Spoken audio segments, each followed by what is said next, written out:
Good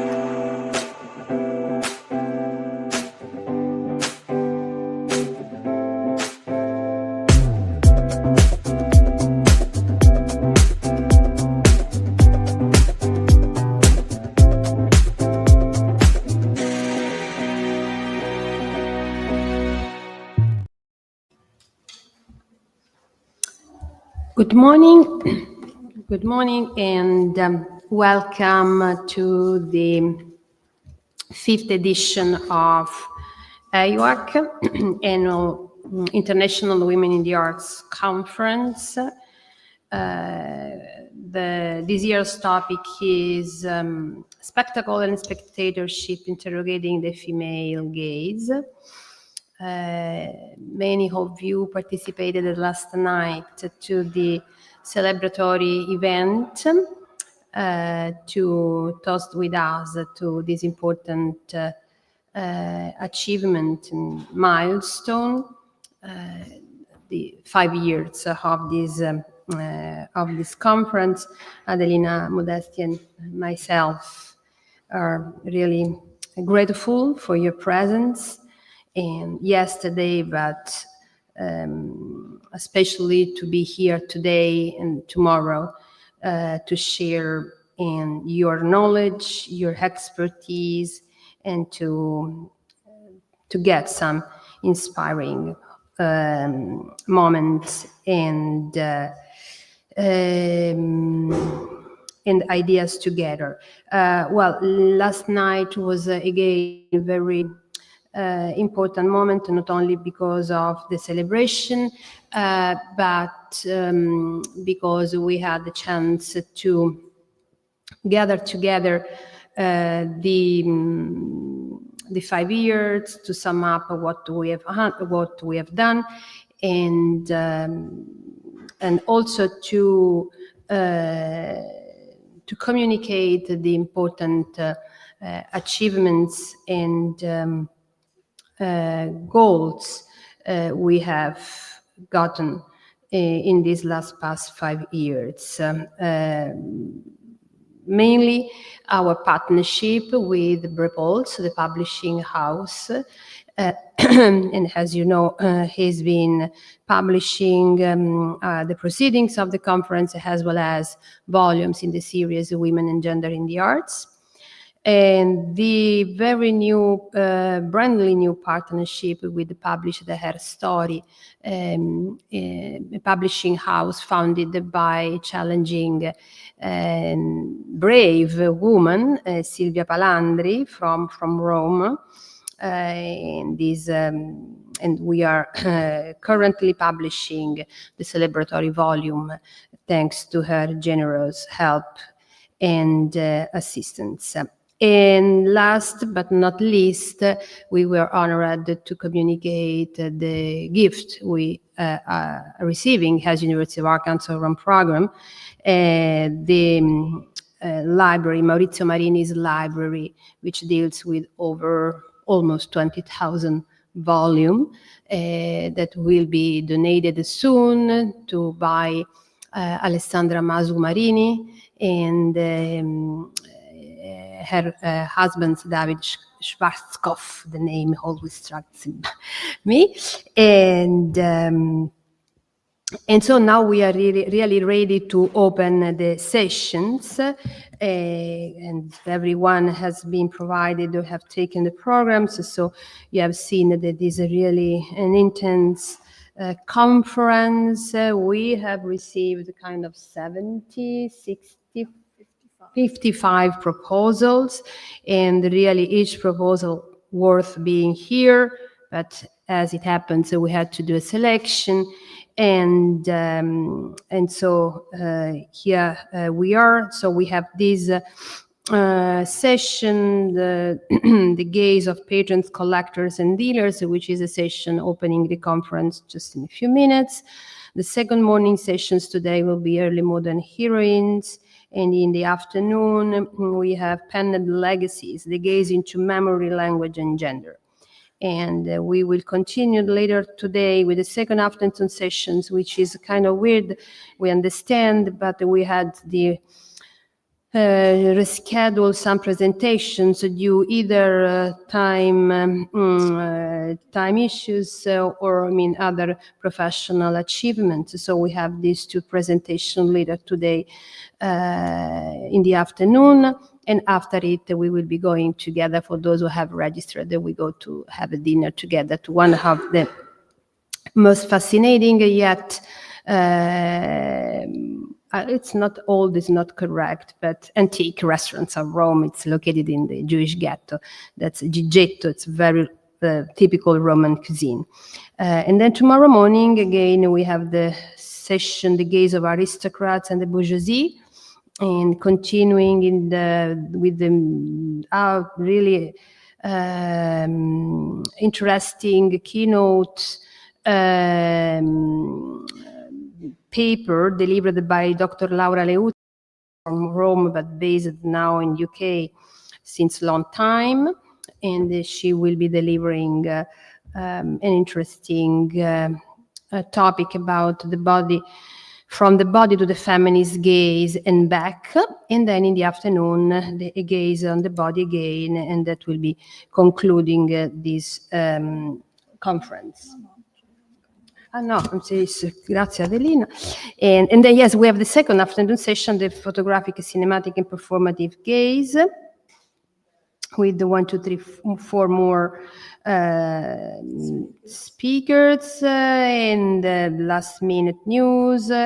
2 of them will be delivering remotely their speeches.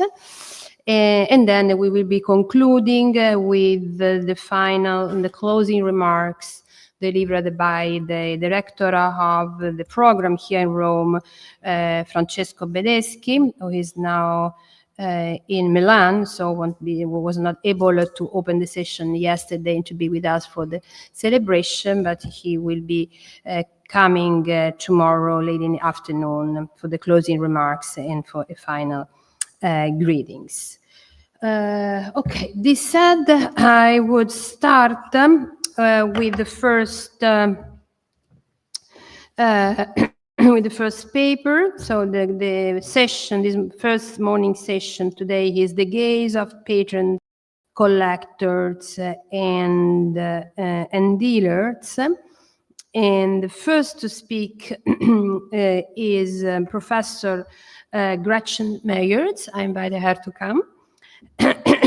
And she is professor of classics at Franklin and Marshall College in the United States. She will be sharing, but it will be up to you to tell us better, with the Professor Kimberly Dennis, Professor of Art History and Director of the Office of External Fellowships and Scholarships at the Rollins College in Winter Park in Florida. So Kimberly and Gretchen, he's again Professor of Classics and of Strategic Initiatives at Franklin Marshall College in Pennsylvania.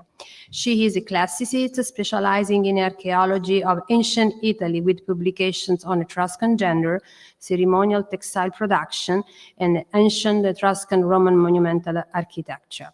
Her teaching includes courses in Roman archaeology, Latin language, and gender and sexuality studies. She is currently completing a volume on the Etruscan side of Poggio Colla for the University of Texas Press, and co-authoring a work on the iconography of Pietro da Cortona's frescoed ceiling in Palazzo Pamphilj in Rome with the Dr. Kimberly Dennis. So their talk is Domus omnipotentis Olympi, rethinking Pietro da Cortona's gallery ceiling fresco in Palazzo Pamphilj through the gaze of its patron, Olimpia Maidalchini Pamphilj. Welcome, Meyers and Dr. Meyers, correct? And the stage is yours. Okay. Everyone can hear me? Yeah. Okay, so this collaboration is between myself and Dr. Kimberly Dennis, who could not be here today. Kim is an art historian, and as you just heard, I'm a classicist and archaeologist. Together, we are studying the Aeneid fresco cycle of Pietro da Cortona in the Galleria of the Palazzo Pamphilj. And that's what I'll be speaking on. Oh, wait. Does this advance it? No. How do I move it? I should use the one on the keyboard. Okay. On April 24th, 1654, Olimpia Maidalchini Pamphilj, sister-in-law of Pope Innocent X, made a payment of 3,000 scudi to Pietro da Cortona, quote, for the paintings and other decorations done by him in the Galleria of the Palazzo Pamphilj in Rome. Cortona's magnificent frescoed ceiling depicts scenes from Virgil's Aeneid, selected to celebrate the Romanitas of the Pamphilj family and the reign of the Pamphilj pontiff. Donna Olympia's payment, recorded in her personal account book, served as the culmination of her considerable contributions to the development of Palazzo Pamphilj. The Galleria rendered the palace suitable for a great papal family and represents a unique kind of patronage for a woman. In this paper, we focus on 3 scenes from the Aeneid cycle that feature female figures. From left to right, the goddess Astraea in the ceiling central panel, Venus in a western oval, and Lavinia in the Lavinia, daughter of King Latinus and the future wife of Aeneas, who looks on as Aeneas kills Turnus in the final scene of the cycle. We argue that these particular figures reveal how Pietro da Cortona appealed to his patron, and that interpreting the ceiling through the lens of Donna Olimpia yields a more nuanced understanding of its iconography. Pietro da Cortona's magnificent ceiling fresco in the Galleria of Palazzo Pamphilj extends across the northern edge, abutting the church of San Agnese. It depicts scenes from the Aeneid in an episodic rather than a linear narrative. The fresco divides the barrel vault of the great room designed by Borromini into 3 large sections. On the east side, Cortona focused on Aeneas's journey and arrival in Italy. Cortona depicted the storm that Aeneas encounters in Aeneid Book 1 due to the spiteful intervention of Juno, who is portrayed persuading King Aeolus to release his winds. Nearby, we see Aeneas's eventual disembarkation on Italian soil, while the personified Tiber River reclines nearby. The western end of the ceiling focuses on the war Aeneas must fight with the Latins once he arrives in Italy. On one side, Pietro illustrates Aeneas's meeting with King Evander in Rome, who sends his own son Pallas to serve in Aeneas's army. An oval in the center at the west end depicts Aeneas's mother, Venus, persuading Vulcan to make a shield for Aeneas to use in battle. And the final scene on this side of the Galleria represents the conclusion of the Aeneid, where Aeneas kills his enemy, Turnus, thus ensuring the foundation of Rome. The iconographic program culminates at the center of the ceiling, appearing to give way to an open sky and revealing a council of the gods. Among the accompanying Olympian gods, Jupiter presides over a reconciliation between Venus and Juno, while a divine female figure descends from the heavens with a balance in her hand. Because Palazzo Pamphilj has been used as the Brazilian embassy since 1920, access has been limited, and the frescoes have garnered less scholarly attention than other similar cycles in Rome. In 1976, Rudolf Primusberger traced the evolution of Francesco Borromini's design for the Galleria, arguing that Pietro da Cortona's iconography was intended to demonstrate the Romanitas and Antiquitas of the Pamphilj, as articulated in a pseudo-historical genealogy compiled by Niccolo Angelo Cafferi. Additionally, he argued for a Neoplatonic reading of the iconography via Cristoforo Landino's Disputatione Canudolenses. Using Landino's text, Primusberger interprets Cortona's scenes from the Aeneid as depicting a prefiguration of the Roman Church and the Pamphilj papacy orchestrated by divine providence.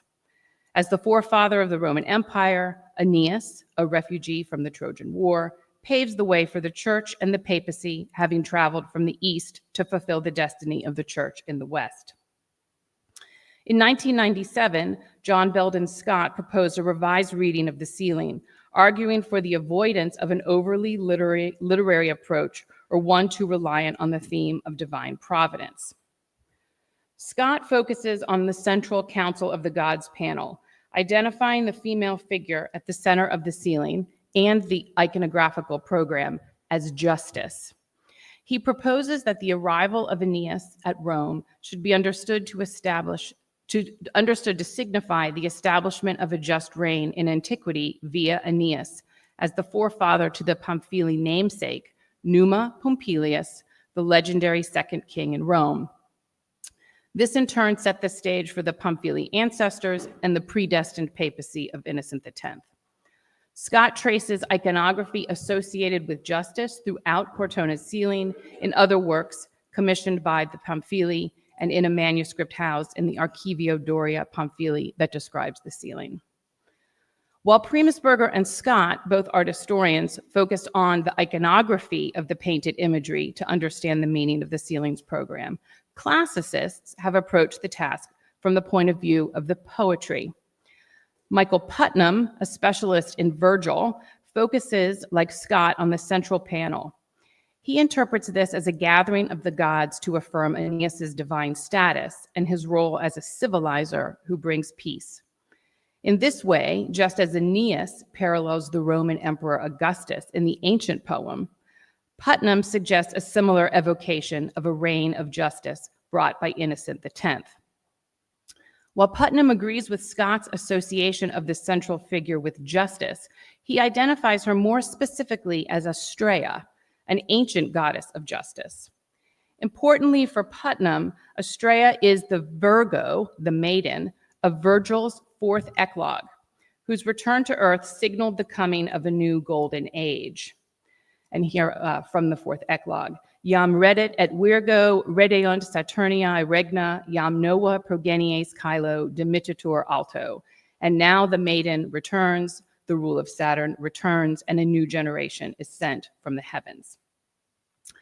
The association of the central figure with Virgo of Virgil's fourth eclogue has been tentatively proposed also by classicist Luke Houghton, who comes to the discussion in terms of the significant legacy of Virgil's fourth eclogue on papal panegyric. Houghton argues that from the 15th through the 17th centuries, papal panegyrists repeatedly drew on the specific language from Virgil's fourth eclogue to frame a new pope's reign as a renewal of the Golden Age. As a result, Houghton notes that the central figure of Cortona's ceiling, descending from the heavens, may be an allusion to Astraea as a pervasive trope in the literary praise of Innocent X, aligning him with the restorer of a divinely sanctioned peace. While these earlier interpretations emphasize the importance of the ceiling's iconography to male priorities of the papacy and power, none of them considers the perspective of the Galleria's patron. In light of Dona Olympia's patronage, we support the identification of the central figure as Astraea, the starry goddess of the constellation Virgo, whose return to earth was prophesied by Virgil, as you heard, in the fourth eclogue, to herald the beginning of the Golden Age.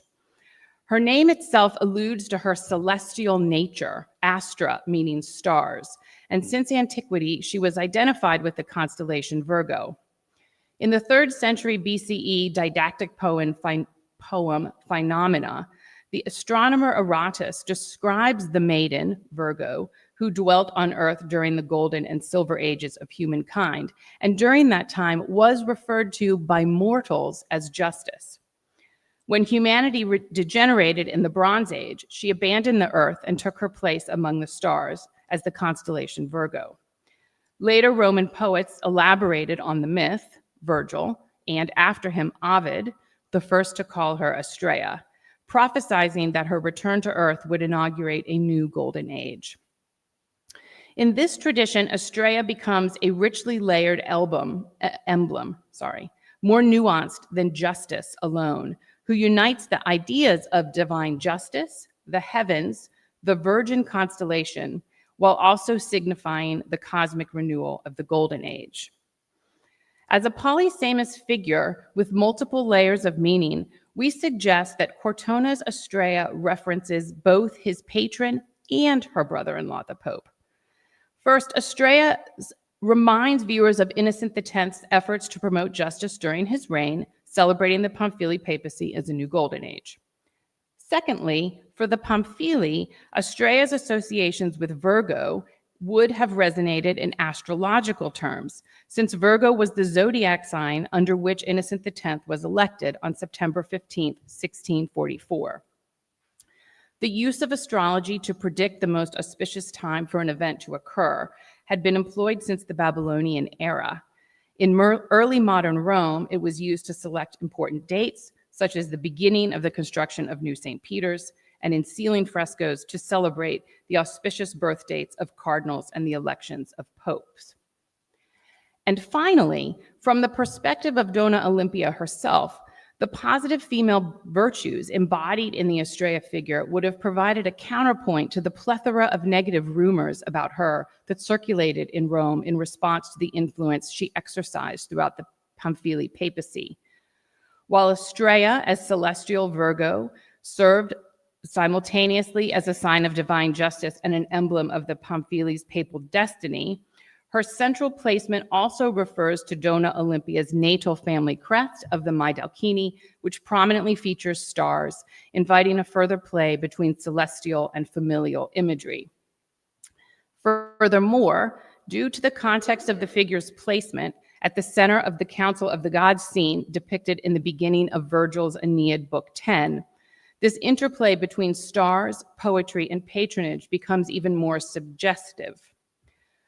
The opening lines of Book 10, Ponditur inter rea domus omnipotentis Olympi, conciliumque vocat divum pater atque hominum rex sideream in sedem. Meanwhile, the house of Almighty Olympus is opened. The Father and King of gods and men summons the council to its starry seat. Allow for a witty verbal echo between Domus Olympi and Olympia's own name, linking the sidereum sedem, the starry dwelling of the gods, to the space of the Pamphilj matriarch. Astrea is not the only female figure in the fresco cycle who can be understood through the lens of Donna Olimpia's patronage. The figure of Venus in the central oval at the western end of the ceiling appears as the patron herself, here receiving a shield and armor for her son Aeneas, which she had requested from her divine husband, the craftsman Vulcan. In the upper register of the scene, Venus and Cupid grasp the shield and helmet, looking down upon Vulcan as he gazes up at Venus, anxiously awaiting her approval of his work. This depiction noticeably diverges from the famous scene between Venus and Vulcan in Aeneid Book 8, where Venus seduces Vulcan in order to persuade him to forge Aeneas's divine armor. Virgil's Venus is characterized as an anxious mother who relies on her sexuality as persuasion to secure protection for her son. He describes her thus: Venus as a mother worried about the threats of the Latins and concerned about harsh war, addressed Vulcan in the golden marriage chamber.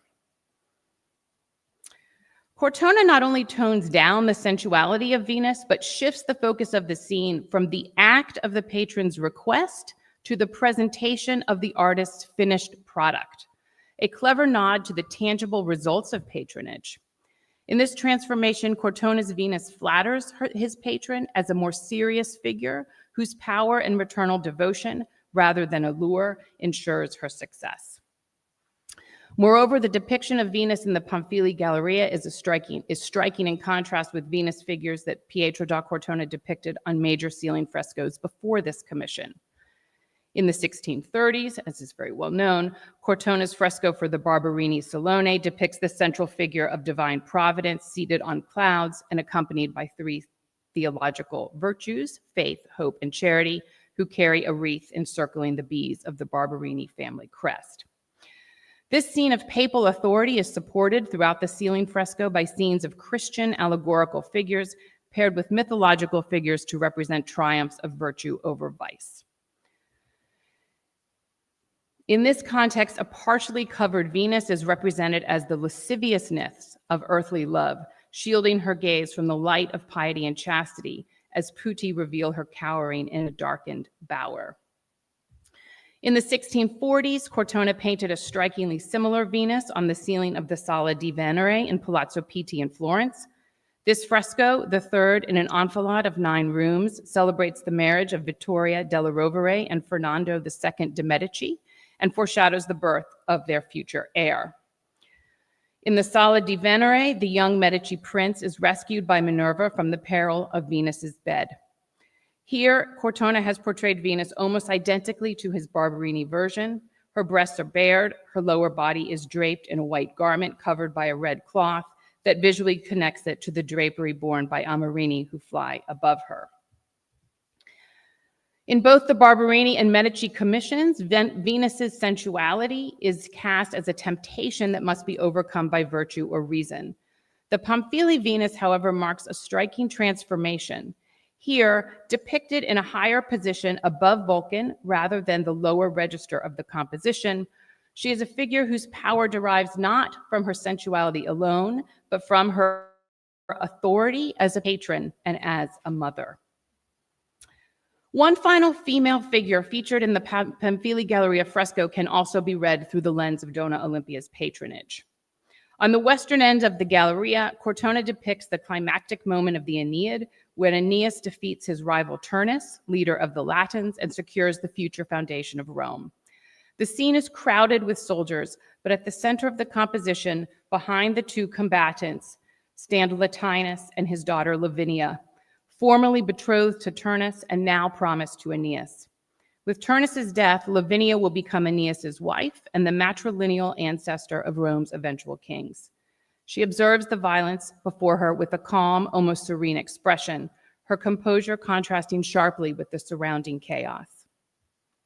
Lavinia's presence in this scene is also striking not only visually, but also textually. In the Aeneid, she is absent from this moment of the climactic duel, having withdrawn to the palace before Aeneas and Turnus meet in single combat. In fact, in the epic's final book, Lavinia's role is passive and symbolic. She blushes, she weeps, she tears her hair, and serves as the object of male desire and political exchange. She never speaks and is characterized by sadness, fear, and grief. By contrast, Cortona's Lavinia is prominent and pleased, perhaps still a prize to be won, but portrayed as a more active participant bearing witness to her future with pleasure. Her serenity and composure serve to legitimize the bloody outcome of the contest that will ensure her wedding and Rome's dynasty. We read Pietro da Cortona's remaking of Lavinia as a blushing bride as indicative that the Pamphilj fresco operates somewhat as an epithalamium, a song or a poem in celebration of a wedding. Epithalmia were common in early modern Italian painting to celebrate noble weddings, such as the Carracci ceiling in Palazzo Farnese and Pietro da Cortona's and Giovanni di San Giovanni's frescoes in Palazzo Pitti in Florence. We suggest that in the Pamphilj ceiling, the wedding celebrated is that of the patron's granddaughter and namesake, Olimpiuccia Giustiniani, to Maffeo Barberini, the Barberini heir and namesake of Pope Urban VIII. This marriage, orchestrated by Donna Olimpia, marked a reconciliation between the Pamphilj and the Barberini after 7 years of discord and was a triumph for the patron of the ceiling. Throughout the 2 decades of Urban VIII's papacy, the Barberini were close friends, mentors, and role models for both future Innocent X and Donna Olimpia. However, the First War of Castro and the political turmoil that followed the death of Urban VIII caused a deep rift between the 2 families. After the war, public outrage was directed at the Barberini for their abuses of power during the conflict. Once Urban VIII died and Innocent X was elected to the papacy, he moved to publicly distance himself from the Barberini family. In 1645, after members of the Barberini family fled Italy for France, the Pamphilj Pope confiscated their properties and disposed of their offices.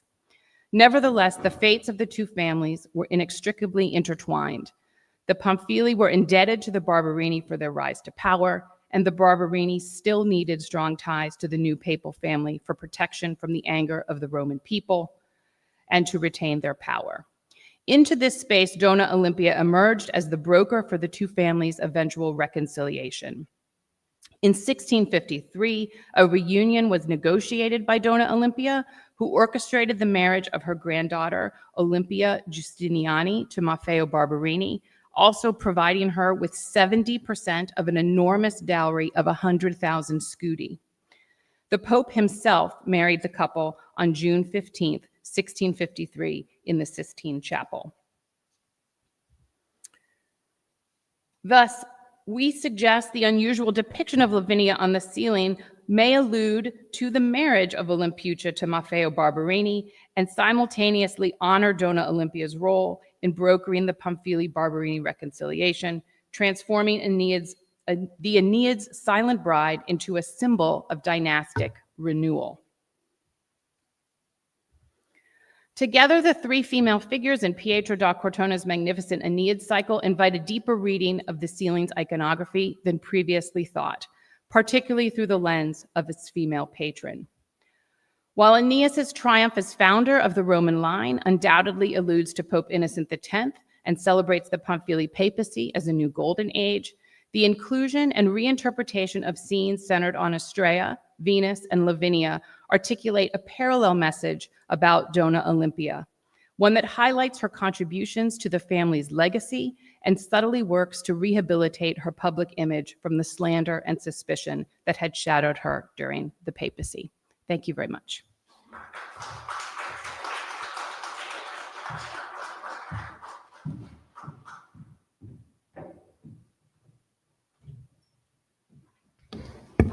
Thank you for your being myself and Baroque art historians have been highlighted and fascinated by your brilliant presentation, but we will keep the questions for the end of this session. Well, next to speak is our friend, Johnatan Saso. He is the second time, correct? Johnatan, you're coming here. So in Johnatan, he got his master's degree in modern history from University of Pisa and art history from Scuola Normale Superiore di Pisa with a thesis on Eleonora di Toledo. We mentioned it yesterday because we presented part of the book written by Bruce Edelstein. And now he's working in the private sector. Johnatan, however, continues to pursue his research with keen interest as an independent scholar. His recent publication in recent years, both completed and forthcoming, particularly focuses on the self-fashioning of royal women between the late Middle Ages and the early modern period, such as Valentina Visconti, Duchess of Orleans, Eleonora di Toledo, Duchess of Florence, and Vittoria della Rovera. Adelina Modesti has written an enlightened book on her. And he's currently studying how these women staged their own condition, values, and ideas, and how they affirmed their own vision of female royalty. Johnatan, therefore, he is presenting a paper, The Evil Queen Dances, Spectacle, Female Agency, and the Politics of Queenship, under Sophie, Amalie of Denmark. Welcome, Johnatan. Thank you. Amalienborg is a complex of 4 palaces located in Copenhagen, and today it serves as the main residence of the Danish royal family. Yet few people know who gave this building its name, Sophie Amalie of Brunswick-Lüneburg, Queen of Denmark from 1648 to 1670, as the wife of King Frederick III. For most people who have only vaguely heard her name, she evokes a very specific archetype, that of the evil queen. But how did such an unflattering image come to dominate her legacy? Several factors contributed to her poor reputation, and yet Sophie Amalie deserves to be remembered quite differently. She was probably the Danish queen consort who, more than any other, managed to exert real political influence, even if through informal means. In the century of absolutism and of Louis XIV, when queens in France were becoming increasingly marginalized, Sophie Amalie succeeded in embodying the Danish monarchy itself, displaying its splendor in person. She imposed her own female gaze on power, not only as patron and spectator, but also as a performer, shining on stage in the court ballet in which she often took part. Let us begin then with her critical misfortune. Sophie Amalie the Onde Droning, Sophie Amalie the Evil Queen, was the title of a small catalogue published for an exhibition held at the Rosenborg Castle in Copenhagen in 1986. The curators posed a provocative question right in the title. Did Sophie Amalie really deserve the reputation that tradition had given her? To this day, no one has provided a definitive answer, and no full monograph has ever been written about her. The main source of her black legend lies in the long and bitter conflict that opposed her to her sister-in-law, Leonore Christine, the morganatic daughter of Christian I, and therefore half-sister to Frederick III. Leonore Christine was accused of complicity with her husband, Corfitz Ulfert, who had plotted to overthrow the king and offer the Danish crown to a foreign power. By order of her brother, she was imprisoned in 1663 in the Blue Tower of Copenhagen Castle, where she remained for 22 years, until May 1685. She was released only a few months after Sophie Amalie's own death. We know about Leonore Christine's sufferings and the miserable conditions she endured because of her own voice. An educated and intelligent woman, she composed several works during a long captivity, including a Danish text, Hjemmes Mine, Memoirs of Who, written for her children's private reading. This work of rare emotional intensity combines wit, suffering, irony, and a deeply Baroque realism. It is still considered a masterpiece of Danish literature. The manuscript was rediscovered only in 1868 and published the following year. And that timing was not without consequence. Its publication came just a few years after Denmark's defeat in the Second Schleswig War of 1864, when the country was forced to cede Schleswig-Holstein and Lauenburg to Prussia and Austria. In that wounded nation context, Leonore Christine, the true Dane, persecuted by a queen, German in spirit, became a symbol of national identity and resilience. Her voice resonated powerfully in Denmark, searching for consolation and pride in its own roots.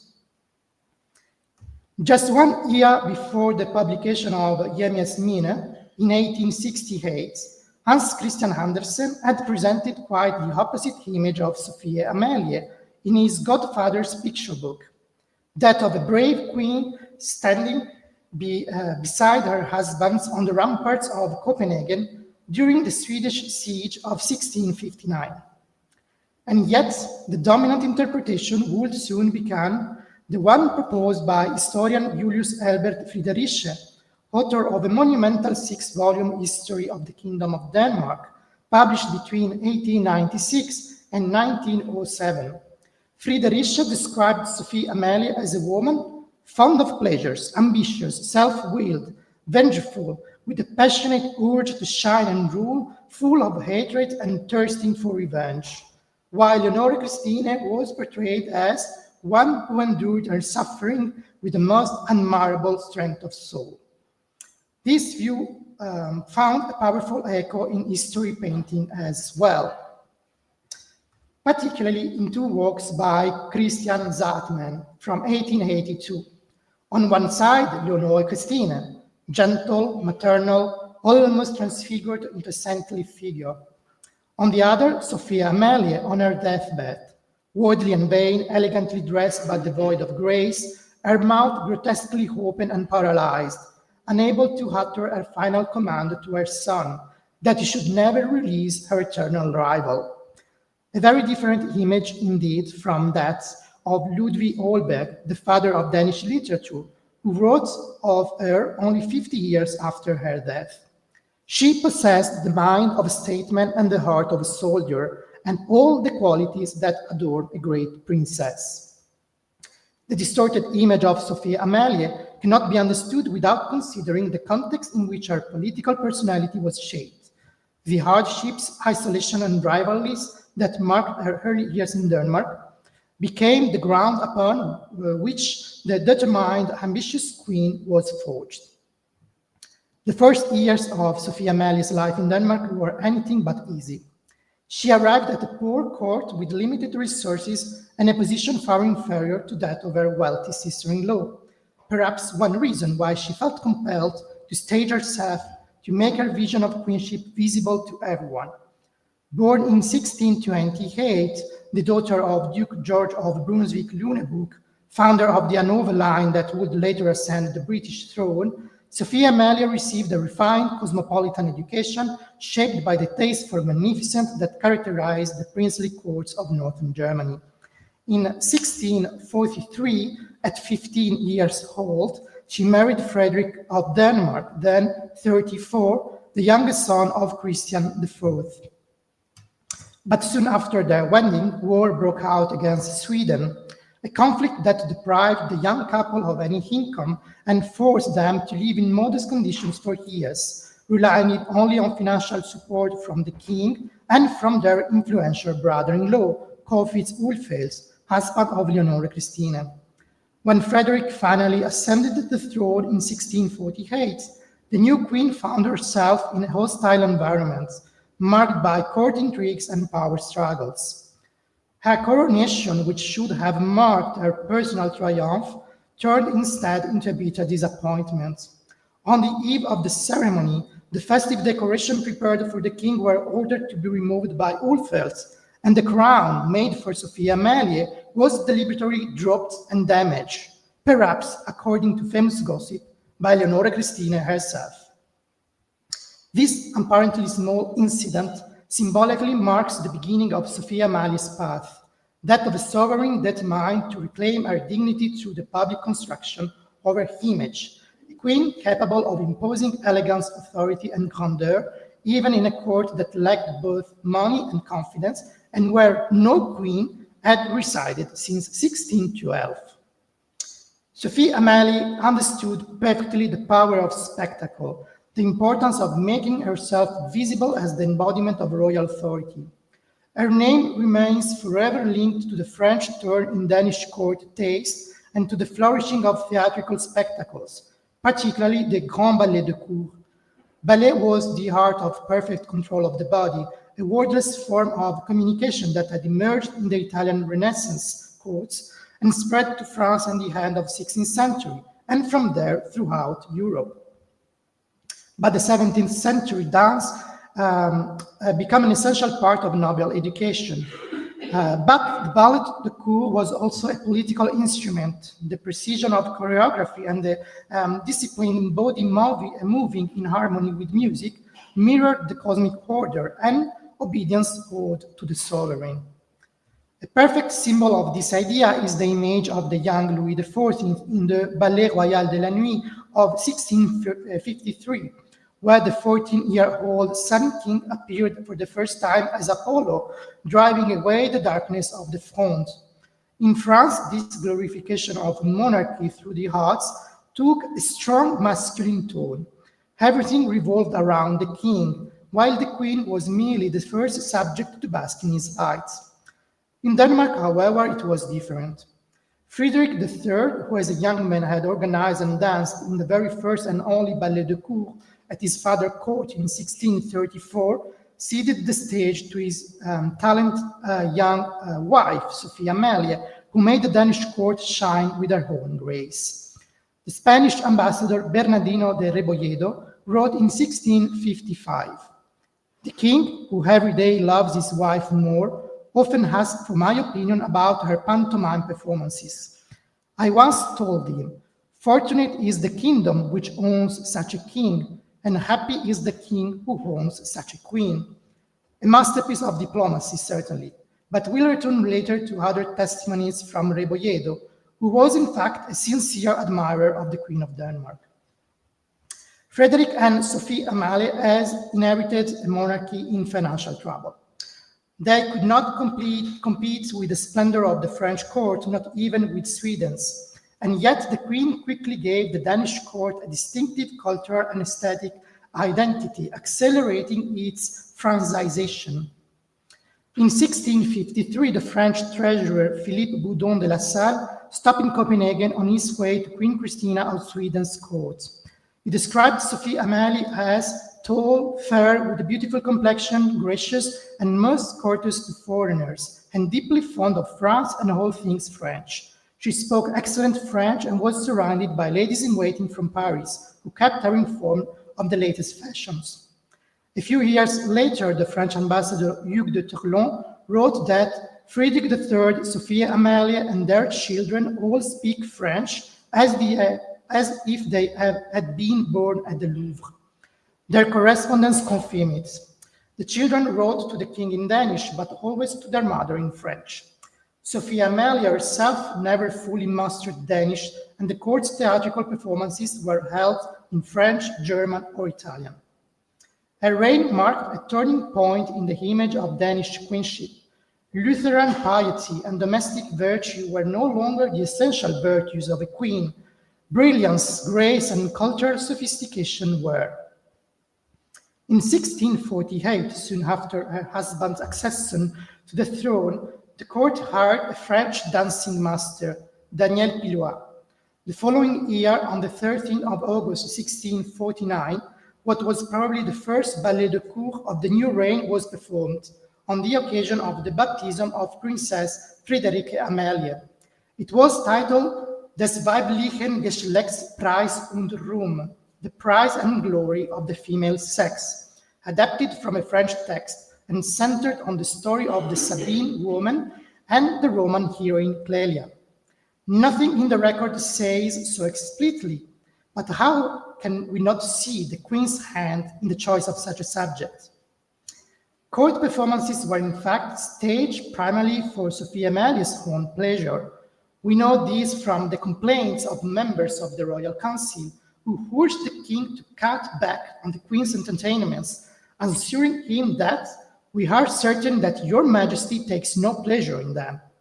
And yet, despite economic hardship, court life entered a period of almost uninterrupted festivity.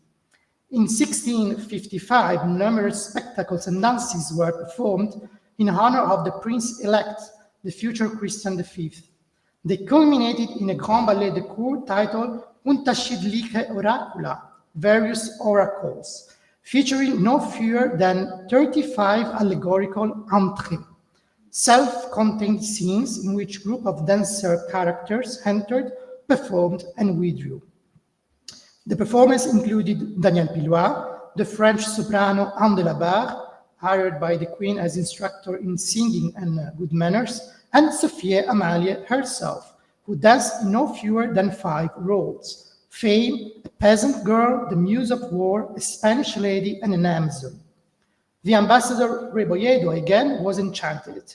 He wrote that many claim that no one could have represented her dignity and natural charm better. He adds that in her appearance as Fame, no other costume could have suited her more. She wore wings, a trumpet, and a shimmering gown embroidered with eyes, ears, and tongues, a striking image of communication and glory. When she danced as the Muse of War, carrying a banner and moving with such elegant rhythm, she seemed to surpass herself, transforming the audience's wonder into pure enchantment. As an Amazon, she wore a helmet adorned with feathers, a sword, and a shield. As a peasant girl, she displayed what Rebolledo called an indescribable grace. 2 small paintings by Wolfgang Heimbach depict her in this very costume with a basket of eggs in her hands, exactly as described in the ballet's libretto. Sophia Amalie had a romantic vision of rural life, and a few years later, in 1661, she commissioned a country estate for her own pastoral entertainments, which she called Droningo, the Queen's Farm. It included a working dairy and farm buildings. This fascination with the pastoral was not merely a caprice. It reflected the feminine sensibility of the Grand Siècle. Even Louis XIV established a dairy at Versailles, but his architect André Philibien, writing in 1672, described such pursuits as natural and typically feminine. Agriculture, with its nurturing and cyclical nature, stood in symbolic contrast to the rigid masculine structures of the state. Like France, however, in Denmark the Queen played a central role in the symbolic representation of power itself. This is strikingly illustrated by a painted ceiling by Abraham Vuctas at Rosenborg Castle, where Sophie Amalie, portrayed as Juno, occupies the very center of the composition, while the Jupiter beside her is not a portrait of the king. Of course, this modest ceiling cannot be compared to the immense glorification of Louis XIV on the ceiling of Charles Lebrun at Versailles, and yet Vuctas' work, painted in the early 1660s, celebrates the new absolute and hereditary monarchy introduced by Frederick III in October 1660. Although her direct political influence remains hard to trace, contemporary sources consistently recognize her power over the king. The French ambassador Hugues de Terlon, writing in 1662, described Sophie Amalie as having a bold spirit, and the political transformation was attributed to her influence, hence the nobility's resentment toward her. Sophie Amalie continued to dance in court performances at least until shortly before her 40th birthday and the death of Frederick III in 1670. As Queen Mother, she was not submissive and found it difficult to yield her place to her daughter-in-law. For the 15 years that followed her husband's death, she continued to lead an elegant and thoroughly French-inspired life, passionate about novelty, fashion, and above all, the theater. She spent most of her final years in a new residence built just outside the walls of Copenhagen, Sophia Amalienborg, completed in 1673 and named in her honor. Though modest in scale, it was the most modern palace in the city, designed accordingly to contemporary European taste. An Italian villa of the light, surrounded by an Italian garden, yet decorated inside in the latest French style. We can get a sense of its splendor from surviving furnishing and from the stuccos from Charlottenburg Palace, created by the same French artistess whom Sophie Amalie had commissioned for her own palace. After the Queen's death in 1685, the palace continued to be used by the royal court. In 1689, King Christian V had a large wooden theater built right next to Sophia Amalienborg to celebrate his own birthday. The premiere was a great success, so much so that the king ordered a second performance 4 days later, on the 19th of April, this time open to the public free of charge. But during the performance, one of the oil lamps exploded, setting fire to the highly flammable decorations. Within minutes, the theater and the palace were engulfed in flames. Of the 200 spectators, 180 perished in the fire, many of them children. It was not until the mid-18th century that on the ruins of Sophia Amalienborg, the four palaces of today's Amalienborg were finally built. Sophia Amalie was remembered as the evil queen. From myth to history, she's now re-emerging as a misunderstood protagonist of the Baroque age, a sovereign fully aware of the power of image, who made beauty and theatricality her own form of political action. Her story symbolically culminating in the fire that consumed her palace, as ephemeral as any spectacle, reminds us that the power is not exercised only through laws and weapons, but also through the ability to represent it. Thank you.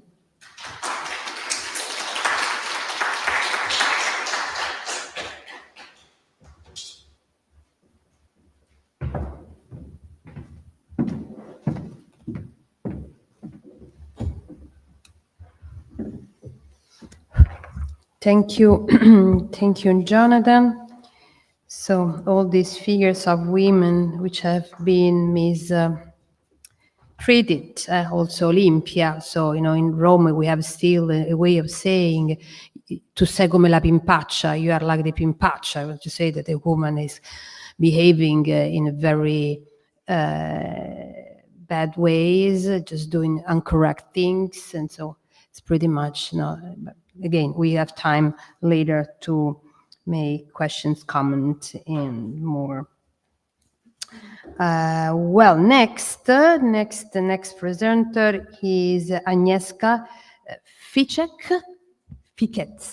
Agnieszka Anna Ficek is a postdoctoral researcher at the Custard Institute for Spanish Art and Culture, Southern Methodist University, and the edit of O'Donnell Institute of Art History, Texas, Dallas.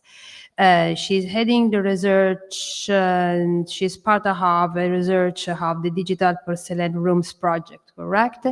And she holds a PhD in art history from the City University of New York, 2023.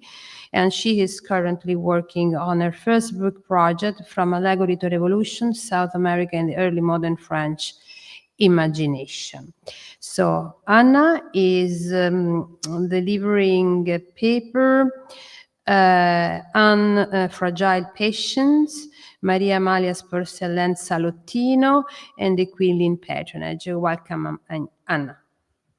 Thank you. Thank you so much, Consuelo and Adelina, for this great conference.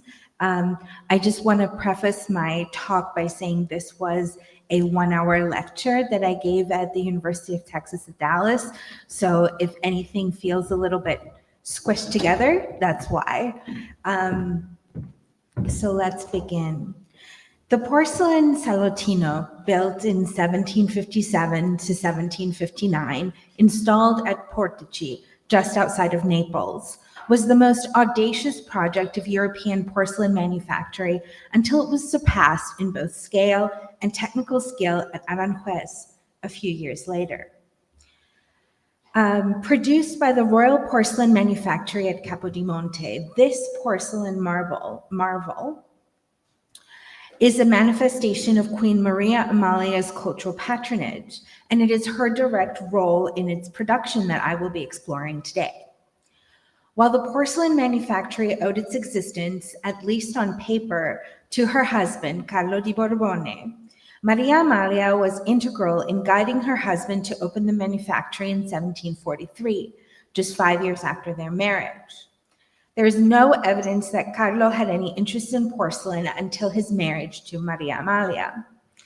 Coming from a dynasty of porcelain, Maria Amalia seemed to have inherited her grandfather, Augustus II of Saxony's Porzellankrankheit, or porcelain sickness.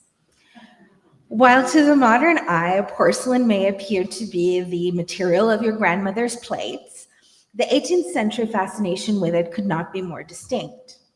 In fact, Christopher Johns has argued that the collecting of porcelain was arguably one of the most important features of global material cultural transfers in the early modern era. Nevertheless, for centuries, porcelain had been perceived as delicate, decorative, and distinctly feminine, as argued by many cultural and art historians, among them David Porter and Iris Moon, and has been often relegated to the margins of art historical discourse. Yet what happens when we can reconsider the role of porcelain not as passive ornamentation, but as a powerful medium of artistic and political expression?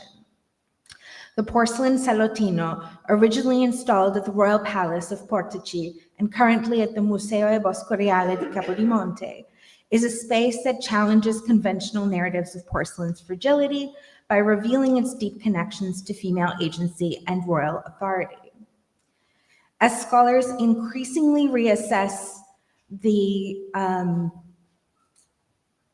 intersections of porcelain, gender, and global aesthetics, in the Metropolitan Museum of Art's recent exhibition, Monstrous Beauty, a feminist revision of chinoiserie, and David Porter's equally titled Monstrous Beauty, 18th Century Fashion and the Aesthetics of the Chinese Taste, This presentation positions the Salottino within these broader conversations. By reinterpreting porcelain as a site of unfragility rather than delicacy, I argue that the Salottino embodies Maria Amalia's artistic and political authority, transforming porcelain from a symbol of passive femininity into a medium of power, patronage, or matronage, and queenship. Through this feminist reading, I invite us to rethink the role of porcelain in 18th century court culture, not as an ornamental afterthought, but as an active force in shaping artistic and political identity. The etymology of the word porcelain is a catachresis. It comes from the early modern Venetian slang for the cowrie shell, porcellane, literally little pigs, which was wrongly believed to be a key ingredient in the manufacture of porcelain. The term porcellane had another, more misogynistic meaning. Given the resemblance of the cowrie shell to the vulva, it was often heard in the streets of early modern Venice as a vulgar catcall for women. Porcelain was also a key ingredient in what becomes the vogue for chinoiserie. While East Asian languages appear in European chinoiserie, it's usually as meaningless doodles intended to evoke Chinese writing, valued for its decorative elements rather than its meaning. This adds to the notion that chinoiserie is inauthentic and frivolous, instead of, as argued by Johns, a meaningful and politically loaded style that had mercantile and colonial connotations. In the Salottino, however, majority of the Chinese inscriptions are legible. In 1723, the Neapolitan priest Matteo Ripa traveled to China and worked as an interpreter for the printmaker for the Manchu court of the Kangxi Emperor. In 1732, he returned to Naples with 4 Chinese converts and their teacher and established the Collegio dei Cinesi, which still functions today as the Università degli Studi di Napoli l'Orientale. Through the Salottino, Bourbon Naples visualized itself as a global player, imagining China as a wonderfully exotic land that was hardly a threat to European hegemony. Chinoiserie was a signifier of elite status and legitimacy that Carlo and Maria Amalia needed to communicate to other thrones in Europe. As the first Bourbon rulers in Naples, Carlo and Maria Amalia were looking both to the east and to the ancient past of the cities of Pamphilj and Herculaneum to confer legitimacy to their reign. Chinoiserie, unlike other fashionable tastes, carried with it a patina of antiquity, drawing as its subject a 4,000-year-old culture. It is therefore fitting that the experiments in the Chinese taste were physically buttressed by the excavations of the ancient cities of Pamphilj and Herculaneum. The exotic and the ancient commingled, and at times became indistinguishable from one another. Exoticism and antiquity were compatible, making the geographical faraway and the temporal faraway far more close than may be assumed by the 21st century mind. The Chinese taste denoted modernity and a cosmopolitanism, making it both new and ancient at the same time. Despite Maria Amalia's best efforts, the Salottino remained unfinished after her departure for Spain in 1759. It wasn't until the late 1770s or early 1780s that a first-century second-style mosaic was installed in the room. According to the print that you see over there, the floor was excavated at Herculaneum in 1756 and kept in the palace until it was installed in the Salottino a few decades later. According to contemporary travel accounts, such as that of the Marquis de Sade in 1775, there was no floor installed in the Gabinetto di Porcellana alla Cinese, and it wasn't until Nicola Nocerino's Portici travel guide was published in 1787 that mentions the room was furnished with a floor of ancient mosaic, unique and singular in all of Europe. This unique pairing once again speaks to the amalgam of the exotic and the ancient in 18th century decorative arts. Today, as you can see here, the floor remains at Portici, while the rest of the room is at Capodimonte. Now, if we can play a video. So if you'll indulge me for just a moment, I want to show you a little snippet of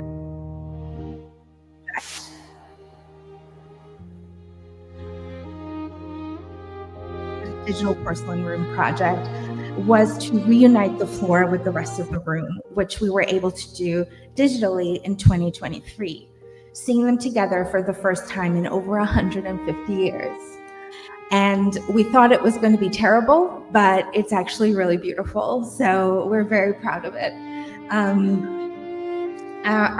One of our goals is to provide unique experiences using digital cultural patrimony.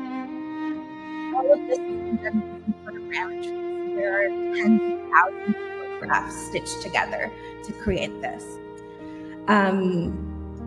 We want to understand this space in a new way that is not possible in the real world, as well as providing a platform for new and existing research on the Salottino di Porcellana and the later Gabinetto di Porcellana at Aranjuez. And I'm happy to talk more about this project afterwards. I'm going to move on, so maybe we can go back to my slides.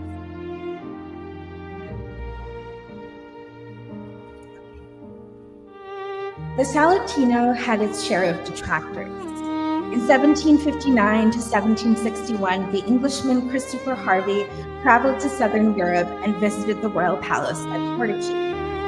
He wrote, "The China cabinet, for so they call the room, is a very gimcrack thing indeed." Now, for those of you who, like me, are unfamiliar with the term gimcrack, it means a showy object that is of little use or value. An ornament, a trinket, a knickknack, a bauble, cheap, flashy, garish, and gaudy. Porcelain objects were imbued with a lot of meaning in the 18th century.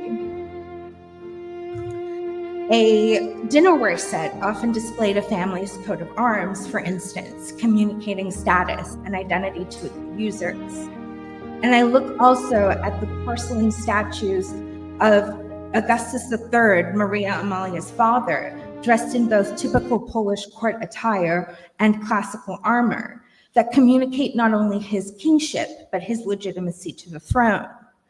As documented by Maureen Casti-Geiger, porcelain objects circulated Europe and Asia as diplomatic gifts and political agents. Why then should this gimcrack thing be denied the political agency of other porcelain objects? It is important to consider the Salottino as a node within a greater network of global and colonial commerce, as well as newly emerging notions of Western cultural superiority over China and the Catholic missionary impulse demonstrated by evangelists like Matteo Ripa. As noted by Christopher Johns, quote, "Rarely is a work of 18th century art innocent of political, commercial, spiritual, or racial engagement. And the Salottino ticks every one of these boxes." So what evidence is there that the Queen was anything more than a silent partner in this project? After all, the Chinese inscriptions are dedicated to Carlo and not Maria Amalia. The letters of the court architect Luigi Vanvitelli speak to the different tastes of Carlo and Maria Amalia. While Carlo gravitated to a solid classicism, the Queen's taste was described as bizarre.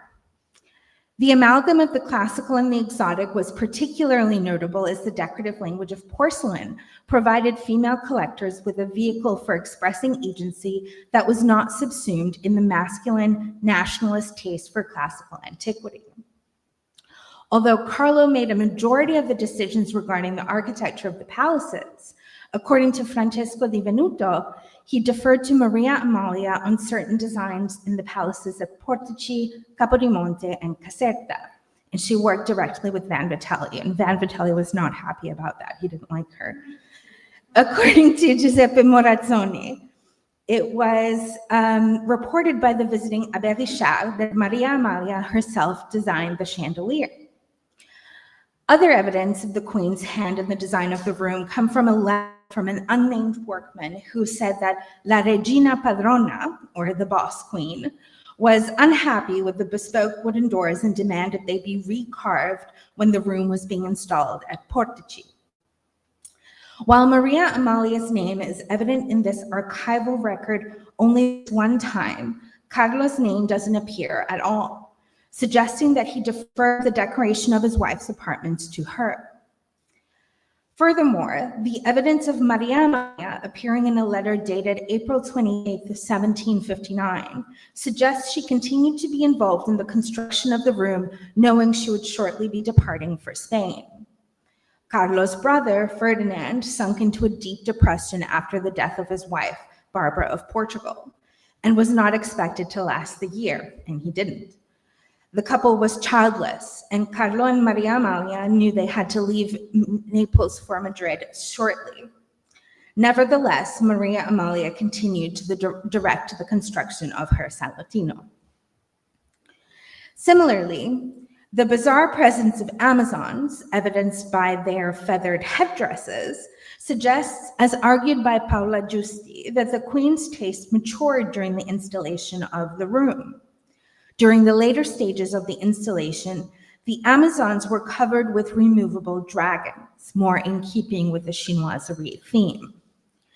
Lastly, there you go. The case of a strange porcelain table further speaks to the Queen's consistent engagement with the room, its design, installation, and furnishing. Now at the Musée National de Céramique at Sèvres, the table appears to be stylistically the same as the Salottino. And the claim that it belonged to the Salottino is supported by archival evidence in the form of a bill found by Silvana Muselaguirre, where two men were hired by the royal household to move a porcelain table from Portici back to Capodimonte.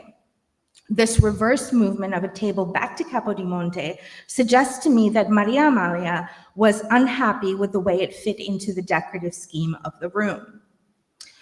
While there are scholars who disagree that this table was ever meant for the Salottino, it is with some going as far as calling it of lesser Spanish production, and I'll come back to that in a minute. The archival evidence demonstrates that it was most likely made for the Salottino. I particularly take umbrage with Arthur Lane's claim that the table is of lesser Spanish production, because I would argue Spanish and Neapolitan production were one and the same. When he left for Spain to ascend the Spanish throne as Carlos III, Carlo di Borbone took with him 50 Capodimonte craftsmen and their families, the entire porcelain factory, and almost 5 tons of soft paste clay. In terms of both craftsmanship and chemical composition, there is no difference between Capodimonte and early Buen Retiro production. The mystery of the table and its removal from the Salottino in spring '59 further adds to my point about Maria Amalia's heavy-handed involvement in the production of her porcelain boudoir and her personal involvement in its design, decor, and furnishing. When Carlo became Carlos and the couple moved to Spain, Maria Amalia fell ill and at the age of just 36 died in Madrid. After her death, Carlos wrote, in 22 years of marriage, this is the first serious upset I've had from Amalia. The pain that this irreparable loss causes me is equal to the tender love I professed for her. In the 5 years following her death, the manufactory transplanted to the Buen Retiro Park in Madrid manufactured a second porcelain room for the King's study at Aranjuez.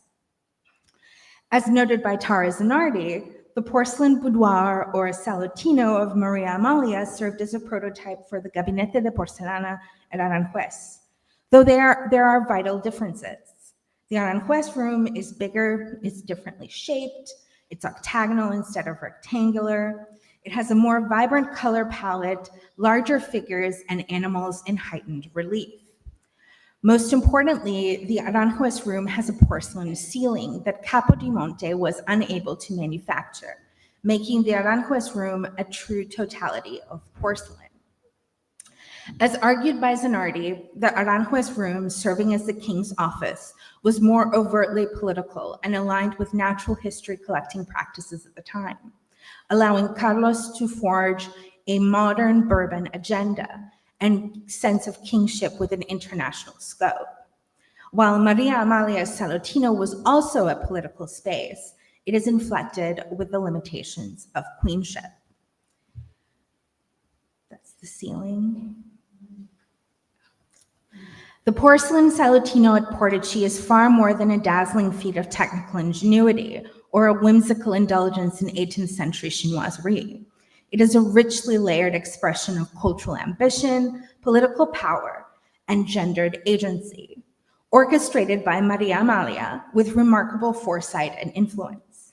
Her personal history, steeped in the legacy of Meissen, fused with her political acumen to produce a space that not only exemplifies the highest achievements of Capodimonte porcelain, but also challenges conventional narratives around materiality and femininity. Rather than existing on the margins of art history as a decorative curiosity, the Salottino emerges as a dynamic site for feminist intervention, redefining porcelain not as a fragile material, but as a medium capable of expressing strength, authority, and sovereign identity. Through its opulent surfaces and carefully curated aesthetics, the Salottino offers a radical reinterpretation of the Chinese taste, stripping it of its passive, dreamy connotations and reimagining it as a space for royal assertion and female power. As we reassess the role of women in shaping early modern visual culture, Maria Amalia's Salottino demands recognition not only as a technical and artistic triumph, but also as a bold statement of political authorship. In foregrounding her role, we not only expand our understanding of porcelain's place in art history, but also recover a powerful narrative of queenship that, if you pardon the pun, has long been glazed over. Thank you.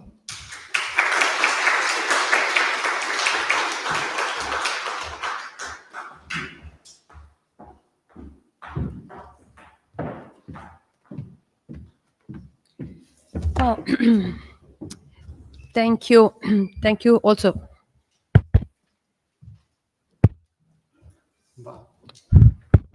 No.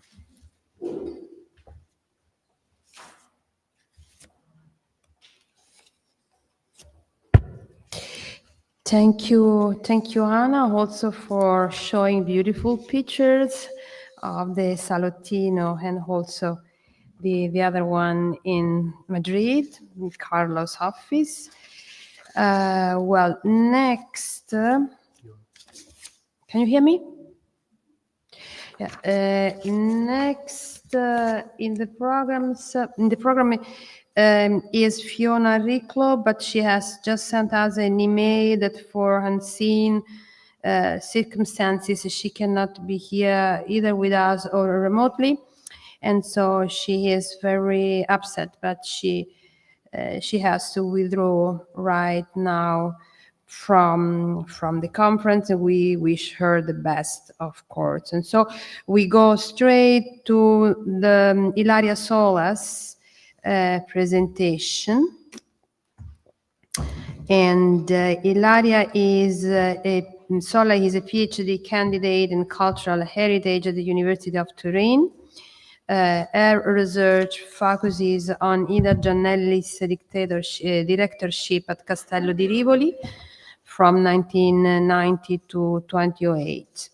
And she examines the exhibition and the acquisition that shaped the museum's institutional identity over this period. Ilaria's works explored the museum's positioning in relation to the systemic invisibilization of women artists within the contemporary cultural system. Her latest research investigated the permeability of Italian public collection, collections to the women artist practices in the 90s. Ilaria Sola has studied the evolution of large-scale international exhibitions, biennial culture, and the global impact alongside intersections of art, museums, and art system and feminisms, with particular attention to radical curatorial practices and emerging museological approaches. She has collaborated with galleries and art fairs in London, Rome, and Turin, with the Fondazione Sandretto Re Baudengo, and with the curatorial team of the 19th Venice Biennale. So Ilaria is presenting the paper Curating the Female Gaze, Ida Giannelli and the Spectatorial Politics of Exhibition Women in Italy. Welcome, Ilaria. Thank you. Good morning, everyone, and thank you to Adelina and Consuelo. Thank you so much.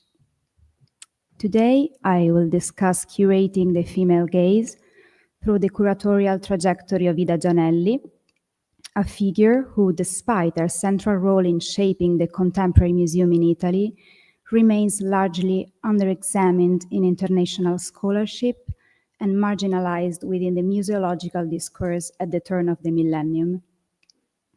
Her career, spanning from the feminist collective Rivolta Femminile in the 1970s to her directorship of the Castello di Rivoli Museum of Contemporary Art between 1919 and 2008, encapsulates a radical genealogy of curating, transforming a monolithic, univocal, male-dominated narrative into a polyphony of presences and stories. My presentation unfolds along three axes: feminist epistemologies, relational curatorship, and institutional phenomenology.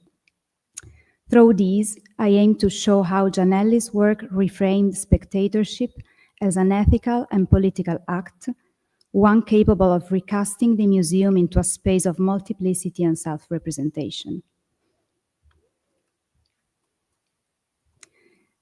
Giannelli's practice emerges from a specifically Italian feminist consciousness. As one of the early members of Rivolta Femminile, founded in 1970 by Cardi and Elvira Banotti, she shared the collective's attempt to dismantle patriarchal system of knowledge and artistic authority. It was, as Giannelli herself put it, un periodo fantastico, a fantastic period, a moment of energy and experimentation. The practice of autocoscienza or consciousness raising was central to the emergence of a reflective and self-defining female gaze. Her personal archives make this position tangible.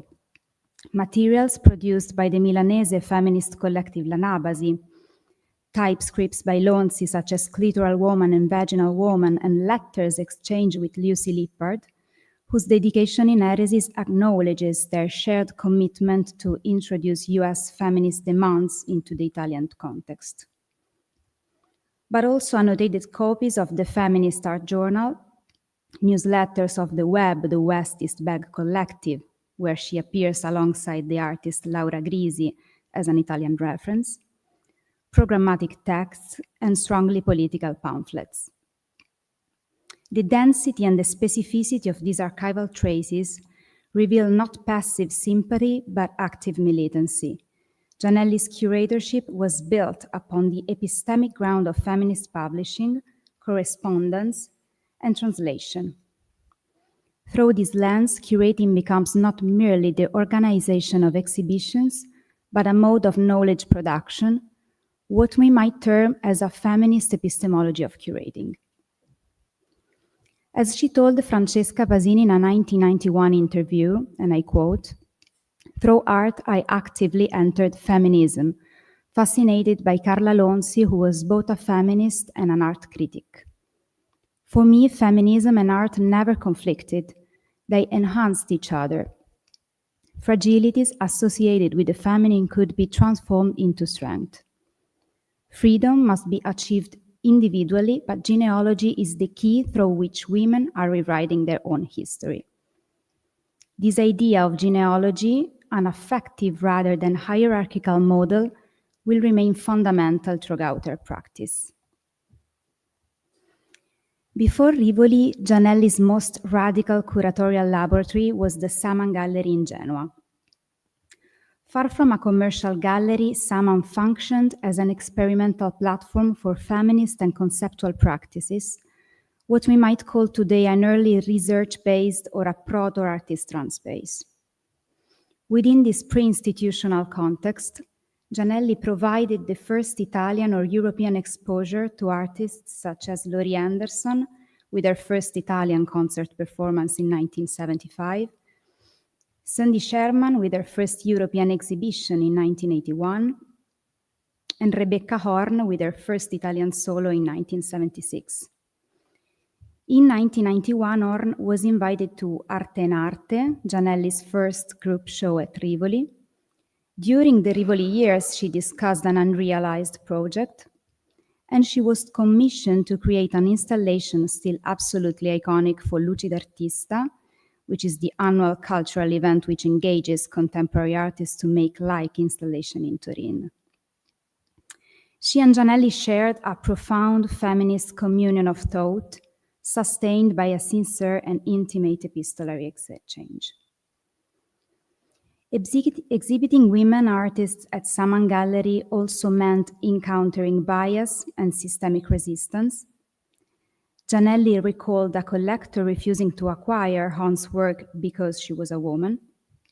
Sherman, by contrast, wrote to Gianelli that her way of working directly with the artist made her feel truly seen, a testimony to Gianelli's curatorial care. Their practices, conceptual, performative, body-based, questioned artistic hierarchies and introduced transatlantic feminist poetics to Italy.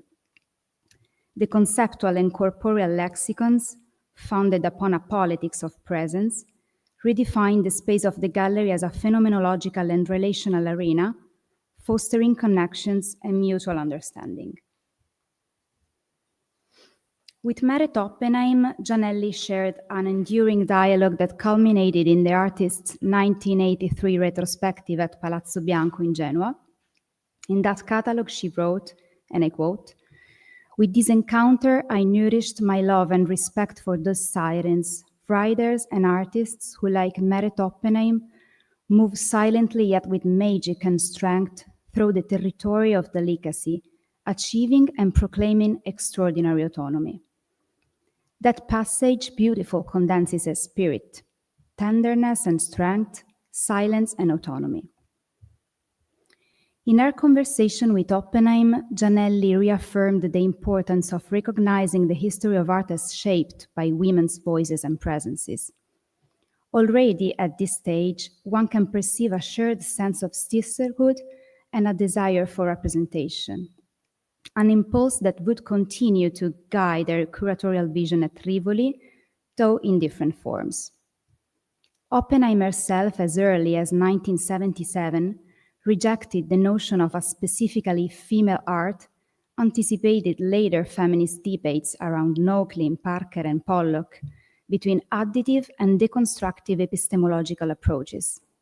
Yet, this hesitation among artists to identify explicitly as women artists may have slowed certain process of recognition.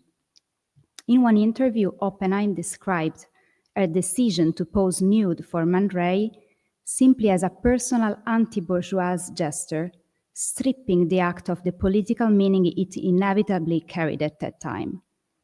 The archive also preserves their conversation around self-realization and the refusal of motherhood as vectors of female autonomy, positioning Gianelli not merely as curator, but as interlocutor and intellectual partner within a network of solidarity and fidelity.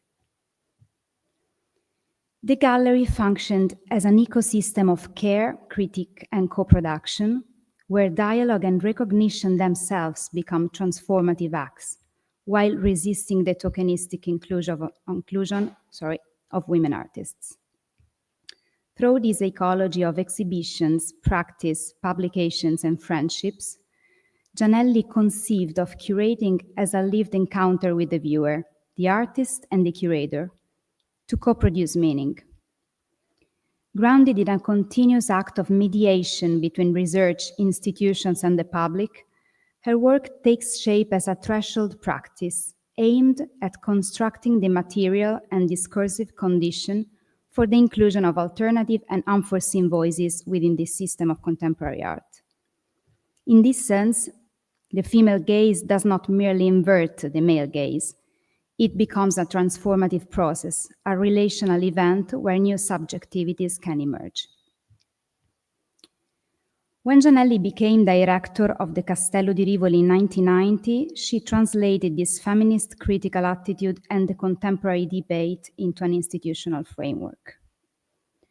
Her tenure marked the international consolidation of Rivoli's identity and the integration of feminist politics into the museum's methodology and principles. Between 1991 and 2003, 22 women artists had their first major exhibition, commission, or acquisition at Rivoli. Among them, Annette Lemieux, Marlène Dumas, Grazia Toderi, Mona Tum, Nan Goldin, Shirin Neshat, Paola Pivi, Elizabeth Payton, Anna Starkey, and Vanessa Beecroft. This density appears remarkable when we recall that in Ouverture, the inaugural exhibition of the Castello di Rivoli in 1984, only 4 out of 78 artists were women. Equally significant was the 1996 exhibition Collezionismo a Torino. Here, Gianelli suggested to collector Patrizia Sandretto Rere Baudengo to present only works by women artists, a bold curatorial statement in Italy at that time. Those works by artists such as Jenny Holzer, Rosemary Trokel, and Mona Tum were politically and positionally charged, embodying both the structural absence of women in collections and the possibility of rewriting that history by reshaping the very grammar of collecting. For Gianelli, the museum challenges the notion of neutrality, positioning itself as an open territory where contradictions are inherent, perspectives intersect, and disciplines meet across boundaries. She viewed curating as the act of constructing a shared gaze, where spectatorship itself becomes political and the competition is rejected as a masculine mechanism. Along this line, Gianelli's approach aligns with Pollock's Differencing the Canon.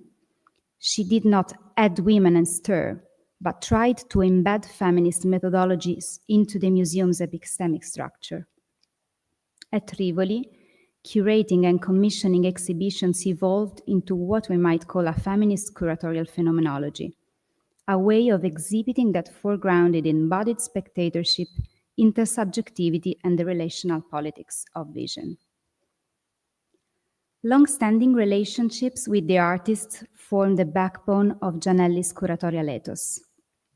Across all her projects, Gianelli placed the archive, the catalogue, and the conversation with the artist at the core of curatorial practice. Her critical methodology combined rigor with intimacy. The conceptual framework of Germano Celan's Una critica a critica can be traced back to the critical paradigms opened by Carla Lonzi's Autoritratto and Susan Sontag Against Interpretation, both of which dismantle the idea of a disembodied hierarchical criticism, proposing instead an experiential and a vis-a-vis approach. Gianelli's later approach rooted in dialogue rather than commentary, and echoes precisely this sensibility. This dual axis, scientificity and care, mirrors the feminist epistemologies of Donna Haraway and Adrienne Rich, who emphasized situated knowledge and relational accountability, considering the overlapping vectors of identity and power. For Gianelli, friendship operated as a political form within the institution. Exhibitions unfold as constellations of affective ties, built through bonds of trust, moments of rupture, and processes of rethinking the artist-curator relationship. In this perspective, the identity of Rivoli can be imagined as relational and genealogical, a living ecosystem where collecting and research were inseparable from dialogue. She drew on theoretical, political, and practical ideas to rethink the museum as a space of critical engagement, a place where dominant visual regimes could be questioned and reimagined. Across a network of 150 exhibitions, both those Gianelli presented as museum director and those she personally curated, several key threads emerge.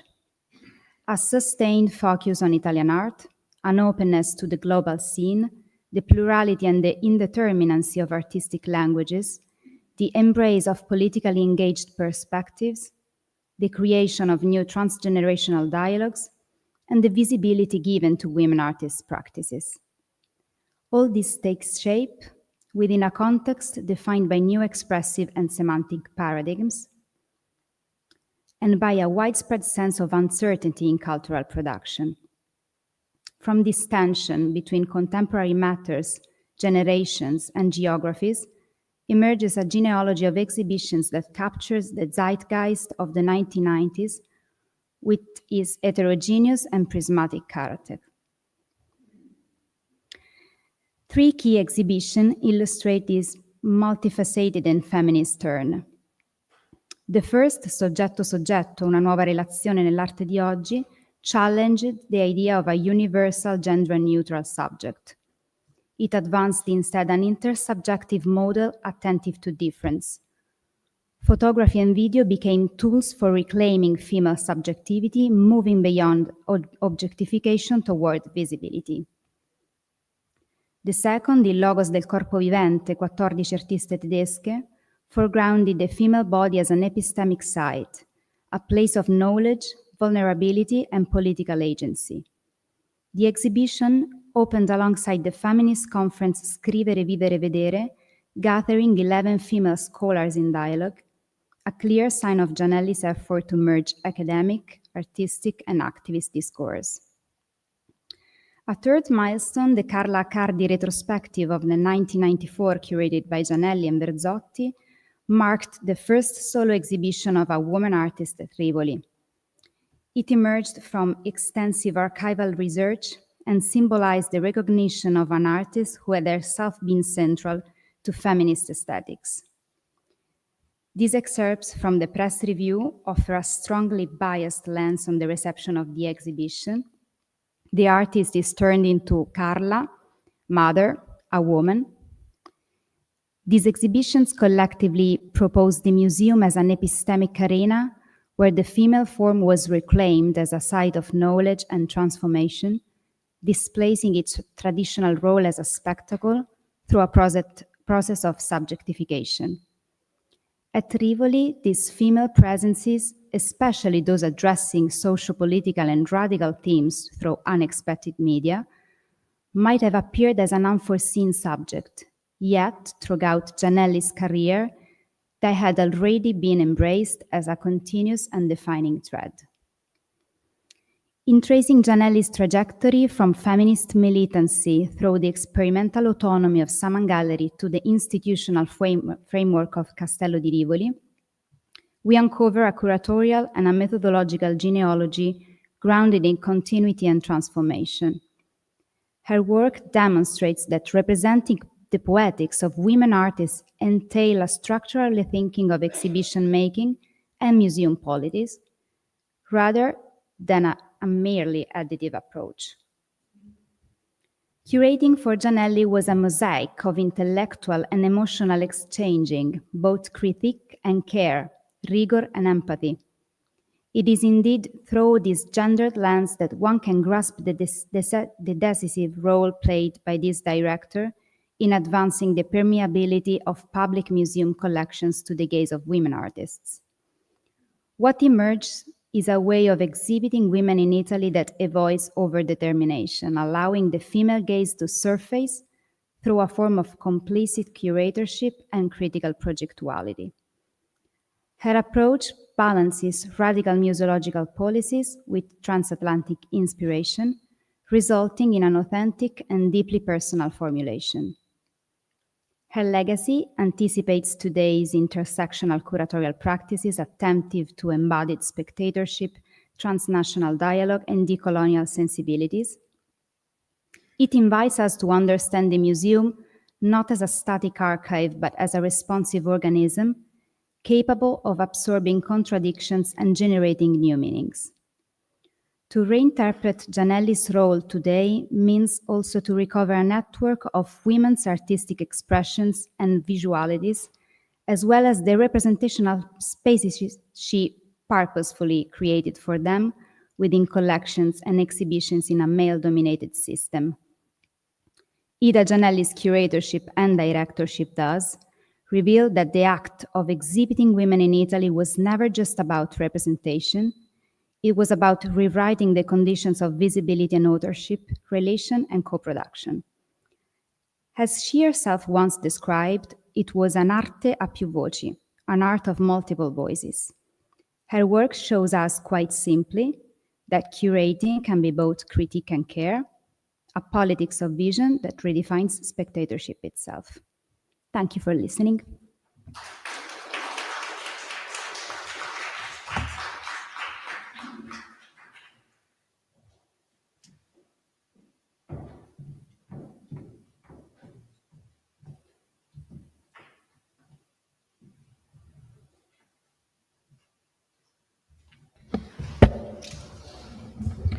Thank you, Ilaria. So, and now the last speaker for the first part of this morning sessions, and also to conclude the first session, the gaze of patrons, collectors, and dealers. And we welcome here Paula Gausch from Braunschweig University of Art in Germany. Correct? Wow. And Paula, you are here. And she has an MA in art history and a master thesis at San Diego State University. And with the thesis, The Limits of Pop Art, James Francis Gill and the Phenomenon of its Legitimization. And since 2021, she is a PhD student at Braunschweig University of Art in Germany in the dissertation project Then and Now, Corita Kent, and her modes of representation. We have just last year, no, the presentation, very touching presentation about Corita Kent. And Paula Gau's primary research is about areas of expertise and professional focus in history and reception, the history of reception, the sociology of art, and the art of the West Coast of the USA since the 20th century. And so we are really very happy to introduce your talk, focusing the pioneer and art collector Galkashire, the beginning of modern art in Los Angeles through a female eye. Welcome.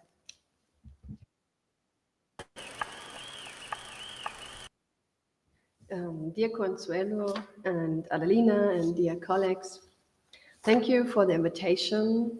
I'm grateful for the opportunity to speak here in Rome on a relevant topic of this fifth AIWAC. Today I will focus on Galkashire and her passion for art. Therefore, I would like to start with a quote of her friend, Kate T. Steinitz, this well-known artist and researcher who specially formed the Elmer Belt Library, focusing on Leonardo da Vinci, knew Shire from her earlier time living in Hanover and from her later days living in the same city of angels. Steinitz was asked to speak at a symposium at the Pasadena Art Museum in Los Angeles in memorial of her deceased friend and her gifted collection to the museum. Quote, Galka was a prophet, a preacher in the desert, a Savonarola thundering a new moral, a belief in new art, in a new world to come, the belief in the creative artist who carried the message. Quote end. That's interesting, but why this comparing? Therefore, I want to ask, what is the legacy of Shire today and what female view can we find? Before we take a closer look at Shire, it should be named what evoked my research interest. As a research assistant located in Braunschweig, I became aware of this woman by regional newspapers and an upcoming conference dedicated to Galkashire, born in this city. My curiosity was awoke. Who was this woman who was also deeply connected to the contemporary art scene of her time and later with the American way of life, especially in California? Both of us had roots in Kassel, a town known for arts and culture, even before its known Bundesgartenshow for the Documenta, which is one of the most known exhibitions in contemporary art in the world. How grateful I am that she was an ambitious speaker, writer, and that archives are full of information about Shire and her circle of well-known personalities, including John Cage, Jella Foster, Diego Rivera, art professors like Alois Schad, photographers like Dorothea Lange and Lette Waleska, filmmakers like Joseph von Sternberg, actresses like Greta Garbo and Marlene Dietrich, and art collectors like the Arnsbergs, among others. But the most important for Shire were her Blue Four, which stands for Russian-born Alexei Yalensky and Vasily Kandinsky, American-born German Lionel Feininger, and Swiss painter Paul Klee. So there's a wide range of what researchers can already or have investigated. But to make it short, the most information you can find on Shire will be in Los Angeles. My dissertation emphasizes the life and art of Sister Corrida Kent, 1918 till 1986, an artist from Los Angeles. What was it like growing up in the city as a young woman interested in art? What opportunities did women have in Los Angeles? And what influence had teachers, church, politicians, and society? Some of these answers can be found in the exhibition catalog Pacific Standard Time, which was a research project of the Getty Research Institute more than 10 years ago. It was the first time that the network of artists, galleries, institutes, collectors in Los Angeles were sorted and analyzed. And for me, it was significant that Gloria Williams-Sander, curator of the Norton Simon Museum in Los Angeles, noted that Shire was a single Jewish woman.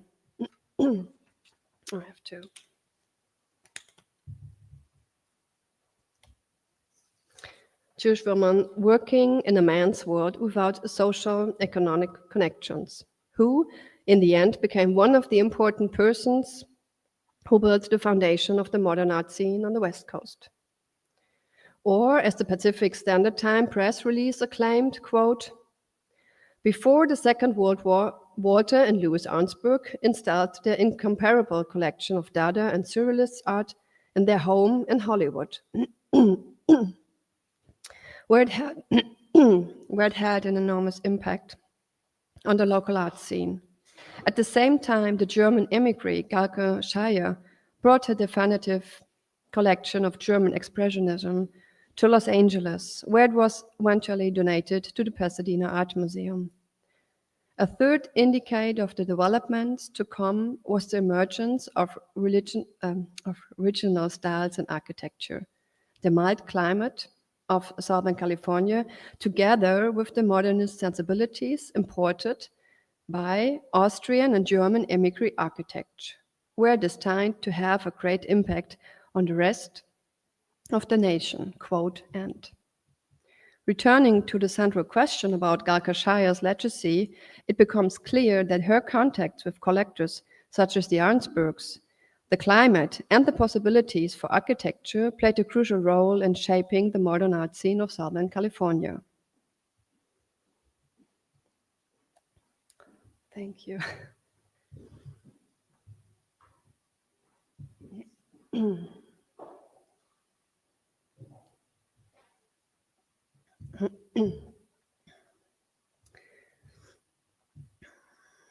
So, sooner this year, it was in the news that the former Galka Shire house was for sale. Presumably, recognizing the intercultural significance and potential of this space, the German art collector Max Grimminger decided to invest in the property. Since this acquisition has been undergoing a transformation into a non-profit artist residency program. This initiative is a chance to continue Shire's enduring commitment to art and cultural exchange.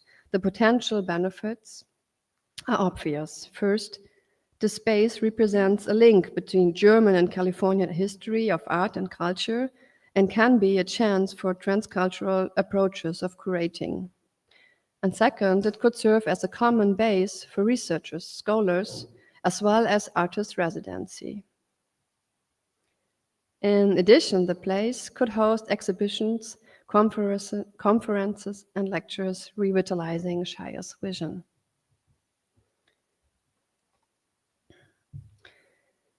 A brand new trailer introduces the history of the Shire House, produced by Benno Hertz, program director of Villa Aurora and Thomas Mann House, and Grimminger. The house itself, originally designed by Richard Neutra and later expanded with a second story by Gregory Ain, is significant for modernist architecture, just in the sense of the Pacific Standard Time comment.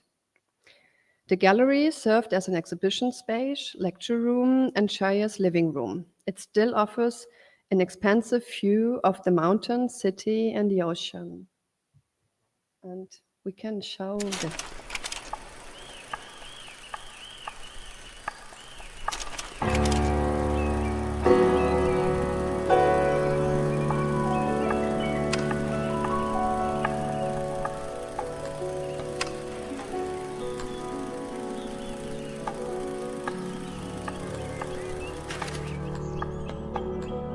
Ich glaube, das Kostbarste, das es für alle von uns gibt, ist das Milieu, das physische Milieu. Das ist die erste Voraussetzung für alle anderen Überlegungen Neutras. Der Architekt plant unsere Umgebung. Unsere Umgebung aber wirkt auf uns ein. Sie stört uns oder beruhigt uns. Ob wir uns also wohlfühlen oder nicht, dafür ist der Architekt verantwortlich.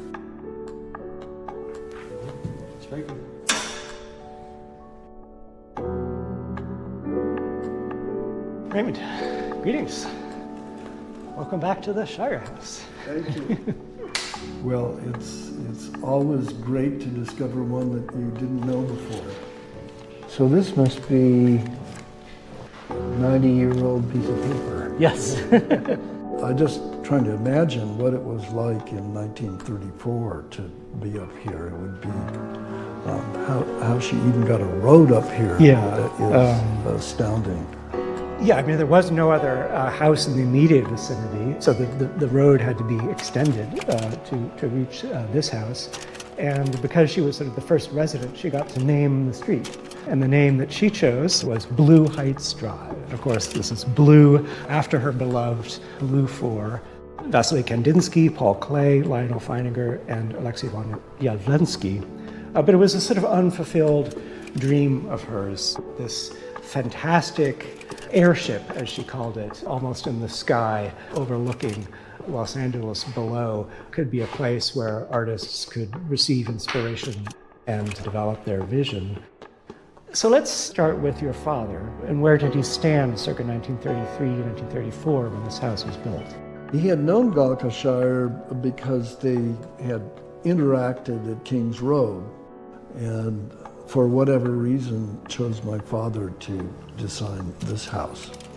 I think in the end what's wonderful about this place is that it is a fusion, I think, of her sensibilities and your father's sensibilities. It is a masterpiece of modernist architecture, but it is also, this room in particular, a fantastic small gallery space. And now we have another residential monument of that time in Los Angeles history. So going forward, these stories will continue to blossom and make us think about how the arts and architecture really interact with people's fundamental lives and needs and aspirations in a very real and visceral way. And this house, I think, and the legacy of this house is the most important thing that she left behind.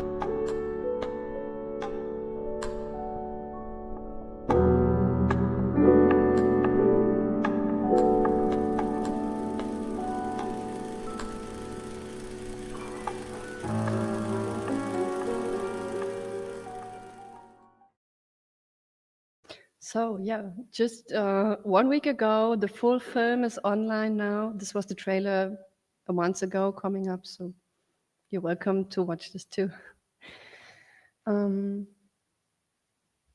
Yes. Isabel Wünsche mentioned that Shire's mountain home quickly attracted Hollywood visitors, drawn by its remarkable location, challenging drive at that time. Filled with the Blue 4 art and visiting her preacher Shire, it caught the interest of many movie stars, just like Greta Garbo or Marlene Dietrich. Quote, around 1935, Shire's unconventional house and gallery was both her trademark and her reflection of her own character as an art educator and art mediator, quote end. One of the Blue 4 had the chance to visit this innovative space. Julia and Lionel took various pictures about that time together. Directly after the Feininger visit, 1936, Shire decided to expand her house, as already mentioned. Sander named Shire as a successful agent of modernism. It is proved through her that she introduced herself to Diego Rivera. At that time, the painter already was famous, and she was self-confident, and she must have been convincing because Rivera became an enthusiastic admirer of the Blue 4. Of course, she acquired Rivera's Blue Boy with the banana in 1931 during her stay in Mexico City. Let us take a closer look at Shire and how her confidence grew. Shire was the youngest and only daughter of Henriette and Leopold, who owned the W. Maseburg, a can factory in Braunschweig. Born in 1889 to a Jewish family, Shire received a bourgeois education that included English. She became interested in art while studying under Gustav Lehmann. After her father's unexpectedly death, at the age of 20, Shire and her brothers inherited the factory. But she soon left the business to focus on art and traveling. She improved her English in Oxford, traveled with her art mentor Lehmann to Munich in Italy in 1910, attended at a summer school in Paris, and lived for a while in Brussels. The Swiss-born theater maker Gilbert Holzgang and director of the non-profit association Galka Ermi Shire Zentrum noted that Shire suffered significant losses earlier in life. First, her father, and later 2 art teachers who were important mentors to her. All died from illness or World War I. But one man stayed alive and fascinated her the most, Alexei von Lachenski. After they met for the first time in Switzerland, she abruptly ended her artistic attempts and became his agent, besides Marianne von Werefkin. From 1919 to 24, she organized traveling exhibition featuring Jawlensky's work. And from that time on, Jawlensky nicknamed her Galka, the Russian word for jackdaw and intelligent crow. That's why we saw this crow in this trailer. It should become her official name in the United States.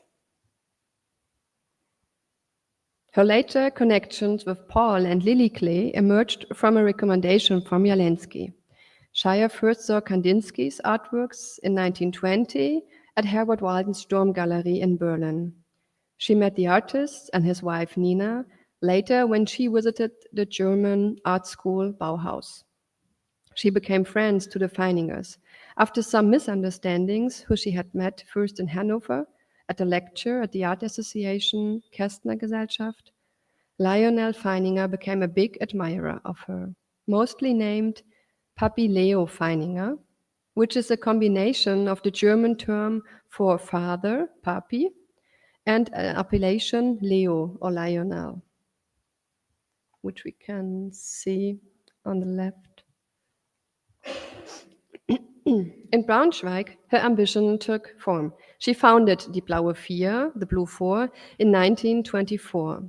Feininger, Jawlensky, Kandinsky, and Klee. And together they designed the brochures, exhibitions, and the press releases. A comment in the Pacific Standard Time notes that while the Blue 4 artists shared an impressive spiritual style with bold colors, their differences were as notable as their similarities. For example, Jalinsky simplified figures into thick color patches, while Kandinsky created fully abstract geometric forms. And after years in Europe, she must have been tempted to explore a new world. The same, she saw a chance to bring the Blue 4 to the United States in addition to the European market. After moving to California in 1925, Shire promoted the Blue 4 persistently. While based in San Francisco between 1925 and 1930, she organized exhibitions in 8 major cities on the West Coast. At that time, she also had the opportunity to meet Dorothea Lange, and Sander noted that the picture of Shire on her marketing brochure was captured by Lange, who ran a portrait studio in San Francisco that time. A notable depiction of Galkashire engagement with the art community is found in Peter Krasnow's painting, Recalling Happy Memories. Here we see Shire actively discussing on canvas, pointing in a hand, illustrating her role as both educator and advocate for modern art. Shire was a frequent lecturer in the Bay Area, delivering talks at prominent institutions such as the Stanford University, the University of California at Berkeley, and the Mills College. At the beginning of this time, Shire described her Blue 4 artists with observations about the American art scene, noting that women largely managed all, which contrasted with her European experience. Nevertheless, in 1930, Rivera helped to arrange a Blue 4 exhibition in Mexico City. William Sander discussed Shire's friendship with Beatrice Wood, often called Mama of Dada, in referencing paintings such as Evening at Arnsberg, the smaller one on the right, which depicts Shire as a guest at the Arnsberg home. And Sander believes Shire and Wood became close friends, referring a further comment from Wood's autobiography, I Shocked Myself, 1985. When Shire immigrated to Los Angeles in 1933 for good, simultaneously the support of her family from Germany became less and stopped soon. The Nazi regime had begun confiscating the family's property.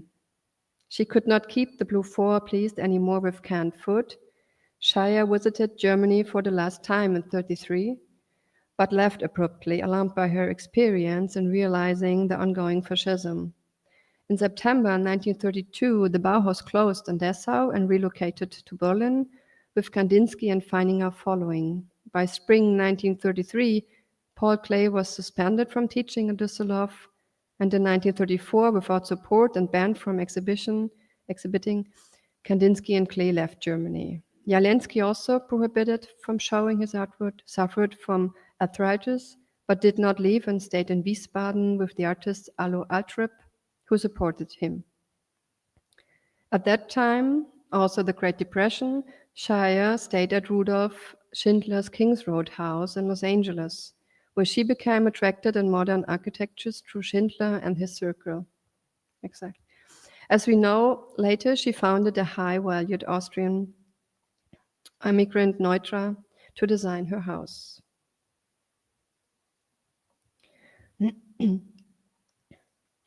When Shire met John Cage in 1935 for the first time, she was more than happy. She mentioned she felt young enthusiasm for pure art. Cage became another supporter of Shire and the Blue 4, helping with exhibition and promotion. Another often mentioned story is that Shire supported Cage and lowered the price of a Jalinsky painting he acquired. To that end, the young composer pulled a crumble $1 from his pocket as a deposit paid. But despite idealistic acts like that, Shire was also able to collect an extensive personal collection. In addition to the Blue 4, she included Diego Rivera, Alexandra Archipenko, Hans Arp, Jean Metzinger, Lahore Moholy-Nagy, Pablo Picasso, and Kurt Schwitters, among others. After being diagnosed with cancer in 1944, Shire donated her art collection to the University of California, the UCLA, with the condition that a catalog must be published and a museum constructed within 5 years. When the UCLA did not fulfill this term, her collection was instead left to the Pasadena Art Institute, now the Norton Simon Museum, in 1953. This collection is an example of her important female gaze, works given in friendship, symbolizing trust and personal relationship with artists. Stored or shown, the Blue 4 Galka Shire collection embodies Shire's life in her perspective, personal belief, relations, experience, and the fearless view of the need for new perspectives in arts. The recognition of Galka Shire is steadily growing. The foundation of the Galka Emmy Shire Zentrum Association is a big step for her hometown recognition. The latest exhibition, Galka Shire and the Blue 4 at Städtisches Museum Braunschweig, which is run right down, curated by Bianca Strauss and Peter Joch, offered for the first time a comprehensive look at her life as a German Jewish woman, artist, friend, immigrant, prophet, teacher, and cultural mediator. As previously stated, Gilbert Holzgang plays a significant role in Shire's legacy. The cornerstone of this exhibition was formed by his recent biography, Galka Shire, Ein Leben für Kunst und Kreativität, which explores and demonstrates the variety of relationships through letters, diaries, and archival findings. Holzgang also directed rare and successful theater performance on Shire. I would like to finish like I started with a quote of Steinitz. Even back, I admired Jalinsky as a painter and Galka Shire as his energetic representative. Our Temple of Modern Art in California is built on a foundation she laid as a pioneer in the 1920s, quote end. Shire was more than an art dealer or collector. She was, like Holzgang stated, a prophetess of modernism and a cultural bridge between California and Germany. Shire's social network included many well-known artists and personalities, and her extended collection demonstrates her female gaze. With her former house now revived for arts and culture, there lies an opportunity for her legacy in a living way with transcultural transfer. And Shire's stories remind us that modernism did not arrive in silence. It was shaped by women who made themselves heard and visible as Shire did. She has remained in all memories, the persons she met. Why did Shire compare Shire to Savonarola? Because Shire's life and works expressed moral beliefs that challenge existing norms in Europe and the United States. Through her, painting and artworks passed borders far away. She believed that connection between aesthetics and life can be translated by artworks. Through her, believing and trusting in art became more important than ever. Grazie mille. Thank you. Vielen Dank.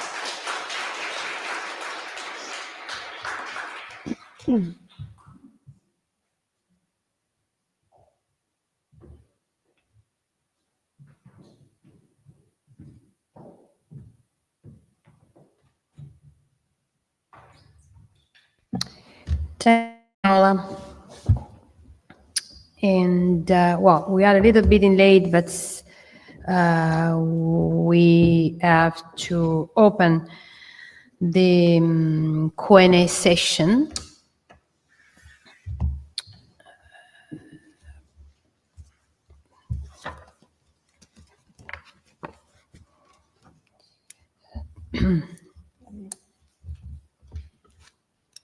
Any questions, comments, observations?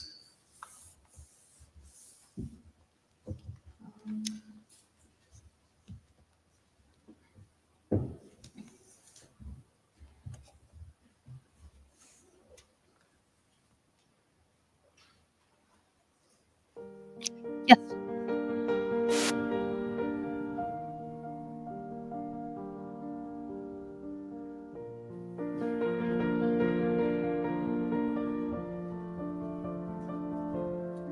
My question, does it work? Yes. My question is for Ilaria. Yes.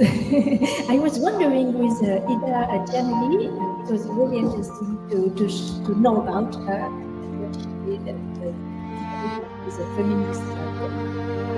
And I was wondering if she had a kind of relation or discussion.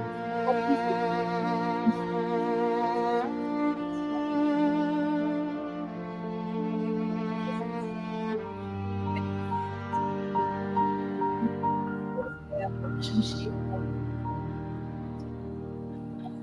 go together.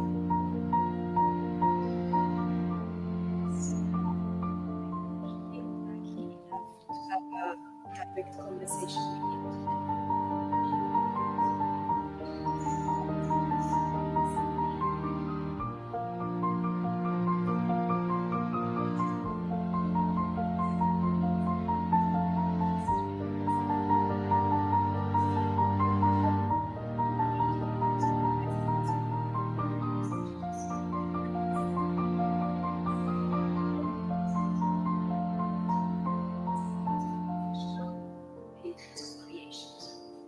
Free to express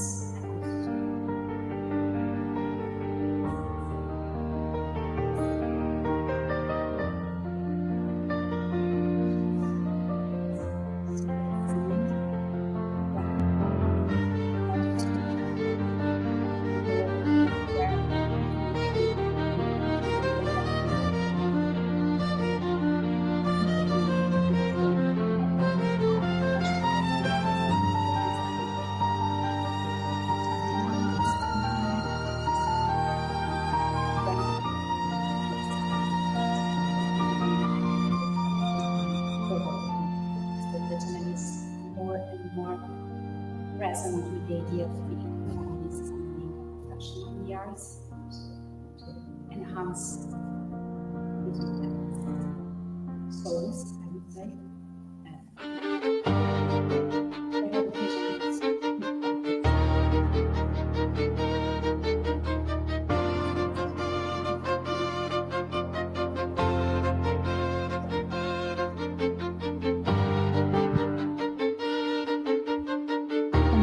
I'd just like to say, first of all, thank you to all speakers for really terrific awesome drawing us deep into this question of methodology about the gaze, whether this is through the politics, the active promotion of the female gaze through the politics of display, Johnatan and Agnieszka, or thinking about rethinking how the feminist gaze is implicated in challenging and changing the structures of the museum. In Ilaria's paper, I had a question specifically for Paola, because you two could take us to the question of the collector and also Shea's particular the transnational promotion of the collection through her identity as a Jewish woman, emigre, diasporic agent. The four, and the space before, I think is fascinating, and I just wondered to what extent Gaia attempts to also differentiate that construct of the German expressionist narrative in the Californian context. I'm thinking of a figure like Monta and Gabriel Monta, who's still active in 1962 and still on show. It kind of raises a fascinating question, this band of brothers, where is the voice also for the female visionary in terms of Shia's own gaze in that construction?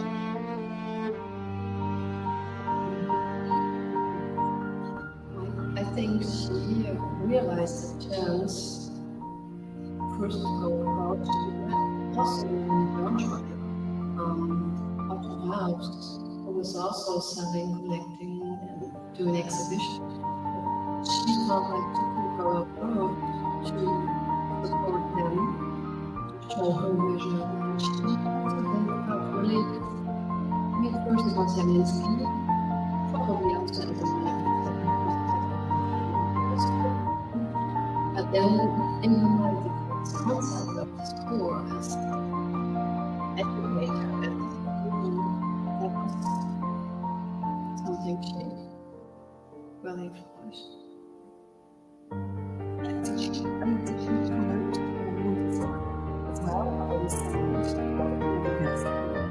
I guess that's something maybe when we think about the outcomes, it was good.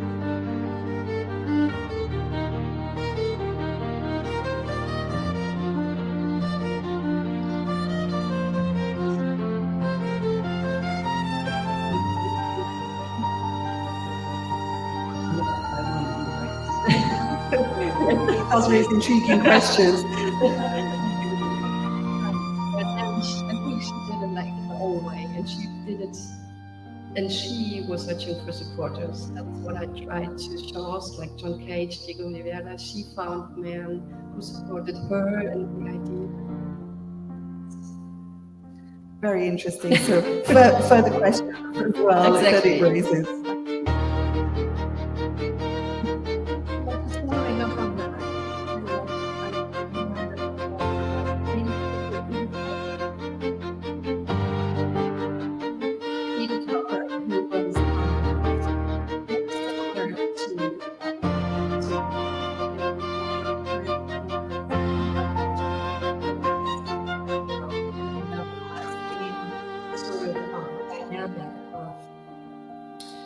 Being the first female gallerist, she was in New York, and making a mark that way, but doing it by promoting men and working with men who would support her in that endeavor. So it's I think that's an interesting parallel to just opinion.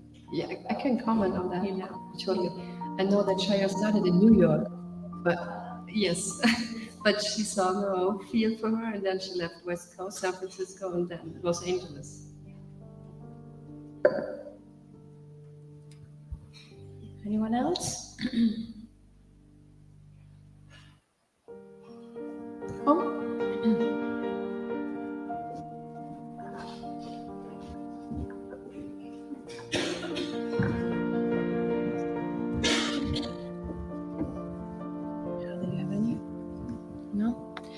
Well, no, I was just going back a little bit to Gretchen, Johnatan, and Agnieszka's presentations. Closer to my field of research, and I found kind of red line, which we probably also connected to Cheryl Ray's yesterday's presentation. So this parallel between architecture of women. So yesterday, Cheryl was saying about the Ionic column behind the Galleria.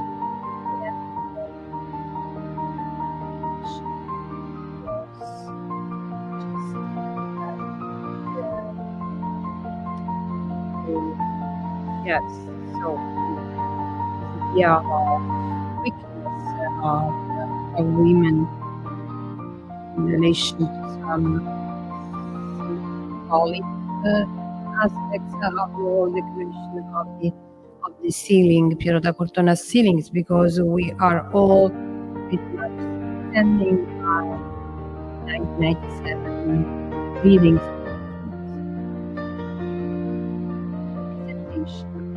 Power of the family finding lineage I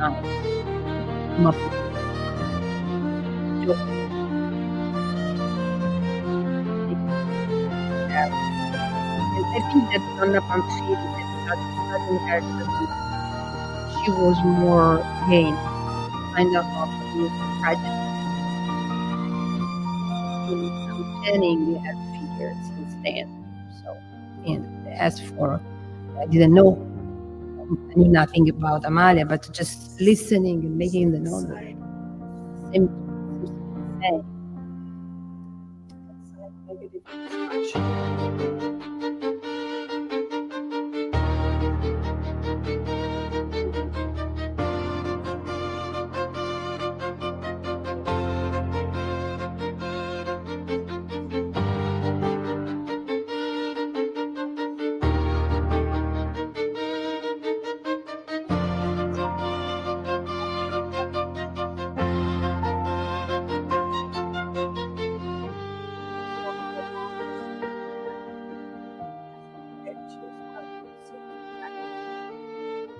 Our historians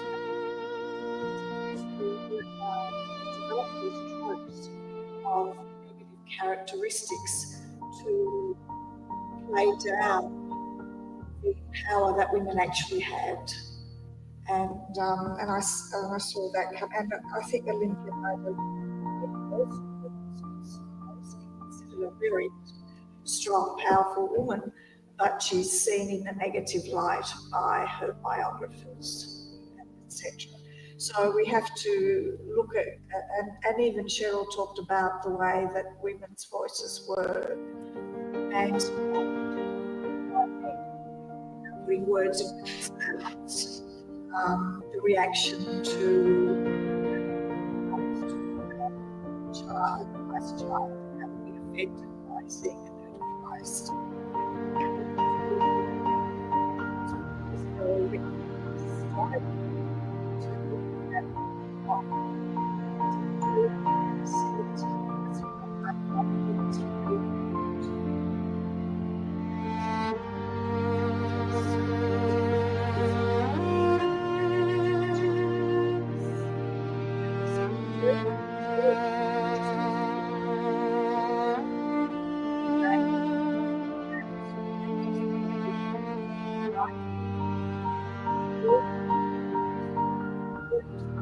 And that's true. The archives are rich and they need to be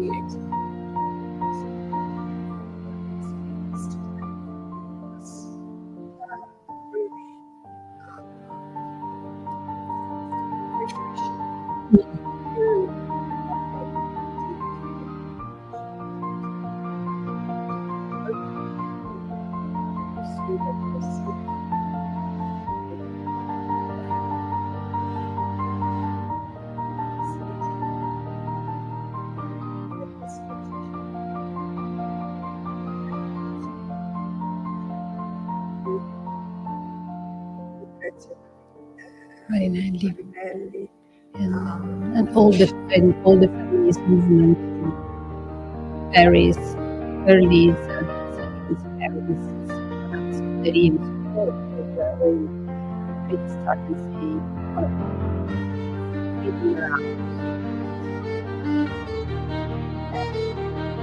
of women, we have really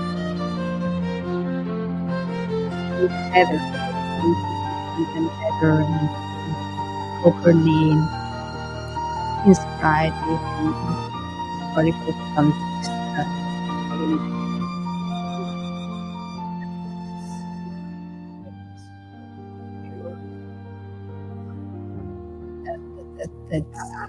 So the book on Artemisia Gentileschi that she places.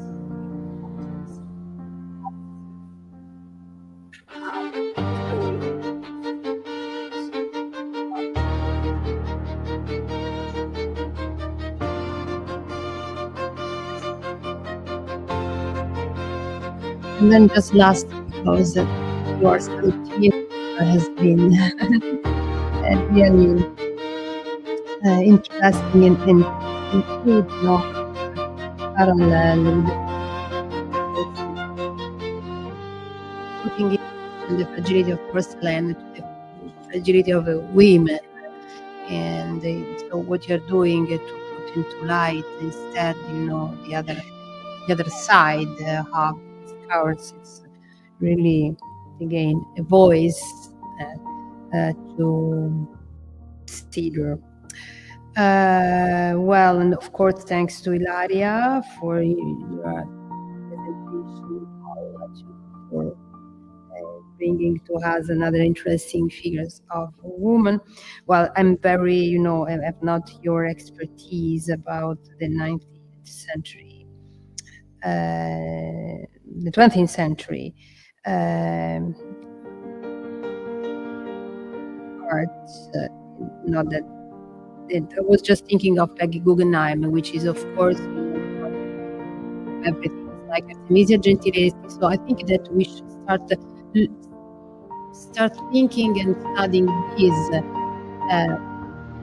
protagonists, in a kind of absolute protagonist. As Artemisia Gentileschi was just her, but no, then when we looked up the box, we found the word. Yes, like a Guggenheim.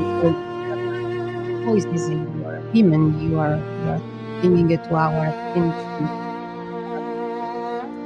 As for Dorothea Lange, Dorothea Lange at the end is the kind of reason the story, because it indicates 10 years ago she was kind of unknown, so it just became more popular in the present times. And the connection between Dorothea Lange and Shire is, again, the dots we were talking about. Okay, so we have a break. So before reading the lines and calling people here at noon, I want to tell you that you registered for the lunch and dinner. This is the time to do. And we have our lunch later in the library at the end of the morning session by 1:30ish. And so have a good break and see you soon in 20 minutes and so. Thank you. Downstairs in the library.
Rachel, can I just ask you something?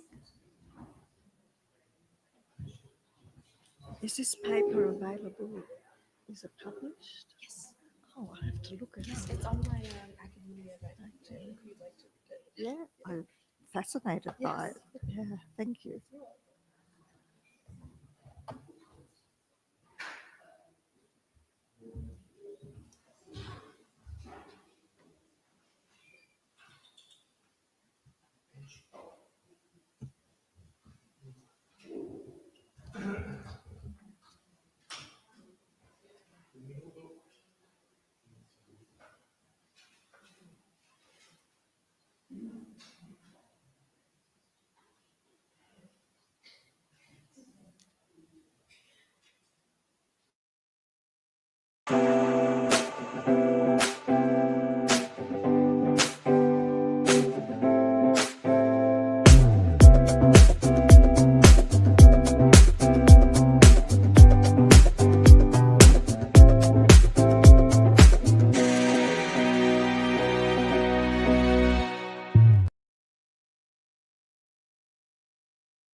Speakers. Our first speaker is Rachel Klein, a PhD candidate in History of Art and Architecture at Boston University in the US. She's a sixth-year PhD candidate, and prior to attending Boston University, Rachel earned a dual BA in History of Art and Anthropology with a minor in Italian from Haverford College. Rachel completed her MA at Boston University, and her qualifying paper, entitled Bravura in Blue, Ultramarine in the Works of Artemisia Gentileschi, adopted materiality as an interpretive lens to explore the gendered resonances of ultramarine in paintings by Artemisia Gentileschi. Currently, Rachel is writing her dissertation entitled Undressing the Renaissance Woman, the Female Nude in 15th Century Italy, which will centre on female viewership by exploring representations of the female nude inside marriage chests and as objects of domestic material culture from Florence to Venice. Welcome, Rachel, and today she will be speaking on the topic Subjects of Desire, the Female Gaze and Nude Figures Inside Florentine Marriage Chests. Thank you. Hello, everyone. Hello. Okay. Hi, everyone. I'd like to thank the organizers, Consuelo and Adelina, for selecting such a wonderful topic and for having me here in Rome. So without further ado, my paper today is entitled Subjects of Desire, the Female Gaze and Nude Figures Inside Florentine Marriage Chests.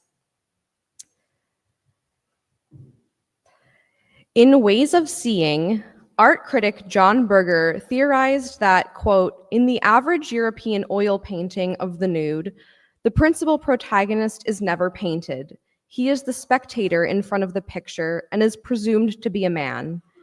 Everything is addressed to him. Everything must appear to be the result of his being there. It is for him that the figures have assumed their nudity, but he, by definition, is a stranger, with his clothes still on, end quote. Berger's viewing conditions of the female nude were certainly not always the case. Indeed, the assumption that the viewer must be both male and fully clothed is fundamentally at odds with the function of some of the first secular nude paintings created in 15th century Italy. My paper today will examine the depiction of nude bodies inside the lids of Florentine marriage chests and critique the psychoanalytical theory of the gaze to complicate our perceptions of female viewership and agency in the 15th century. Around mid-century, artists began including recumbent male and female nude figures inside the lids of Florentine marriage chests. Historically, painted cassoni were commissioned in pairs for the husband and wife as wedding gifts and decorated with moralizing imagery meant to serve as exempla for virtuous behavior within the marriage.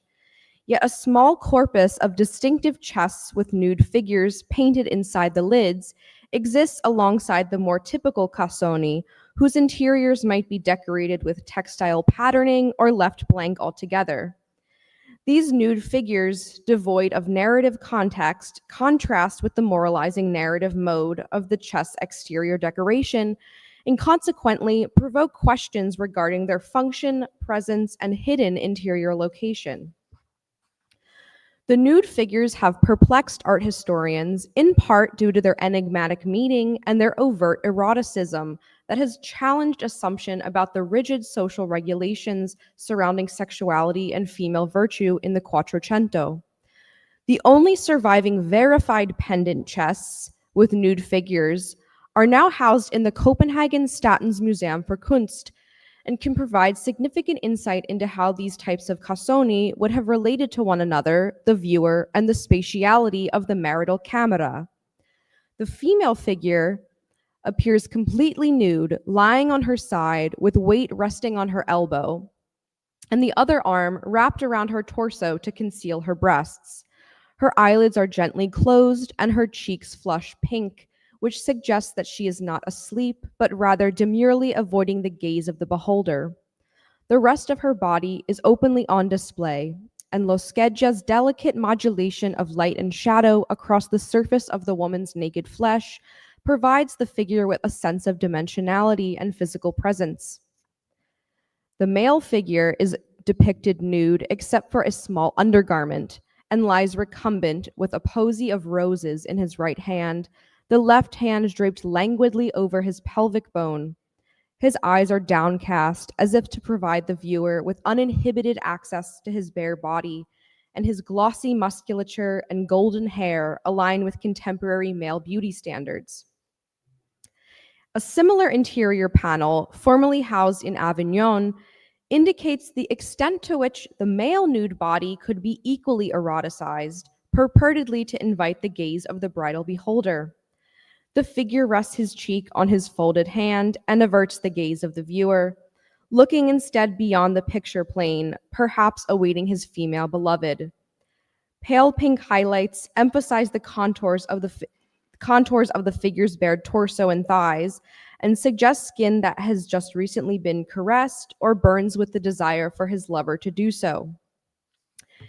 Adrian Randolph underscores the significance of this panel and characterizes the painting as, quote, an extraordinarily frank representation of male form intended for a female viewer. It is a secular male body, stripped not only of clothes, but also of mythological, religious, or other narrative textual shrouding, end quote. The lack of context given to the figure invites a level of imaginative visual engagement by the female viewer that other, more determined narrative images might not. However, it is important to note that the lower parts of both male figures' bodies are still more modestly concealed than many of the female figures. Conversely, the exterior panels of the Copenhagen chests are each painted with episodes from the rape of the Sabines that juxtapose the sexualized nude figures with moralizing imagery. The female body is also a subject of interest on the exterior panels, including the reconciliation of the Sabines and Romans panel from the Copenhagen chest with the interior female nude.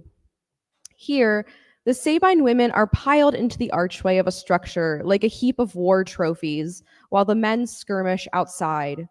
Hersilia, modestly dressed as a Roman matron, urges the fighting down their weapons so that her kin on both sides are not killed in the war.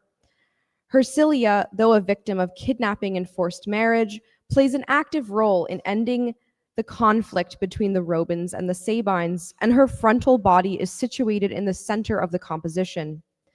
The classicizing male nudes set in the niches on either side of Hersilia draw a stark contrast to her clothed body, yet echo the almost life-size female nude hidden just under the chest's lid.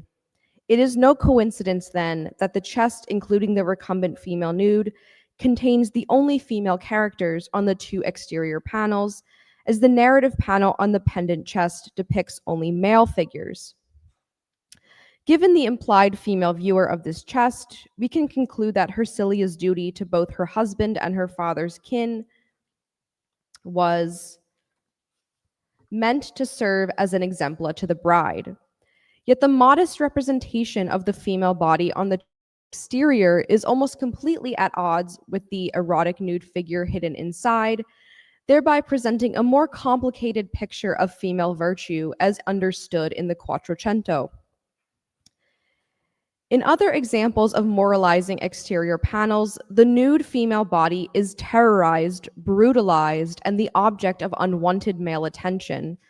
The nude Lucretia is raped at sword point, Griselda is stripped bare to prove her bridal submission, and the bathing Susanna is violated by the predatory elders, to name a few examples. These narrative images hinge on acts of violence towards women, yet they raise the larger question of how to see the interior recumbent nudes when the female bodies on the exterior panels often function as sites of vulnerability. Christelle Baskins has shown how centering the gendered aspect of Cassone painting can reveal the multivalence of viewer interpretations and experiences. Indeed, Baskins challenges interpretations of Cassone painting that do not account for diverse viewing experiences and asserts that, quote, when Cassone paintings are presented as static signs, we lose the opportunity to examine them as sites of contestation, negotiation, or transformation among makers, recipients, and viewers, end quote.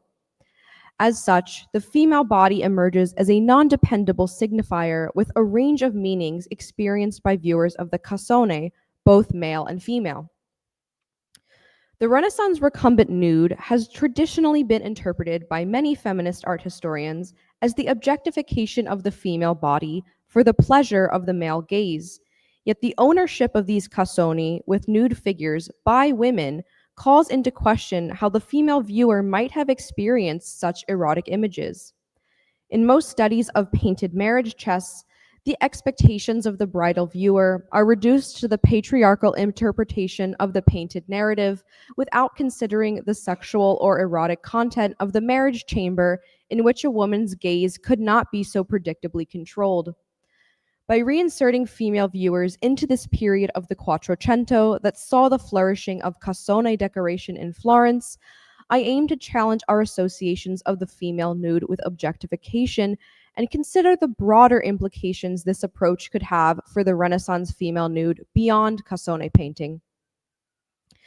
Inventory documents from 15th century Florence often designated a marriage chest as a forziere da donna or da sposa, which suggests that these chests were some of the only objects in the early Renaissance household considered to be the property of women. Indeed, in De Miglia, Leon Battista Alberti indicates that marriage chests and their contents, including linens, silks, ornaments, and other valuables, were under the domain of the bride, but the husband was permitted to check over the contents chest, or over the chest contents and confirm their security. Marriage chests were some of the most significant dowry goods exchanged between the bride and groom's families because they served the utilitarian purpose of transporting the bride's trousseau to her new home, and more importantly, identified women as wives married within certain families. Pictorial evidence from the 15th century additionally tells us that the Cassone was part of the visual realm of women. In Ghirlandaio's Birth of St. John the Baptist fresco at the Tornabuoni Chapel, the biblical scene is depicted in a 15th century camera that includes details drawn from contemporary life, such as the maiolica ceramics and the platform bed. In the corner of the room next to the bed, Ghirlandaio has included what is likely a cassone as part of the furnishings of a married woman's camera. Other than the infant St. John, the interior space is inhabited exclusively by female figures, and the marriage chest is positioned as part of their domain within the Florentine casa. Moreover, though painted in the 16th century, Titian's Venus of Urbino combines both the depiction of marriage chests and the recumbent female nude, which places the image within the same line of artistic inheritance as the Copenhagen Cassoni.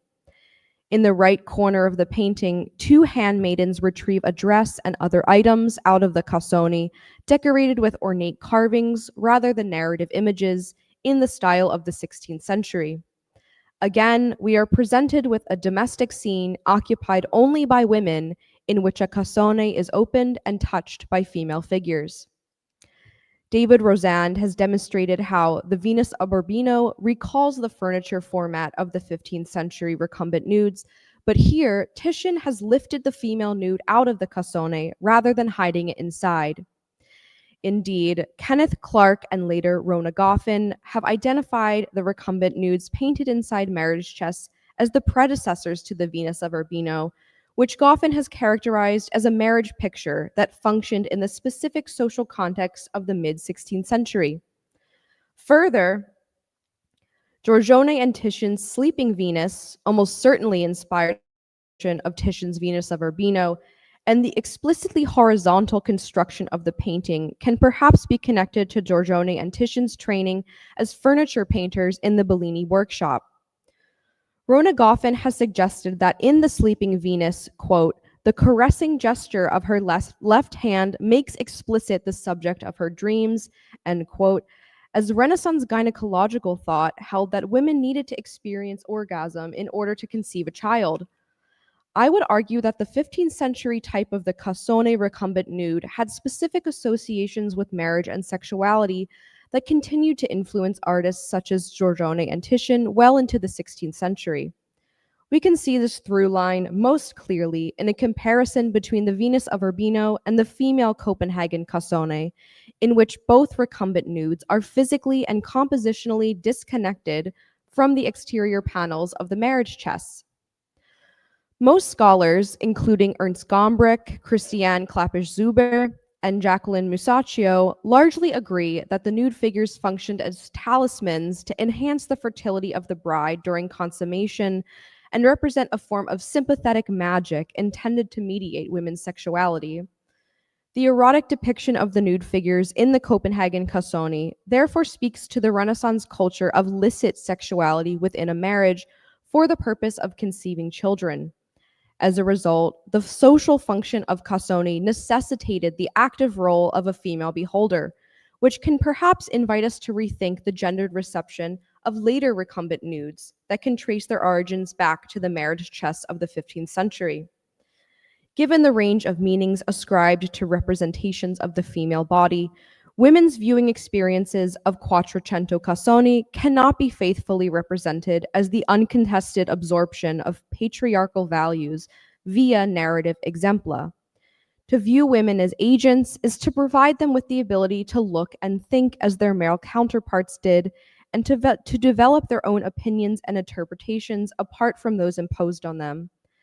Cassoni and the nude figures painted inside provide an apt canvas for the exploration of the female viewer experience, precisely because they were intended to evoke a variety of responses specifically from women in a private domestic environment.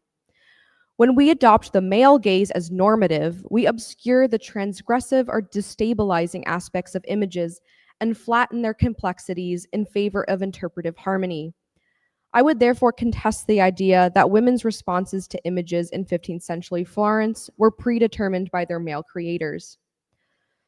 Though it is not an inner lid, the exterior cassone panel of the story of Griselda by Apollonio di Giovanni depicts a bare female figure that provides a critical example of how considering a female beholder can reshape our understanding of the female nude and cassone painting. Based on the story from Boccaccio's Decameron, the panel represents the nobleman Gualtieri's disrobing of his betrothed before dressing her in the clothing he had provided, an act traditionally interpreted as her submission to his authority. Griselda's alabaster body emerges from a sea of dark brown garments worn by the other women surrounding her as she is handed over to be Gualtieri's bride. However, Christelle Baskins observes that Gualtieri's attempt to assert mastery over Griselda's body paradoxically undermines his exclusive claim, rendering her visible not only to his male companions, but also to viewers of the cassone, including women. Indeed, Griselda's nude form, rather than signifying passive submission, emerges as what Baskins terms, quote, an autonomous corporeal presence, end quote, that could resonate with female viewers' own bodily experiences. To interpret Griselda's nudity as submissive is to view her solely through the eyes of Gualtieri. The scene's meaning becomes particularly layered when we consider that Griselda's audience included not only Gualtieri and his retinue, but also the bride, who herself may have been disrobed within the marital chamber. How then would it be most fruitful to approach the experience of the female viewer in order to demonstrate the multivalent interactions with nude figures inside the Copenhagen Cassoni? In studies of the recumbent female nude of the Renaissance, the Lacanian concept of the male gaze has been especially helpful in interpreting the representation of the passive female body intended to provide visual pleasure to the active male viewer. However, in the field of Renaissance art history, scholars such as Geraldine Johnson, Laura Weigert, and Adrian Randolph have moved more towards the concept of an embodied beholder that complicates the subject-object dichotomy in favor of considering the full range of a viewer's sensorial interactions with works of art. I would propose a methodology that accounts for both the subjectivity encompassed by the female gaze and the complexities of female embodiment in the context of the marital chamber. For my study of the nude figures inside marriage chests, the significance of the female gaze lies not in its objectifying power, but rather in its ability to affirm the existence of female viewership as an active and important facet of Renaissance visual culture. In her book, The Italian Renaissance Nude, Jill Burke made the astute observation that women of the 16th century had essentially been, quote, written out of the history of the Italian Renaissance female nude, end quote. It has been my intention to demonstrate how this history actually begins in the Cassone painting of the 15th century, and that accounting for the experience of a female viewer can deepen our interpretation of the nude body as a multivalent signifier in the Renaissance, and even complicate the very origins of the type. Thank you.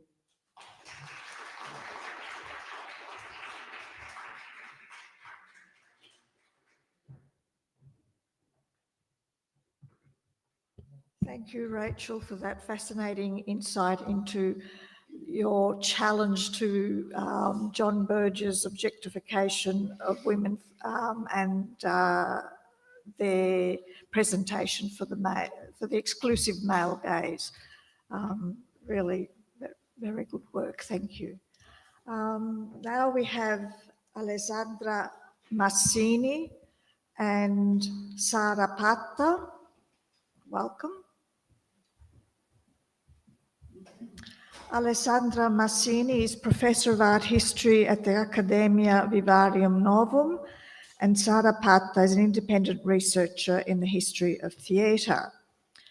Alessandra teaches history of art at the Accademia Vivarium Novum in Frascati and at the Rome campus of Duquesne University. She additionally works as author and consultant for documentaries, such as for the BBC and RAI, collaborates with the Colonna and Torlonia collections in Rome, and acts as specialised guide for embassies and institutional events such as G20 in Rome. Welcome, Alessandra. And Sara Patta graduated in theatre and film studies from La Sapienza University in Rome, where she obtained a summa cum laude presenting a thesis on traditional carnival in Sardinia in 2010. Her first degree in thesis concentrated on Antonin Artaud and his double.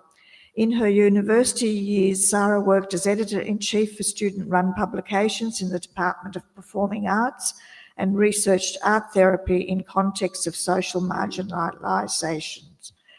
She then attended specialised courses in drama therapy, choral singing and social theatre, as well as workshops with inmates and psychiatric patients conducted in rehabilitative settings.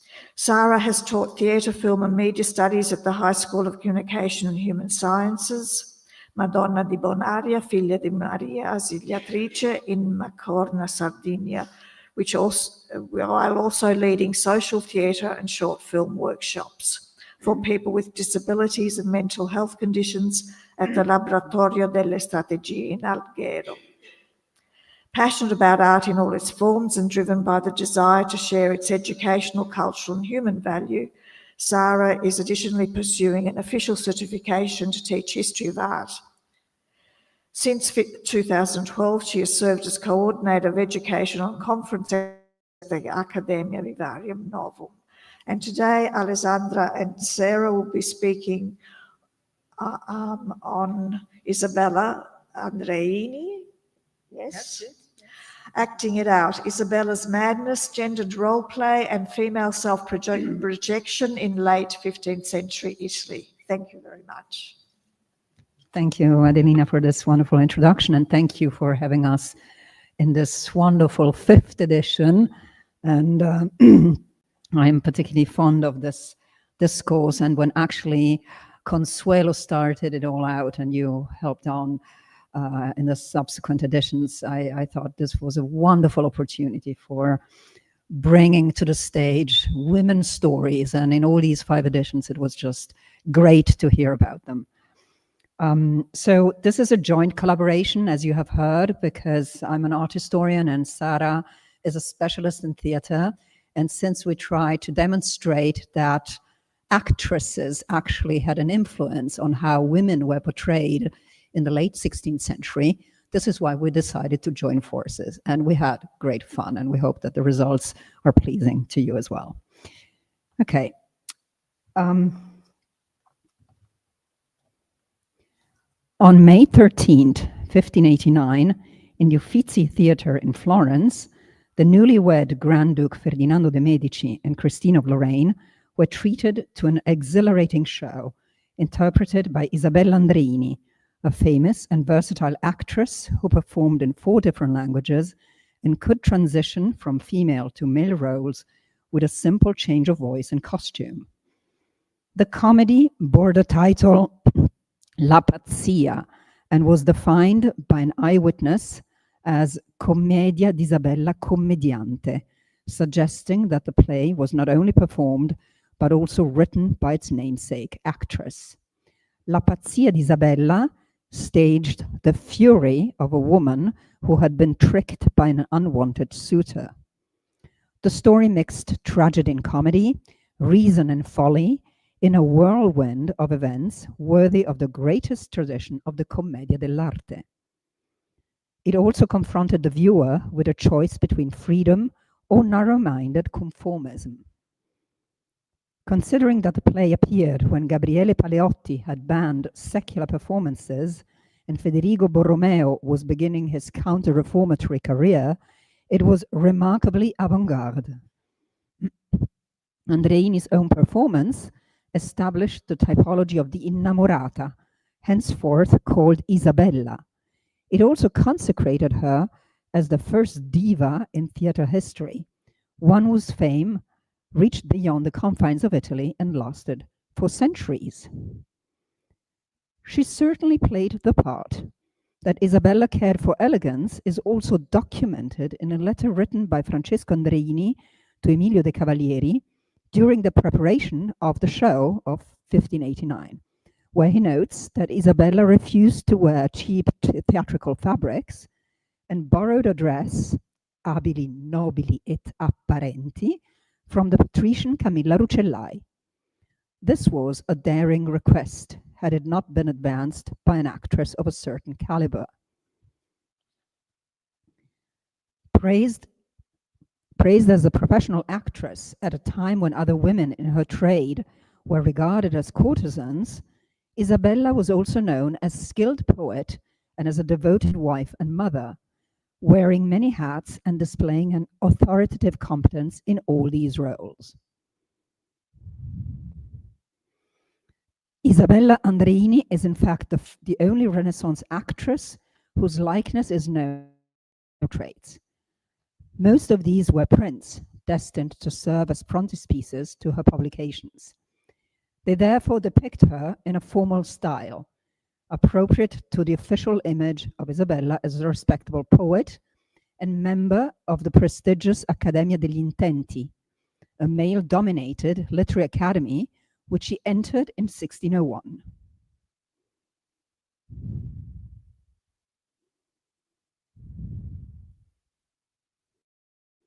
Sorry, this is going on too much. Okay. A portrait by Paolo Veronese in the Thyssen Museum in Madrid has been convincingly associated with Isabella Andreini as a self-confident, practical, and determined woman, standing proud in the same guise of a man. With the exception of the elegant blue dress, a fashionable toy spaniel, and a small book, there are no specific attributes that could reveal her identity or social status. By comparison with other portraits, it's not going on. I'll do this way. Okay. By comparison with other portraits, one could infer the booklet to be a Petrarchino. Its presence was intended to convey noble feelings and refined intellect. It also corresponds to the literary trend of the Petrarchismo, which was initiated by Pietro Bembo's proposal of Petrarch as the absolute model of poetic language. Usually in paintings, the Petrarchino was left open to reveal poetic verses, whereas in Veronese's portrait, the text is illegible, as if it could have been written by someone else, perhaps the sitter herself. In the portrait, Isabella has no symbols allusive to her trade and does not wear any jewelry, lest she be confused with a frivolous courtesan. Instead, she preferred to emphasize her intellectual standing, as implied by the book, faithfulness as a wife, implied by the dog. Her commanding and somewhat artificial pose stems from her costume, her marked contrapposto, and her spirited and focused gaze. The overall result is an unfeminine attitude in contrast with the typical depiction of noble women and the expected delicacy of the innamorata, which Isabella interpreted on stage. However, her androgynous image also visually references her ability to alternate male and female roles by changing her voice and adopting a dominant or submissive tone. Her dress seems to reinforce such ambiguity, appearing to be more comfortable than those of contemporary noble women. The bodice, cut like a man's doublet, buttoned in the center, not stiffened by bones, may well be suited to an actress who had to freely move on the stage. The assertive self-confidence displayed in the painting corresponds to the trend of female portraiture, which developed in the later 16th century. By contrast, in portraits of the early Cinquecento, female sitters were still characterized by a relatively demure attitude or an impassive expression that betrayed status, but not emotions or an inner life. In the 1520s, a direct gaze is more frequently found in images of unknown beauties, which either represent courtesans or were destined for private eyes in intimate settings.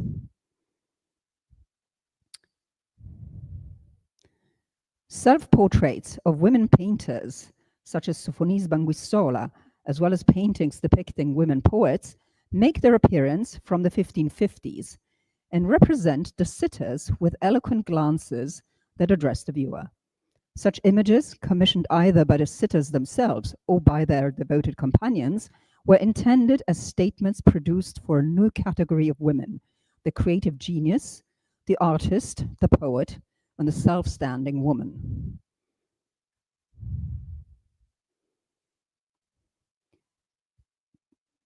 Bembo's endorsement of love rhymes written in vernacular Italian opened new possibilities for ladies with poetic ambitions to compose and publish their work. Indeed, it is no coincidence that from the 1530s, several women poets started to emerge, as demonstrated by the cases of Vittoria Colonna, Gaspara Stampa, Veronica Gambara, Veronica Franco, Tullia d'Aragona, Isabella di Morra, Minerva Anguissola, who was Sophonisba's sister, and later Isotta Brembati or Lucia Albani Avogadro. The goal of these women, all taking agencies as writers, was to produce a composition that could be classified as literary, and thus on a par with the output of male authors and men of letters. This new awareness finds equivalence in the stately portraits of aristocratic ladies that were being painted in the 1560s and 70s by Bernardino Campi and Giovanni Battista Moroni, like these two that you have on the screen, who were both quite famous poets. The emergence of such portraits gives visual expression to the querelle des femmes that was animating those years. The debate about the virtues of women had begun with Boccaccio's De Mulieribus Claris and continued with the De Corpuellarum, a manual for female education published in Venice in 1471. The humanist Mario Quicola followed suit in 1502, while a treatise on the excellence and dignity of women came out in 1525, soon to be followed by Il Cortigiano of Baldassarre Castiglione.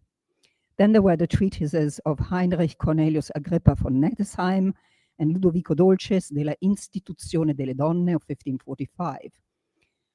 These treatises were all published by men, and while they intended to praise illustrious women, they also contained prescriptive overtones on how women should behave. However, by the time in 1600, when two women, namely Moderata Fonte and Lucrezia Marinelli, published their own treatises in defense of the female gender, women had long turned away from being submissive brides or domestic administrators and had become decision makers, regents, army leaders, like the Tigress of Forlì, Caterina Sforza, as well as illuminated patrons of art, like Isabella d'Este, as well as writers and intellectuals. The transition away from the meek and objectifying rendering of women that had been the norm a few years earlier did neither happen suddenly nor by chance, and may have been mediated by the increasing presence of women in intellectual discourses and in literary circles. We contend that this transition is also associated with the introduction of women in public performances, a realm hitherto reserved to men. Indeed, the self-assured, almost defiant gaze we find in female portraits from the 1560s corresponds to the assertive, free, and outspoken attitude of actresses on show. It cannot be a mere coincidence that such a change in female portraiture appeared precisely at the moment when women stepped out of the shadow and entered the stage with new confidence and pride. To trace how this happened, it may well be worth to shed further light on the most famous among these early actresses, namely Isabella Andreini.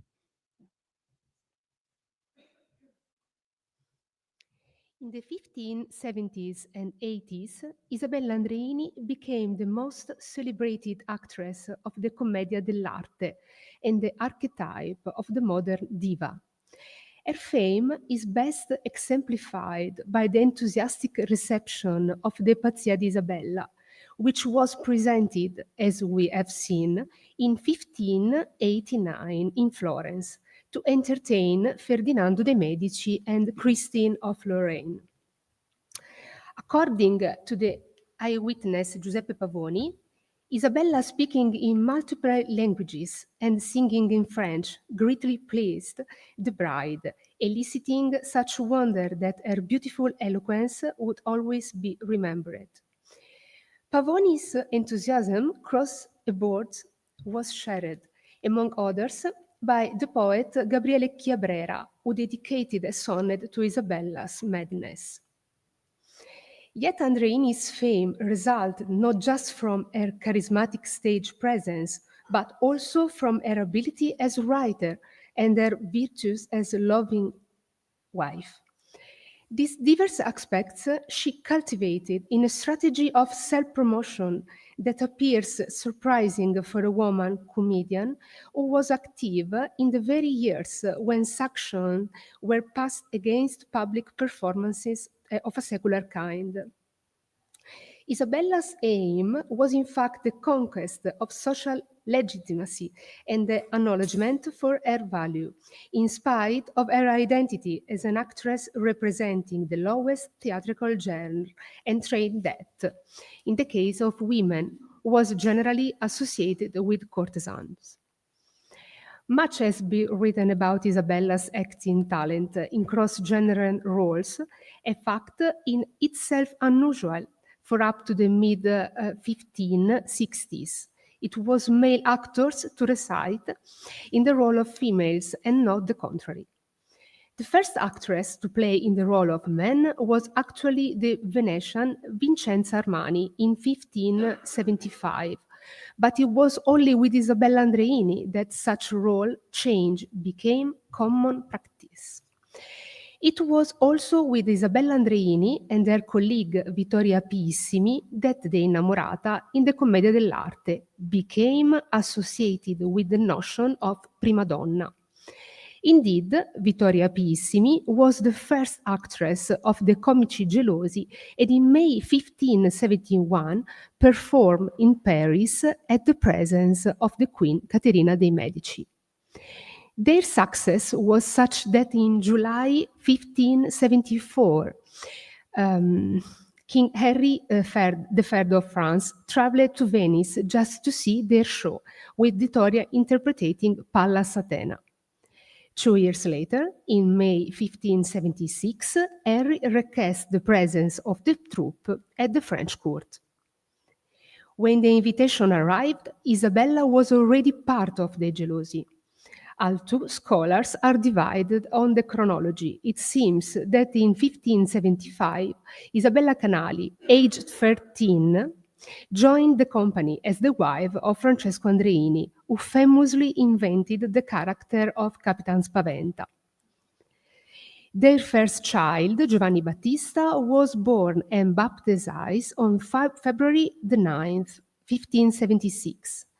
3 months later, as said, the Gelosi went to France. In spite of her duties as a mother of a newborn, Isabella did not miss the opportunity to accompany the troupe to Paris, also because the plague was spreading in northern Italy in those very months. The Gelosi thus remained in France for 2 full years, as we know from documents recording their performances in front of the royal court.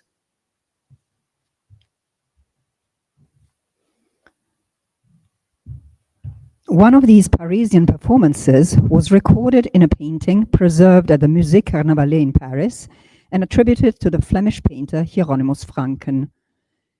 It is very likely that in the 1570s, the Gelosi also toured other European locations. In this sense, it may not be far-fetched to relate them with the characters of the Commedia dell'arte represented in the frescoes of the Narrentreppe at Trausnitz Castle near Landshut in Bavaria. These indeed were executed between 1575 and 79 by Alessandro Paduano for the Duke of Bavaria, Wilhelm V.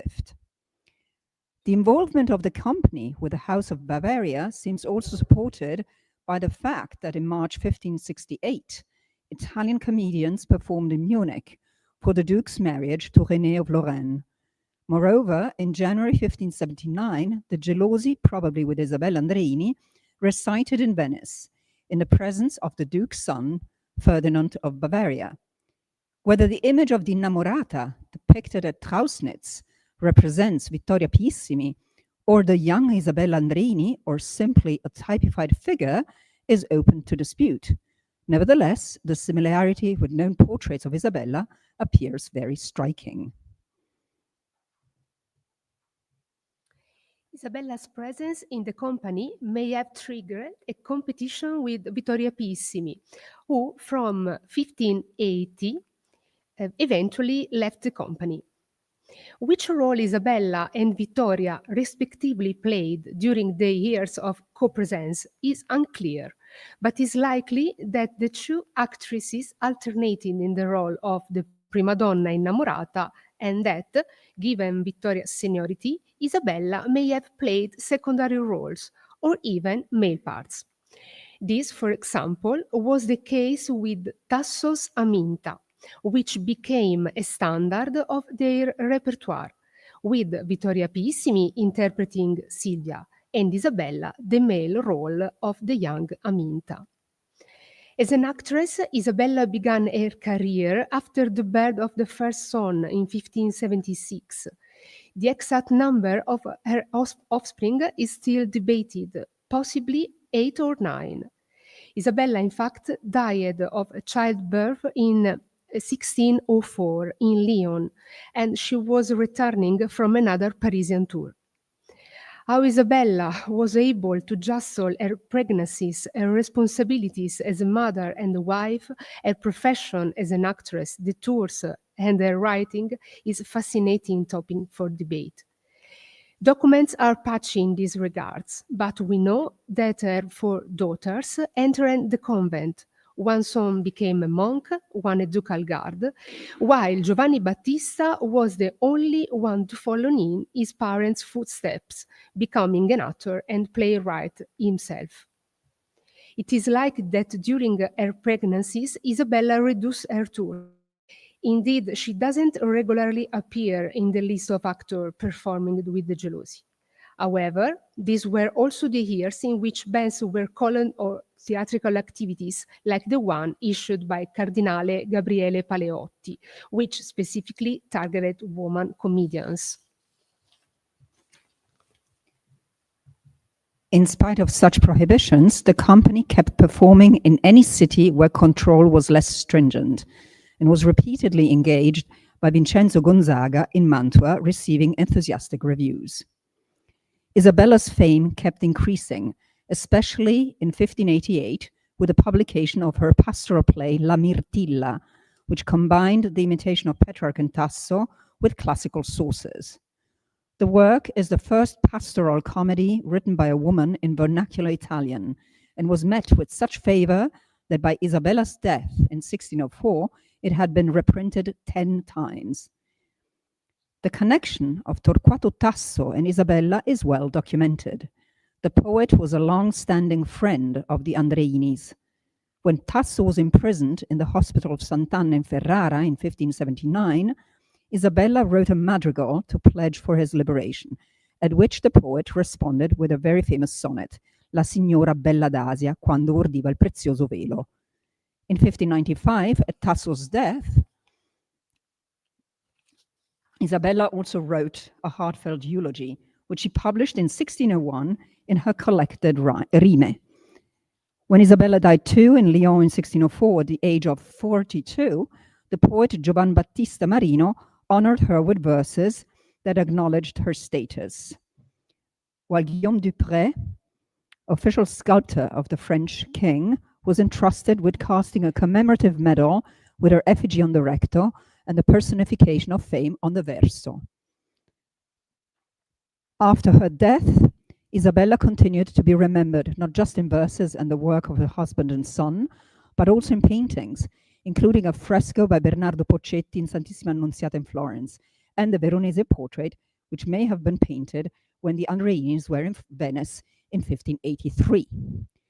If the woman portrayed in the painting and the drawing on screen, which was actually attributed to Veronese and dated to the 1580s, if indeed painting and drawing indeed represent Isabella Andreini, one would have a tangible example of the comedian's desire to immortalize her identity and status. Another interesting portrait, attributed to Veronese, has recently come up in a London sale of February 2024.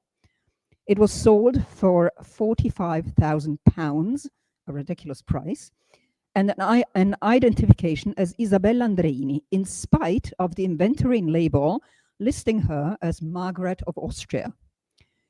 The facial likeness appears indeed very similar to the earlier Veronese painting of Isabella Andreini, hence the identification proposed in the sale. However, the sitter is presented with attributes such as the expensive carpet, the jewelry, the conspicuous silk gown that were more appropriate for the higher aristocracy rather than an actress. Such items would have been out of Isabella's league in spite of her success. Additionally, in the former portrait, she chose not to wear any jewelry, whereas she does in this one. then is the sitter who so strongly resembles Isabella? We have two options. Either Margaret of Habsburg, the daughter of Charles V, who first married Alessandro de' Medici and then Ottavio Farnese, but they don't look very much like one another. Or Margherita Farnese, the wife of Vincenzo Gonzaga for only 2 years in 1581 and 1583. The former Margaret died in 1586 and would have been over 60 years old when the portrait was made. The latter Margherita was sent home to Parma after 2 years of marriage because of her physical conformation, which prevented her from consuming her marriage. Given that the painting is inventoried as Duchess Margaret, one could infer that it was the Farnese girl and not the Habsburg lady to be meant. Moreover, the portrait is so similar to Isabella that one could suspect that the actress lent her beautiful likeness to the less fortunate Duchess at some point before the marriage was annulled in 1583. This is quite plausible, considering that the Andreinis in the 1580s were invited to Mantua almost on a yearly basis. Additionally, Vincenzo Gonzaga exchanged letters with Francesco, acted as godfather to Isabella's daughter Lavinia, and ended up paying the dowries of both Lavinia and her sister to enter a convent. In sum, we propose that the second Veronese portrait is Isabella in disguise as the poor Duchess Margherita Farnese, who indeed resented Isabella's presence at court and in 1582 refused to see her acting. Such resentment may have had good grounds. Her husband Vincenzo was a known libertine who could not resist beautiful women and whose illegitimate children may have ended up in convents. And I just wanted to add, this painting has just come out and Sara and I are actively researching this because we have this theory and we need to prove it. So you're the first ones to hear about it. And let's hope we're on the right track. Maybe not, but maybe yes. Thank you.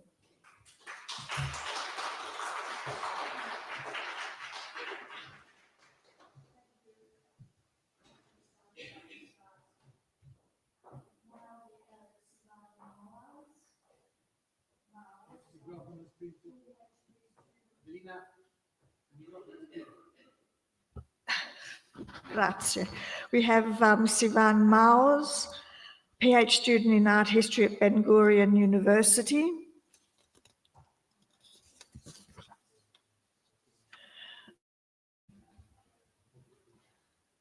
And she holds an MA in art history and curatorship and Renaissance culture from the Warburg Institute. Her research focuses on women artists and the iconography of biblical heroines in early modern Italy.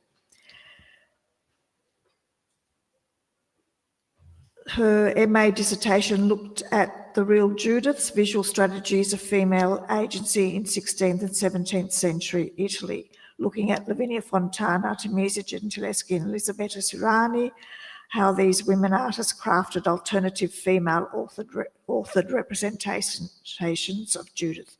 Her doctoral research explores the visual and social networks of early modern Italian women artists in relation to the literary debate of the Querelle des Femmes. She currently works at the Ben Uri Gallery and Museum in London, where she supports exhibitions on contemporary women artists and conducts research on émigré and persecuted artists. Thank you, Sivan. And Sivan will be giving a talk on constructing the heroine, Judith as spectacle and the female gaze in Lavinia Fontana's painting. Thank you. Thank you.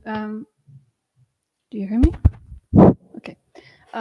Thank you, Adelina, for the presentation, and thank you again for inviting me to be part of this conference and to speak with you today about Judith as a spectacle and the female gaze in Lavinia Fontana's paintings. In early modern Italy, Judith, a Jewish widow who saved her people from the Assyrian by killing the Assyrian general Holofernes, became a powerful and contested icon. Male artists often portrayed her as chaste, seductive, or even masculine. But how did women artists see Judith? Today, I'll focus on Lavinia Fontana, who was the first professional female artist in Europe to work outside a convent or a court. I argue that Fontana offered a new female-authored visual language to depict Judith, one shaped by the female gaze and aimed at a female audience, crafting Judith as a spectacle intended not for male consumption, but for identification, admiration, and reflection by women. This presentation will provide a short background on Judith's popularity in traditional iconography during the late 16th and early 17th centuries. Then I'll focus on Fontana's works, presenting the three key visual strategies she employed to reimagine Judith. These include costume and jewelry, female co-agency, and self-portraiture. These strategies appear in her two late works on Judith, Judith and Holofernes by Torchlight and Judith with the Head of Holofernes, both painted around 1595 to 1600 in Bologna, Italy. I'll also briefly explore the connection between these works and their likely patrons, two noble Bolognese widows, highlighting how Fontana's Judith have mirrored their values, roles, and social identities. Between 1550 and 1660, at least 113 known depictions of Judith were created by 66 Italian and European artists working in Italy. Only 6 of these were women, yet they produced nearly 19% of the total, indicating their outsized engagement with the subject. Remarkably, half of the women artists who painted Judith created 4 or more versions of the Jewish heroine, compared to just 3% of the male artists. Among them were Artemisia Gentileschi with 8 versions of Judith, Fede Galizia with 6, and Lavinia Fontana, who produced 4 known Judiths. In Bologna alone, 25 Judith paintings were produced, more than in Rome, Florence, or Venice. Around 20% of Bologna's paintings of Judith were by the city's prominent female artists, Lavinia Fontana and Elisabetta Sirani. These figures underscore both the popularity of the theme of Judith and the unique artistic space Bologna offered to women. The traditional iconography of Judith, shaped largely by male artists, often presents a one-sided view of her character. Some artists portray her as a model of virtue and chastity, as we can see here in this manuscript, where Judith represents chastity, contrasting with Potiphar's wife, who represents lust.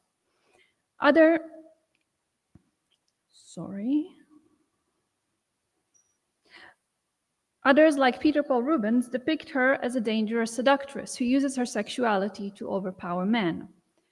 Judith is also sometimes shown as a warrior and a civic heroine, a symbol of resistance against tyranny, like in Donatello's famous sculpture in Florence. In these works, her sexuality is often concealed, and she even gains some physical manly attributes. Created through the male gaze, these depictions often simplify her complex character, reducing her to gendered archetypes that mirror the restrictive ideals of femininity in early modern culture. Women artists, by contrast, reworked these traditions. They created a heroine who combined elegance and authority, virtue and agency. This wasn't incidental, as these artists live in patriarchal societies that often questioned women's intellectual and artistic capacities. What better model for asserting female power than Judith, a woman who outwits and defeats a tyrant? Lavinia Fontana was the first to pave the way. Through her depictions, Judith became a spectacle reimagined through the female gaze, not as a passive object of desire, but as a powerful, multi-faced heroine authored by and for women.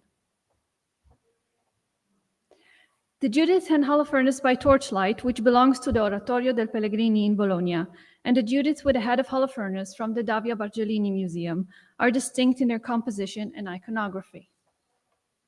In the Bargellini Judith, which resembles a portrait more than historical painting, Judith stands triumphantly, calmly presenting 2 of her known iconographical attributes, the head of Holofernes and his sword. She is richly adorned and composed, while her maid smiles in the background, holding the basket. Despite her violent act of killing, there are minimal signs of blood in the painting. The Pellegrini Judith presents more violence and drama. Judith stands at the forefront, holding a blood-dripping sword, while grasping Holofernes' hair, which rests on a makeshift altar. She experiences divine enlightenment following her heroic deed, while her face is illuminated by the torch in the night.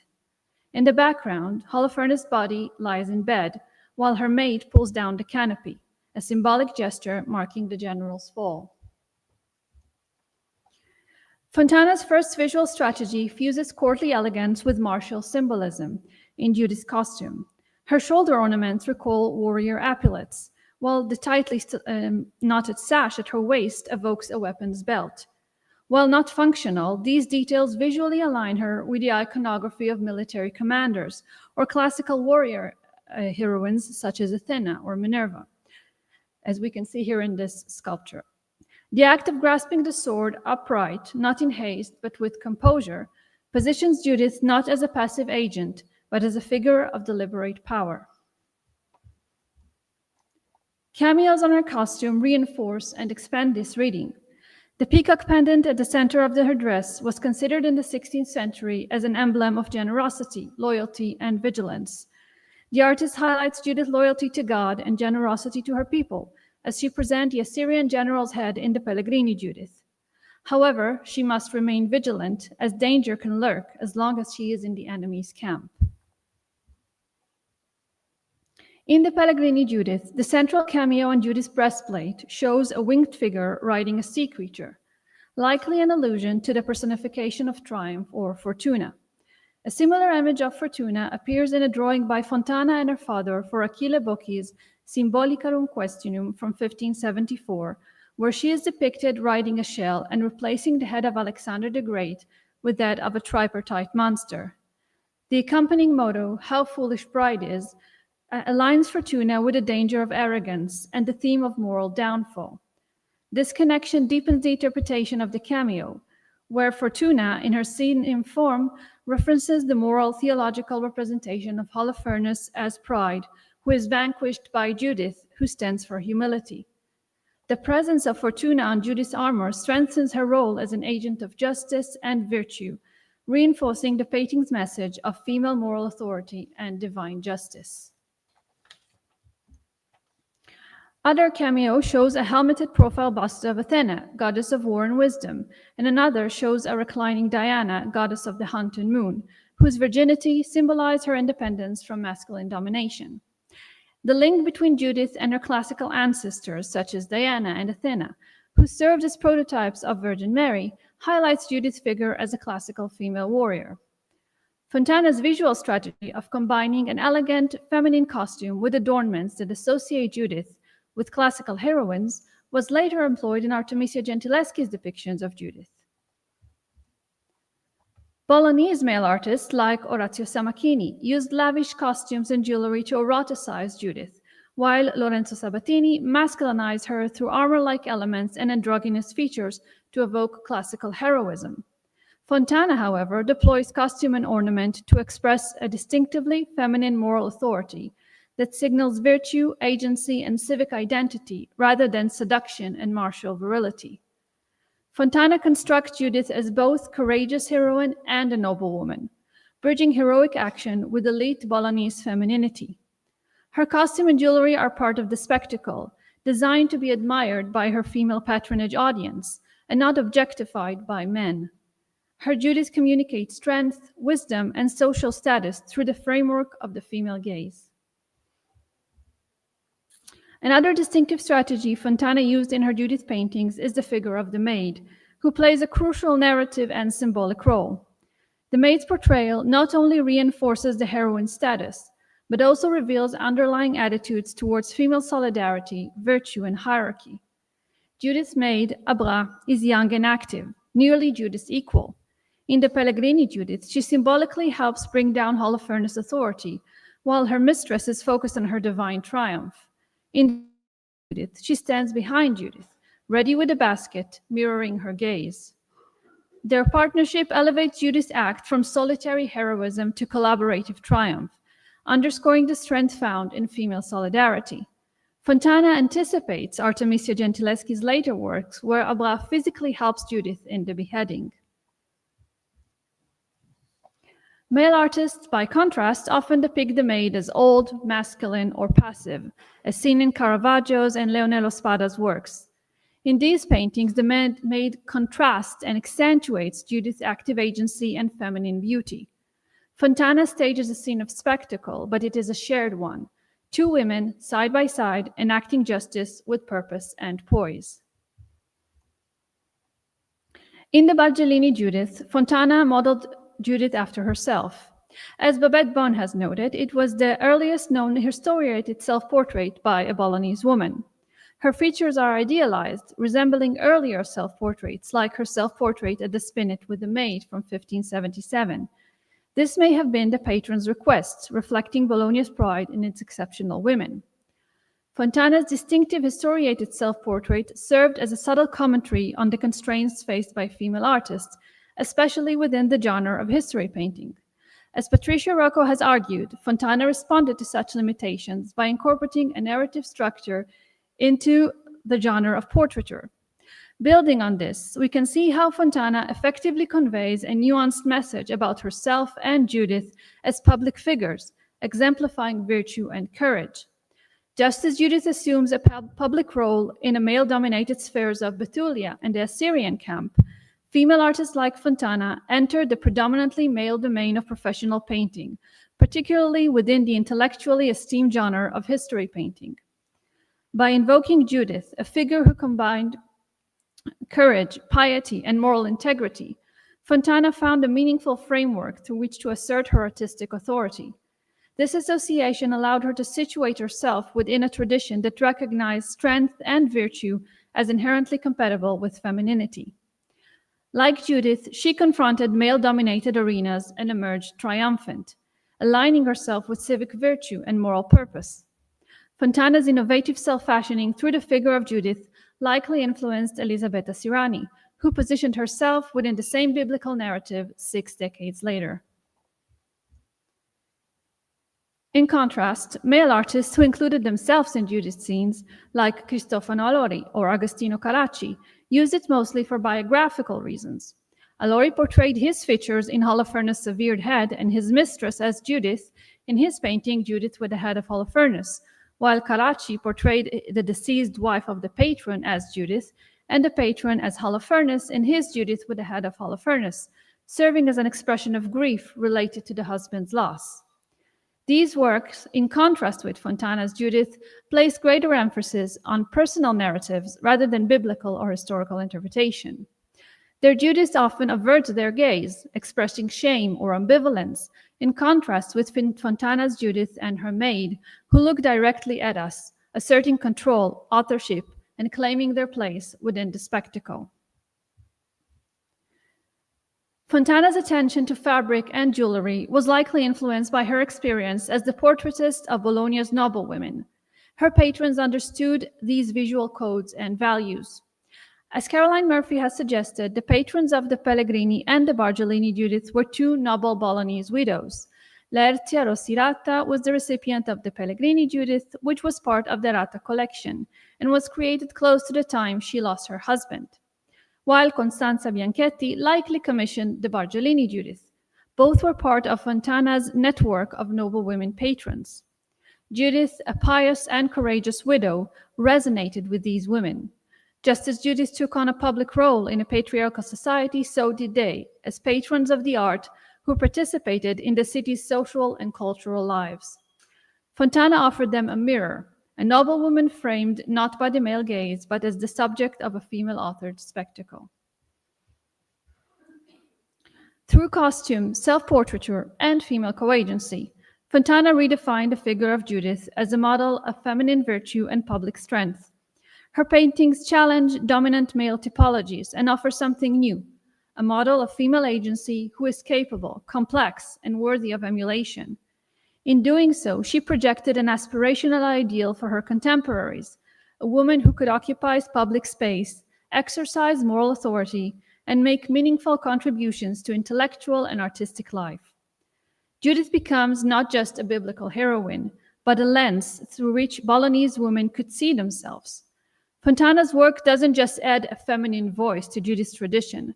Her visual strategies paved the way for her female successors and rewrote the tradition entirely as a spectacle authored through the female gaze. Thank you.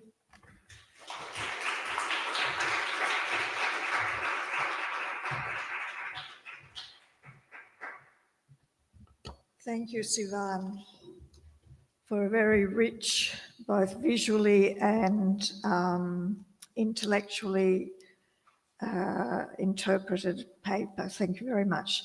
Now we have Agata Stepien, who is a bilingual and interdisciplinary artist, Doctor of Humanities and intersectional feminist, as well as an activist and a lecturer at the Department of Hispanic Philology, History, Culture and Art in the Institute of Modern Languages. Over the past 10 years, she's been active in various international venues, universities such as the Universidad de Castilla-La Mancha, Spain, University of Barcelona, the Academy of Beaux-Arts in Brussels in Belgium, the Academy of Fine Arts in Rome, and the Academy Nacional de Belles Artes, Lisbon, Portugal. Her artistic and activist efforts led to the inclusion of her works in the Bankiewicz Contemporary Art Gallery in the Museum of Krakow. Her European PhD explores intercultural dialogue, investigating female identity in artistic and bodily practices, as well as examining issues of territorial borders and trauma, giving a reflective and profound quality to her work. Today, Agata will be speaking on the pentimento as a language of resistance, hidden feminine narratives in the layers of the image. Thank you, Agata. Welcome. Welcome, everyone. Thank you very much for inviting me. Today's perspective, it will be a little bit different because of the art practice, which I do. So it will be interesting as well to understand the process of the art creative female work through my perspective of the women that is practicing art, especially painting. So today we will think and we will reflect all together about the pentimento as a language of resistance, uncovering women's hidden decisions in art history that they focus the gaze. There is a game between the gaze of our the public watching the painting, and as well the women gaze while producing art. That layers that we cannot see normally. We have the meeting with the painting, which is a final version, but it's very important as well all the steps in the process, because the painting is always the act of decision. So these hidden decisions, they can very well explain the trajectory of the female artists during the different times, and as well the social barriers that they could not express themselves very freely on the way how to present even themselves.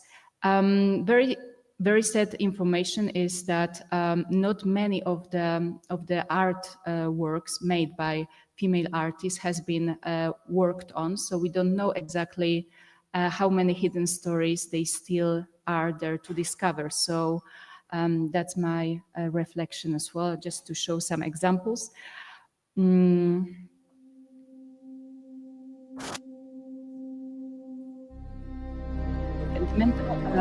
It's from the Italian pentiti, which means to repent or change one's mind.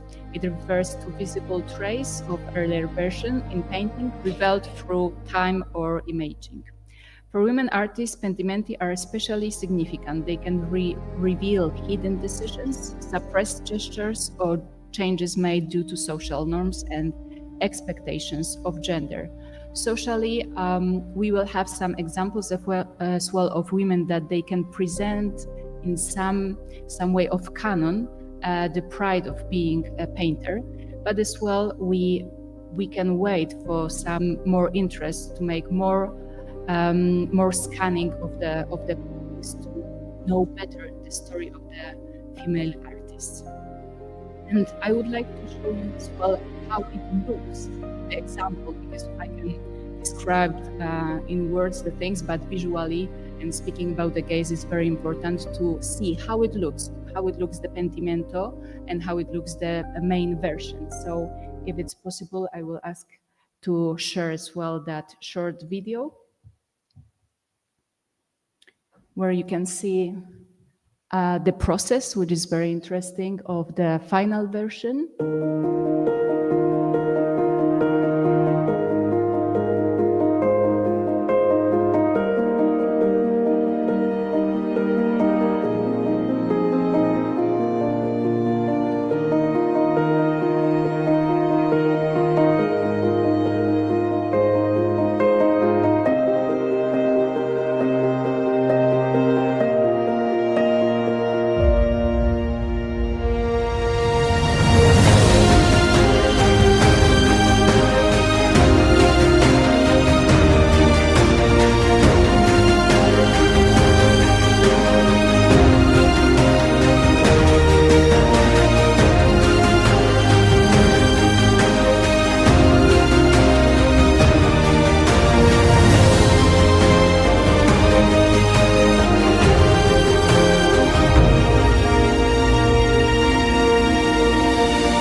Yeah, so that was the example how the pentimento and the layer can change very much from the main painting. And about the restauro work that it's done, it's neat by the scanning, and it's very interesting that the scanners, they can really perceive only the pigments that they were highly toxic. So in here we see the work.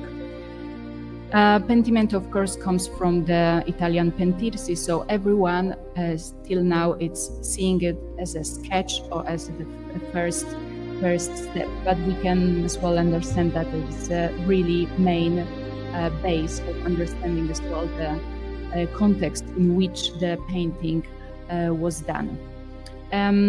There are many different ways to scan the paintings. We have IRR and as well X-ray, which I was doing before coming to the conference as well. It's a very fast way to scan and see that directly the effect of the scanning, but it's really capturing only very toxic pigments. So normally when we paint with the pigments which we do from our environment, so both at the shop or done by ourselves, it's very highly proven that it will be not showing anything, the pentimento. It will be not seeable because it's absolutely not toxic. So in my research, which is as well the art work research, I would like to find as well through the biographies of the artists, women, the way to find to make the pigments somehow not toxic but visible for that scanning way. In here we have the short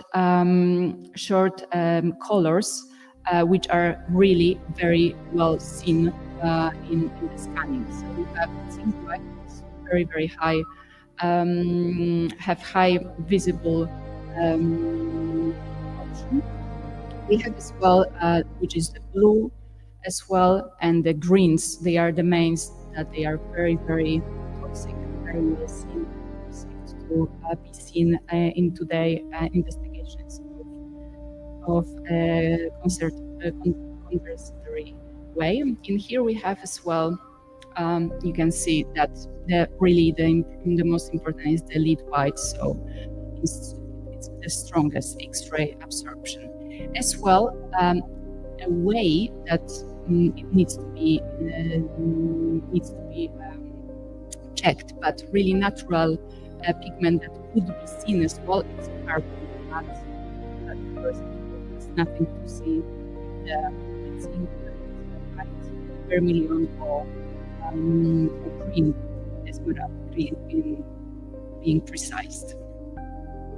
In here we have the example of that zinc white, where you can see white, it's very basic color, and many times it is involved in changes in pentimento. So in here exactly we see the blank so the changes that we can do and how it is seen. Here some more examples of the paintings and the scanning. So you can as well amazing many times it is in the basic sketch and how well, not having the color of course, but at the graphic way of expression, it's very, very, very strong. In here we have some more. So it's very well seen.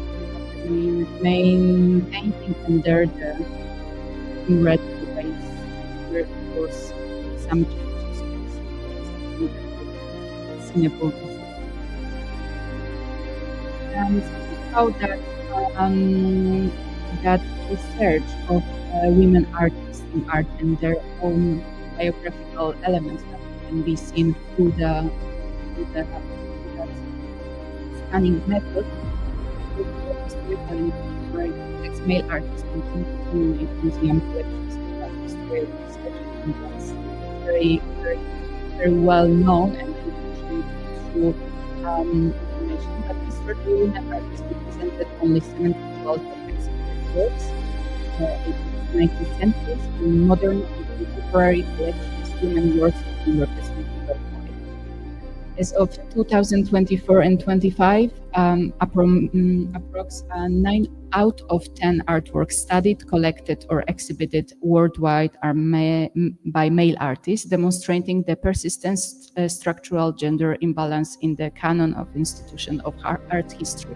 So at the moment, I'm applying as well for that research option from the ministry of my country in Poland, and I hope I will have some positive information next month. So I would like to make the research, both artistic and as well in art history, about the women that they are not known in Poland as much, for instance, during Renaissance in Italy, of course. But we do believe that they are there, and we can find their stories written and their biographies somehow on the paintings and on the layers.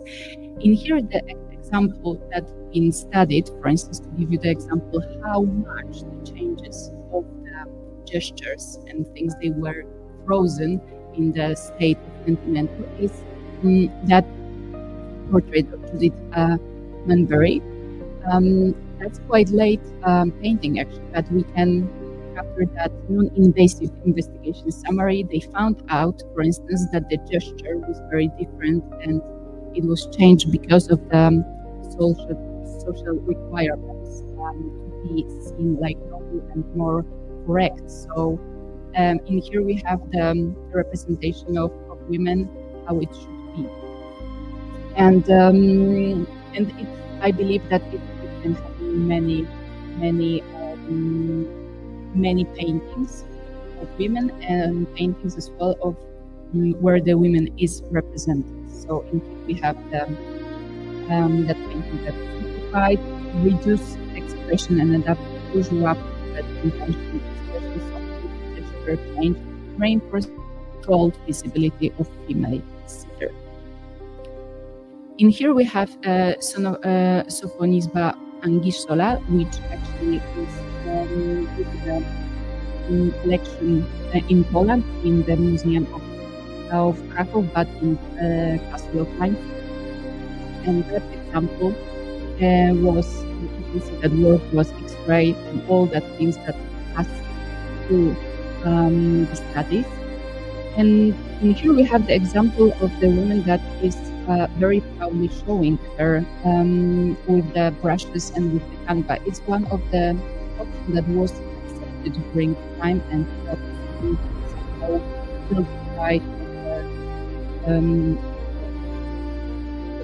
that we were. So here we have earlier version where she looked toward the viewer, not the picture image, and her position and angle of the brush. So in here I don't know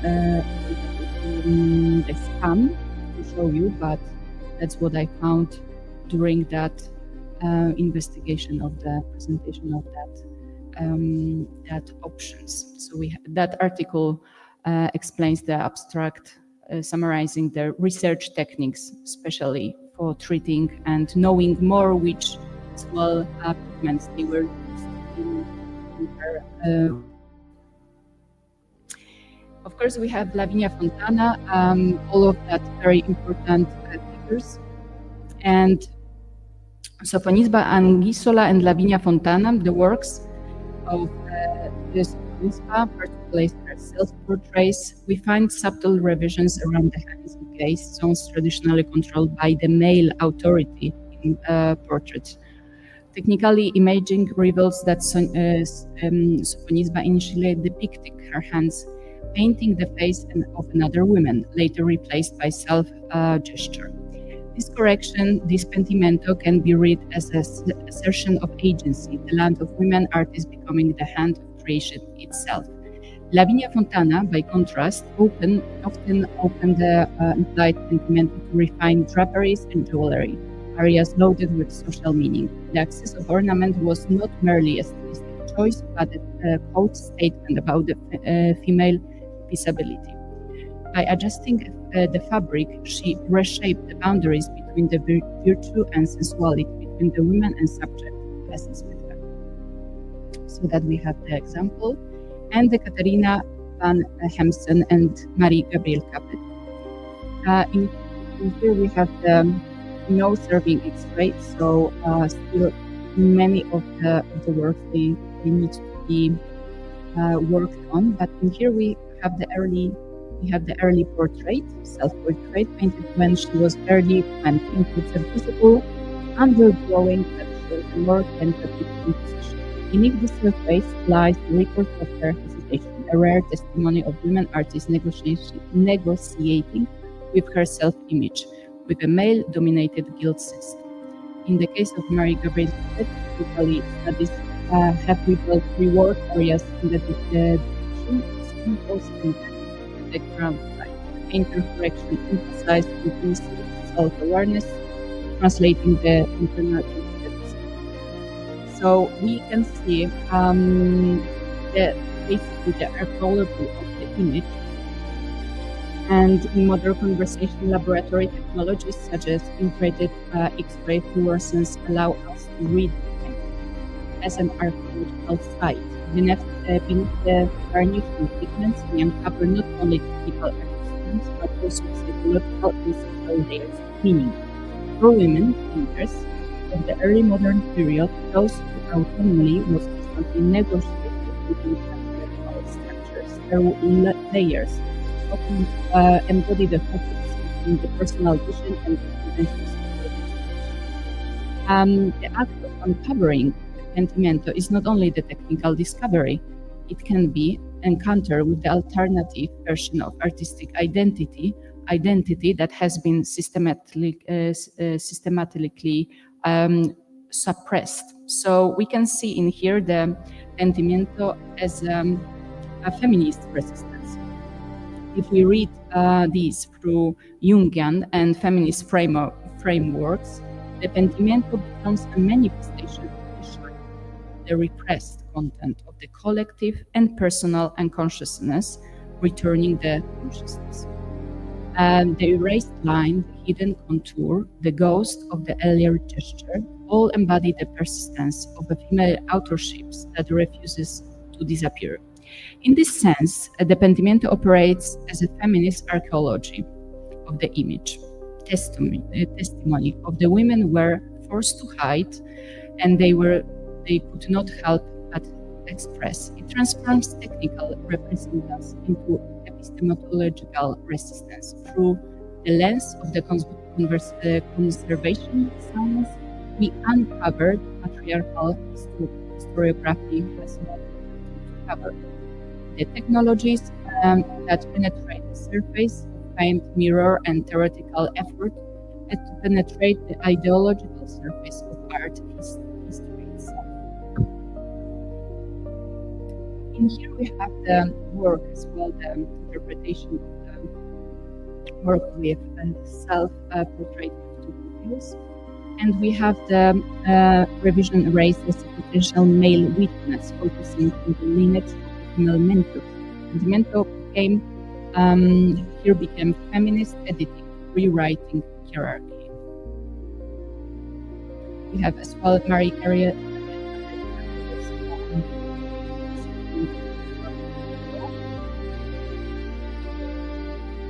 And in here we have a little bit of conclusion and the museum collections, how it looks like at the moment. So an analysis of 18 major American museums revealed that 87% of artists represented were men and 85% were white. That's the information. And art market dated on 2023, according to research conducted by the arts platform work by women artists, for approximately 25% of art inquiries. Historical context between 70-60 and 80-30 between these years, women artists constituted an average of 7 till 12% of art works in French and British exhibitions. And gallery and museums collections in general. Converted studies of major galleries and museums although have shown that less than 5% of works in some of the world's largest collections are by women artists. So just the conclusion it is that it's a feminist archaeology of the image, the rediscovery of pentimento in the works can help us and invites us to reimagine the history of painting not as linear sequence of completed works, but as a living archive of transformation. Each hidden figure, erased hand, or altered contour becomes a negotiation between visibility, silence, authorship, staying anonymous, submission, and rebellion. In the language of matter, this artist is the resistance in such a way. The trace of what was once covered emerged as an act of remembrance, an unfinished conversation between body, pigment, and history. Pentimento, therefore, is not a flaw of the image. It is the persistence of the feminine voice beneath centuries of being cancelled. So in here is just the information how the pentimento can be seen, like the feminist archaeology of the image, lower body trauma, so as well the body that cannot express their own identity fully due to the social situation where it was not where the gestures, where the images, strict images were absolutely not possible the women artists. And from invisibility to revelation, so I see and I feel like an artist that is a very, very important work to find the options to scan more the paintings of women, to know more and make more investigation on it, because like that we will give the extra women sometimes.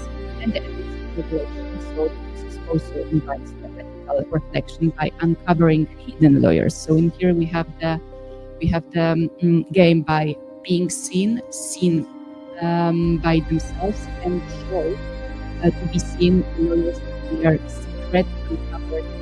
And I think it is a time to really make it visible. And even during the exhibitions, I think it's an extra finding and way to show original painting, final effect, and all the process, which is very difficult and very sometimes taking many months to years to be done. So that's the idea of the artist to reflect that scans with the possibility when exposed the female artist. And contemporary art is a continuation of resistance, so contemporary women artists, by reinterpreting pentimento, employ it as a both aesthetic and political strategy that challenges the linear order of art history. Each layer uncovered, repainted, and reinterpreted becomes an act of reclaiming space for female experience, transforming the very structure of visibility and ensure with the visual arts. I think the women artists of 21st century are part of creating their own works. I think they should give space as well and time and energy to make the investigation of the colleagues, women artists from the past times, give them as well the option to be seen and to show that there were great women artists and to describe in such a way, possible way, the art history by inclusion. Thank you very much.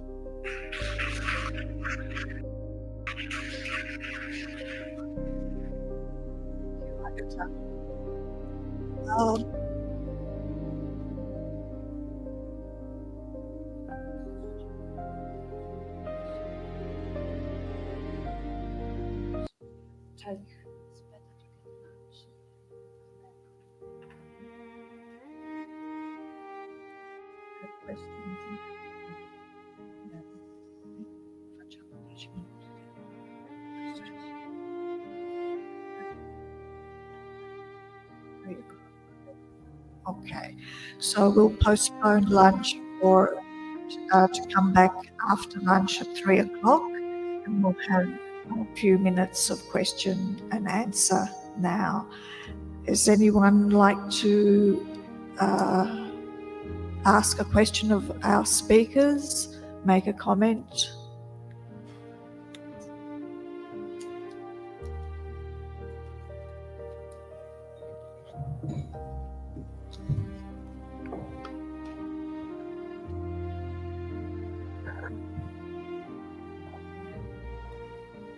Thank you. I have a comment and also a question. The comment is more general. I think that's something like the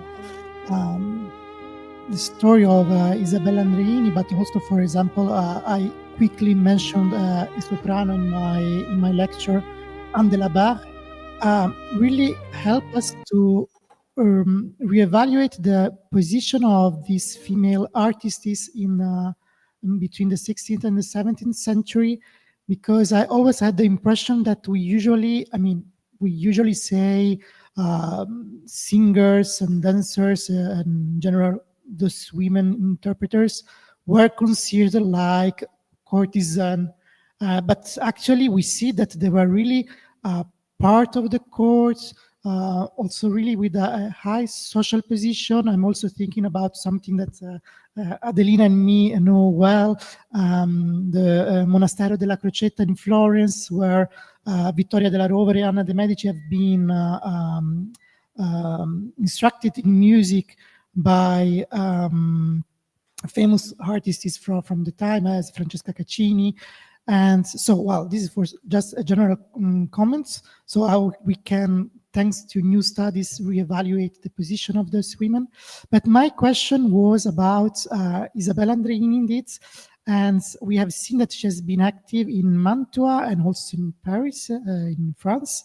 And so I was curious to ask if we know if she's cited in a way in the correspondence between Eleonora de' Medici and Maria de' Medici, because one was the Duchess of Mantua and the other was, of course, the Queen of France. And we know, for example, that two important painters, Franz Purbus the Younger and Rubens, arrived to Paris to work for Maria de' Medici thanks to Eleonora. So it was really also that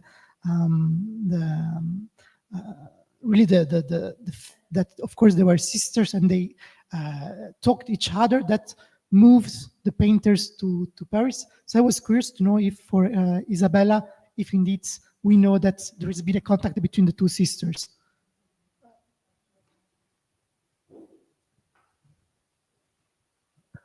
So thank you for the question. And indeed, there were contacts Especially, I mentioned actually that Vincenzo Gonzaga ended up paying for the dowry of 2 of the Andreini girls.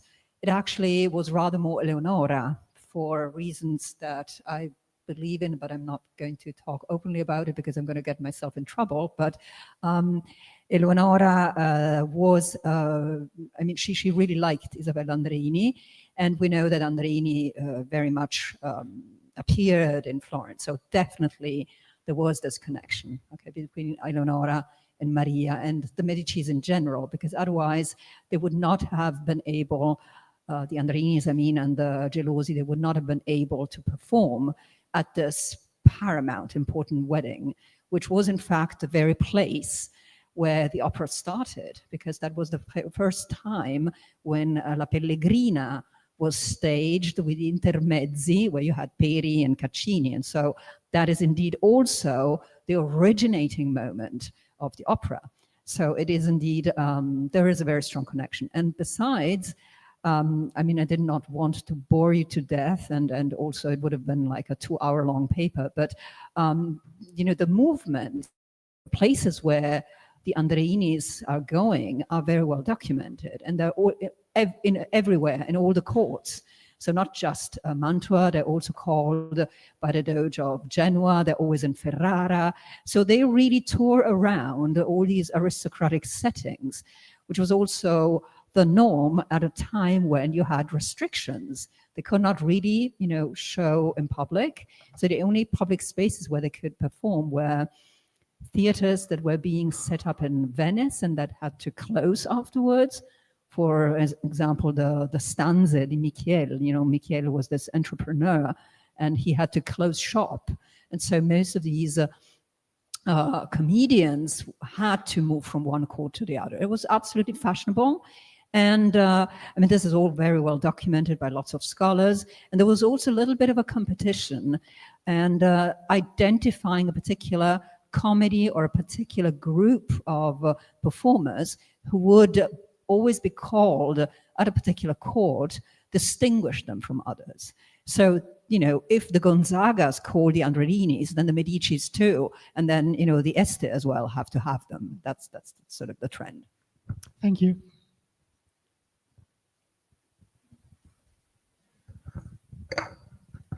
I think I have a couple of comments or questions. Comment also for Alessandra Massini. You mentioned, of course, that people like Gabriele Paleotti did not approve of these things and how Adriani got around this.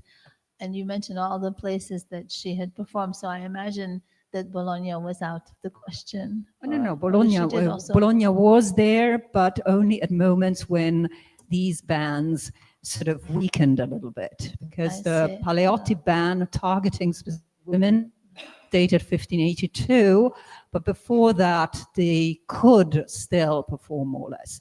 The other time when people could perform was Carnival. Typically they would go to Venice, but there were sort of, you know, ways around these bans.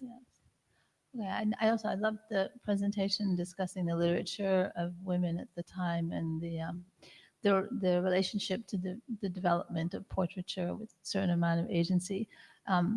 I always bring this back in, even though it's by a male artist, of course, but one of the defining moments in the visual representation of women was really, of course, we all know, but Leonardo's Mona Lisa. I think sometimes we forget that. I think that also was really the beginning of the changes in the way women were portrayed, and he was, of course, particular in special in every way. So maybe that also had to do with it. And then I have a comment also for Siobhan, a great presentation. Perhaps this is not as necessary to your arguments, but I wonder if you had seen also the self-portrait of Lavina Fontana as Saint Barbara in the Madonna and Child with the 5 saints. Not sure, maybe. There is a painting of Madonna and Child with 5 saints, and it's theorized that the other saints are other noble women that Fontana knew, and that the depiction of Saint Barbara, who's the one on the extreme left, is actually Fontana herself, and it's mentioned by primary sources.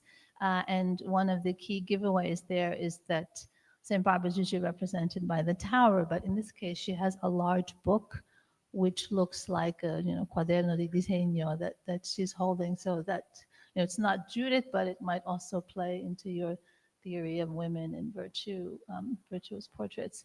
And that may be one way that she would get around, again, back to Paliotti, because Paliotti specifically stated that he did not ever want to see portraits of recognizable women in religious figures or otherwise, but he made exceptions for exemplars of virtue. So perhaps she's positing herself that way there. Yeah. Thank you.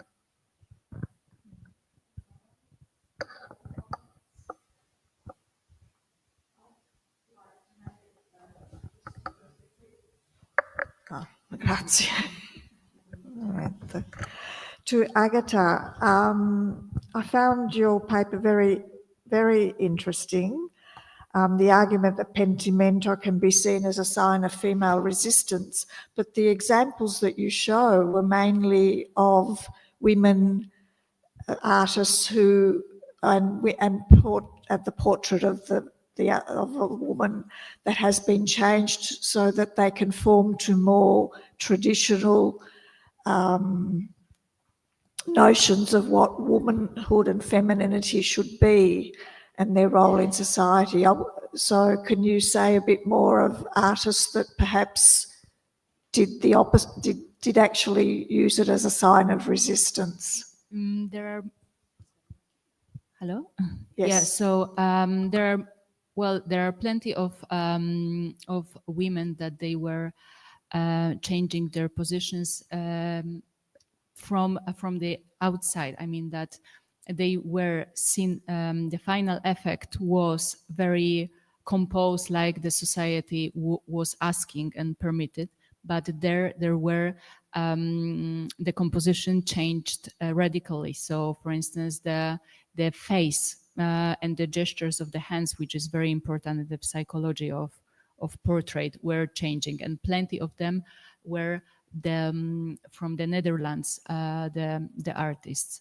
But the problem is that in my research that I hope will start from January, I feel, and it's still not scanned, a lot of works of, for instance, female artists in Poland, because very important and very famous, there are the Renaissance women from Italy. But I would like to give as well a small focus on that women that they are really not studied, and give the option to at least try if there is a change or not, really. So.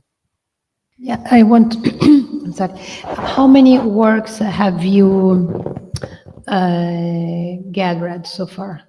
Well, I'm just waiting. It's just the one we show. No, it's just the beginning, because I'm waiting the ministry, the acceptance or not, and then we'll be much more in that situation, because then I will have the legal permission to go to the museums and to go to as well in Italy to search for that. So it will be absolutely wide and different point of. Because indeed it's very fascinating, but of course to make sure that the hypothesis, which is again interesting, we have to gather consistent numbers of examples to assert that, the pentimento was a radical choice and not just a technical issue that they had to adjust or to fix a hand which was not done very well, or, a gaze which probably couldn't match their self identity in a way, no? Sure. So for sure, it's a very interesting point, and we, Alessandra Maso and I were had already thought, some years ago, we had this idea to make kind of inventory catalog of works by women, but again, it's always a matter of funds. Well, I'm just waiting the acceptance. If it will be, then I will have the foundation and the grant for whole year to study only that case. So I hope it's just the preludium, let's say, that what interests me and what I feel like the artist as well, that could guide to different point of view.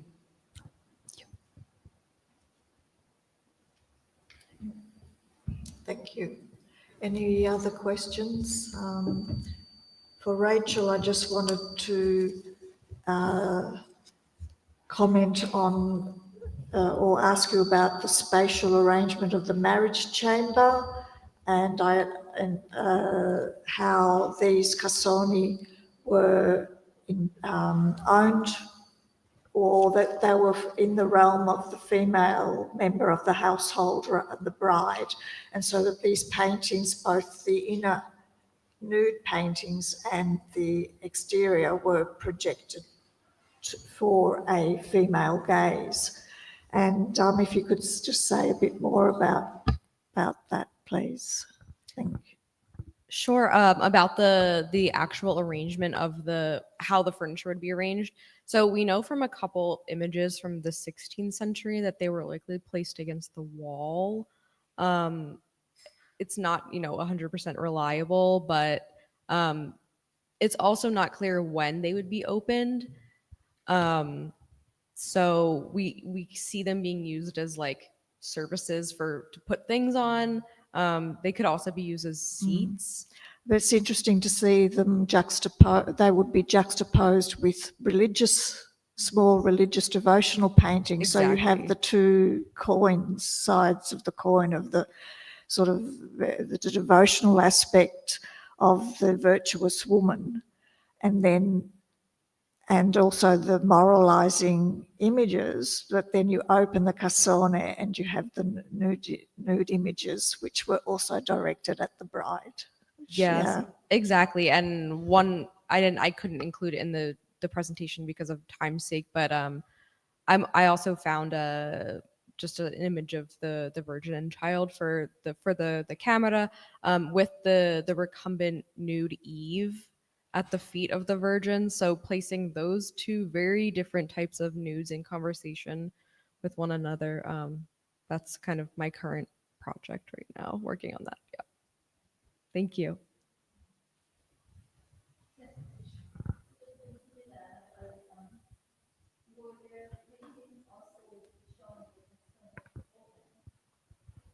So later paintings? No, so paint. Okay, perhaps also later. I was thinking 15th, 16th century paintings where you see the cassone, but I mean, we know from opening the cassone what's underneath, but were there also representations at the time, early modern representations of the insides of the cassone in a setting with the lid open so that we could actually see? I'm just curious. The only one I can think of is the Venus of Urbino, where you see it, kind of open, but I can't think of a representation where you actually see like the lid open and anything, represented inside. There's a birth tray, a desco da parto I'm thinking of, that has a cassone against the wall, but it's closed. So thank you. Because the nude, of course, was the sort of secret part inside for the owner herself, right? It's sort of a eroticized section. I really enjoyed the talk. It was along the lines of things that I'm working on for Fontana's other paintings, and I like how you sort of posit it in a way as if the inner nude somehow neutralizes the outer message of themes such as the rape of the Sabines, right, which Berger would have seen more as exploitation of women, but that nude sort of gives back her power in a way, right? That sympathetic magic. I just want to say I really enjoyed that. Thank you so much. Yeah, exactly. It's much more complex than, either or. Thank you.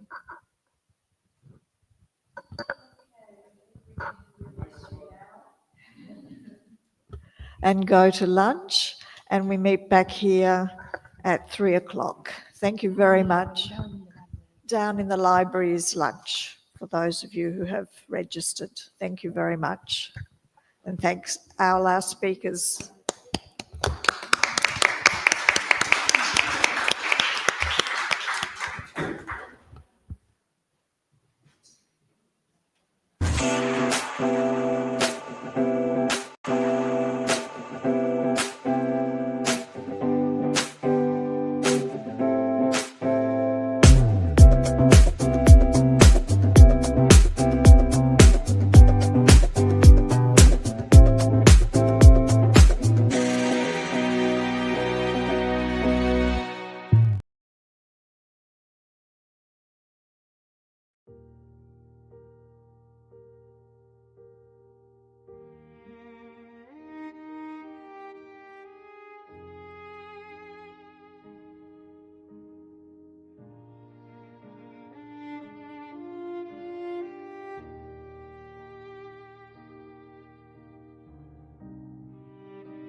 Okay, so welcome back to the second,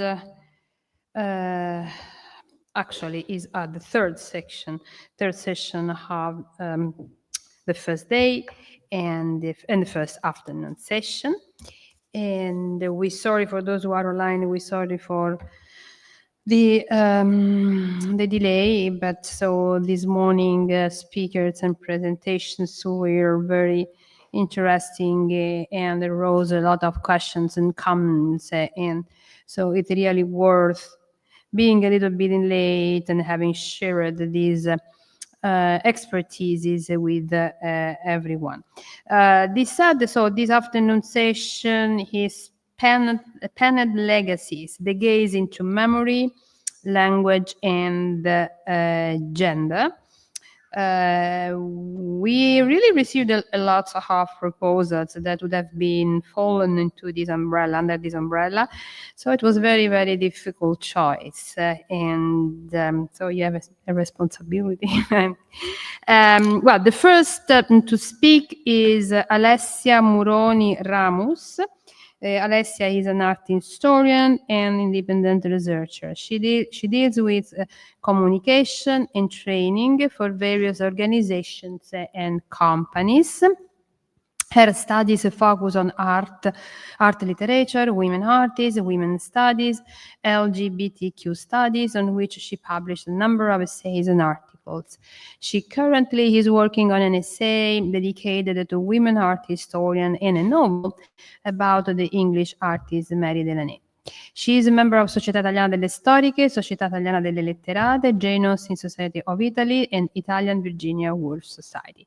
In December 2024, she published Sono Raffaello il Divin Pittore by Tempesta Editore, with a biographical essay by Giulia Silviaghia, a multi-voiced story on the human and artistic events of the great 16th century painter, now available also in a free podcast on locus.com.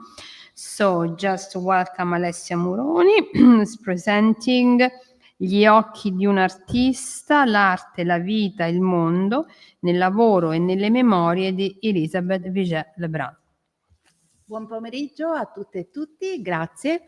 I apologize because my contribution will be in Italian, but it will be translated into English for publication, okay? So we start. Sorry.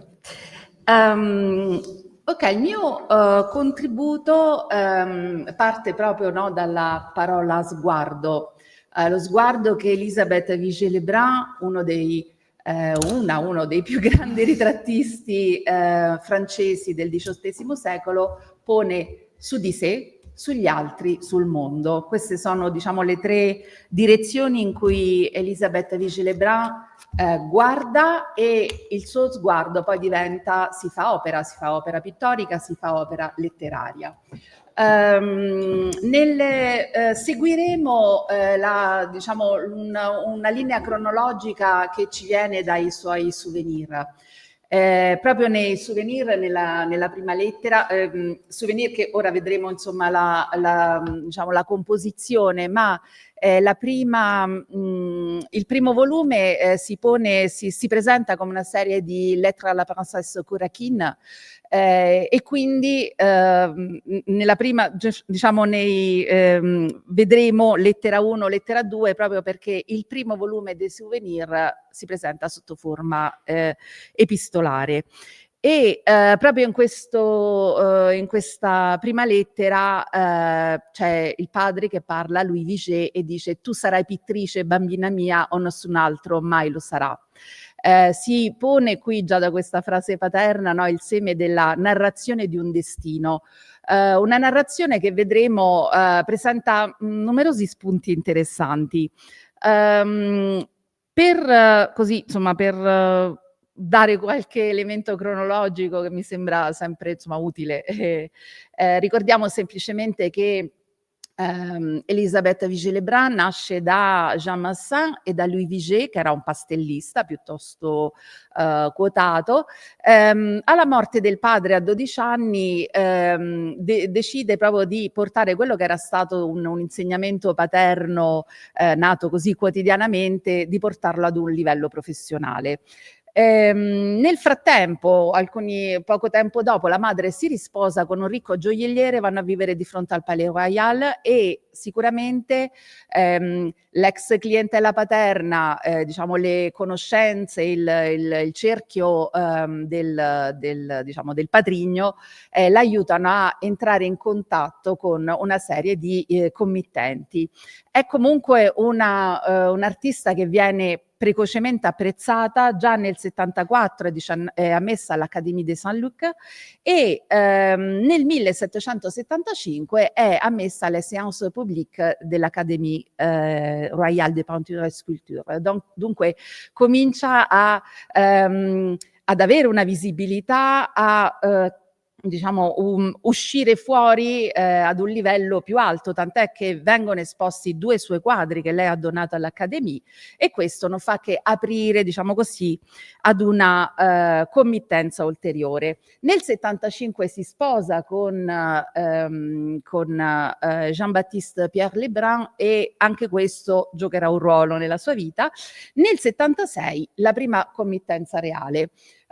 Diventa presto la ritrattista della regina, la ritrattista dell'aristocrazia francese, poi arriva la mannaia del 1789. Parte, da lì fugge ad ottobre e comincia una serie di peregrinazioni in tutta Europa che la portano comunque a coltivare una clientela internazionale. Tornerà a Parigi solamente nel 1802 e si dividerà essenzialmente fra Parigi e Louveciennes, dove è sepolta quando muore nel 1842, quindi ad un'età anche abbastanza avanzata. Fra le fonti più interessanti sulla sua vita sono i souvenir, che pubblica in 3 volumi fra 1835 e 1837.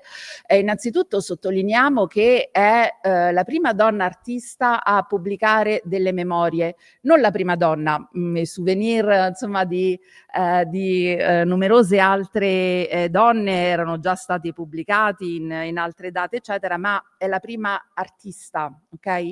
E questo gioca un ruolo importante proprio per come questi souvenir che sicuramente per certi versi si rifanno alla narrazione per eccellenza della storia dell'arte, che è quella delle vite del Vasari. Quindi una narrazione che appunto segue un destino, no? Segue un suo disegno.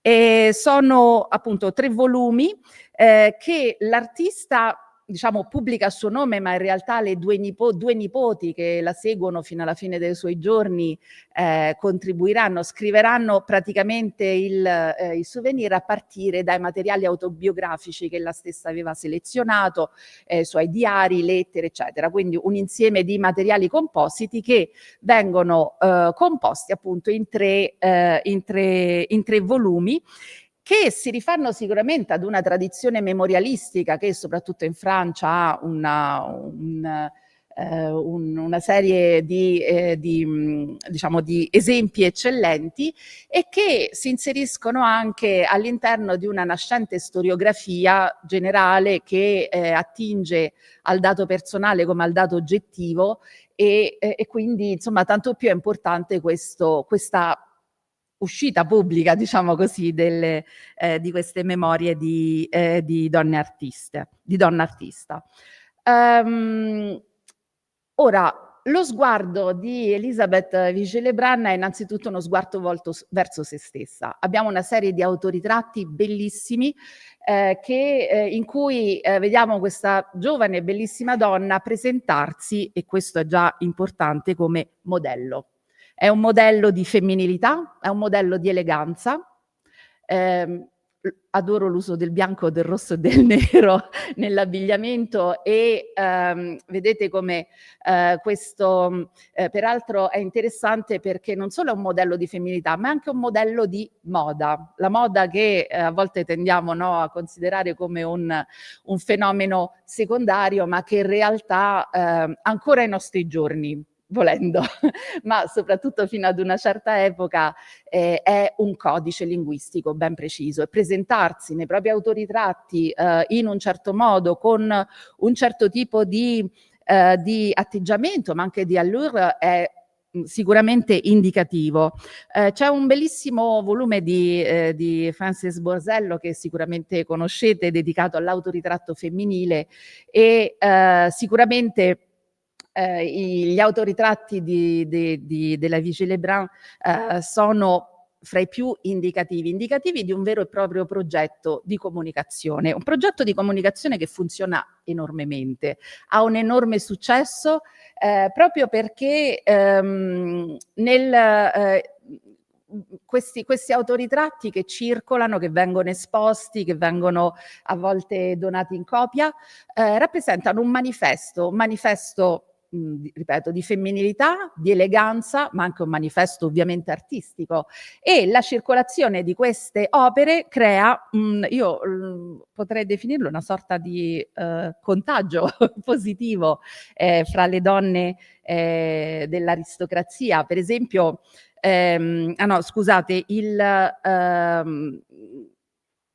volevo anche sottolineare la presenza di Julie. A volte è uno sguardo su di sé che si allarga, no, alla figlia, e le due insieme funzionano tantissimo, così come funziona tantissimo Julie, che è una ragazza dalla bellezza insomma notevole, che diventa anch'essa un mezzo per cui la pittura della madre si propone come sempre accattivante, interessante, sensuale, eccetera. Qui la vediamo in una serie di ritratti che la pongono da bambina, e mi piace molto questo ritratto di Julie allo specchio, no? Perché è proprio una riflessione sullo sguardo, per poi arrivare alle opere in cui Julie è un adolescente che si presenta come una ninfa, e infine una giovane Flora.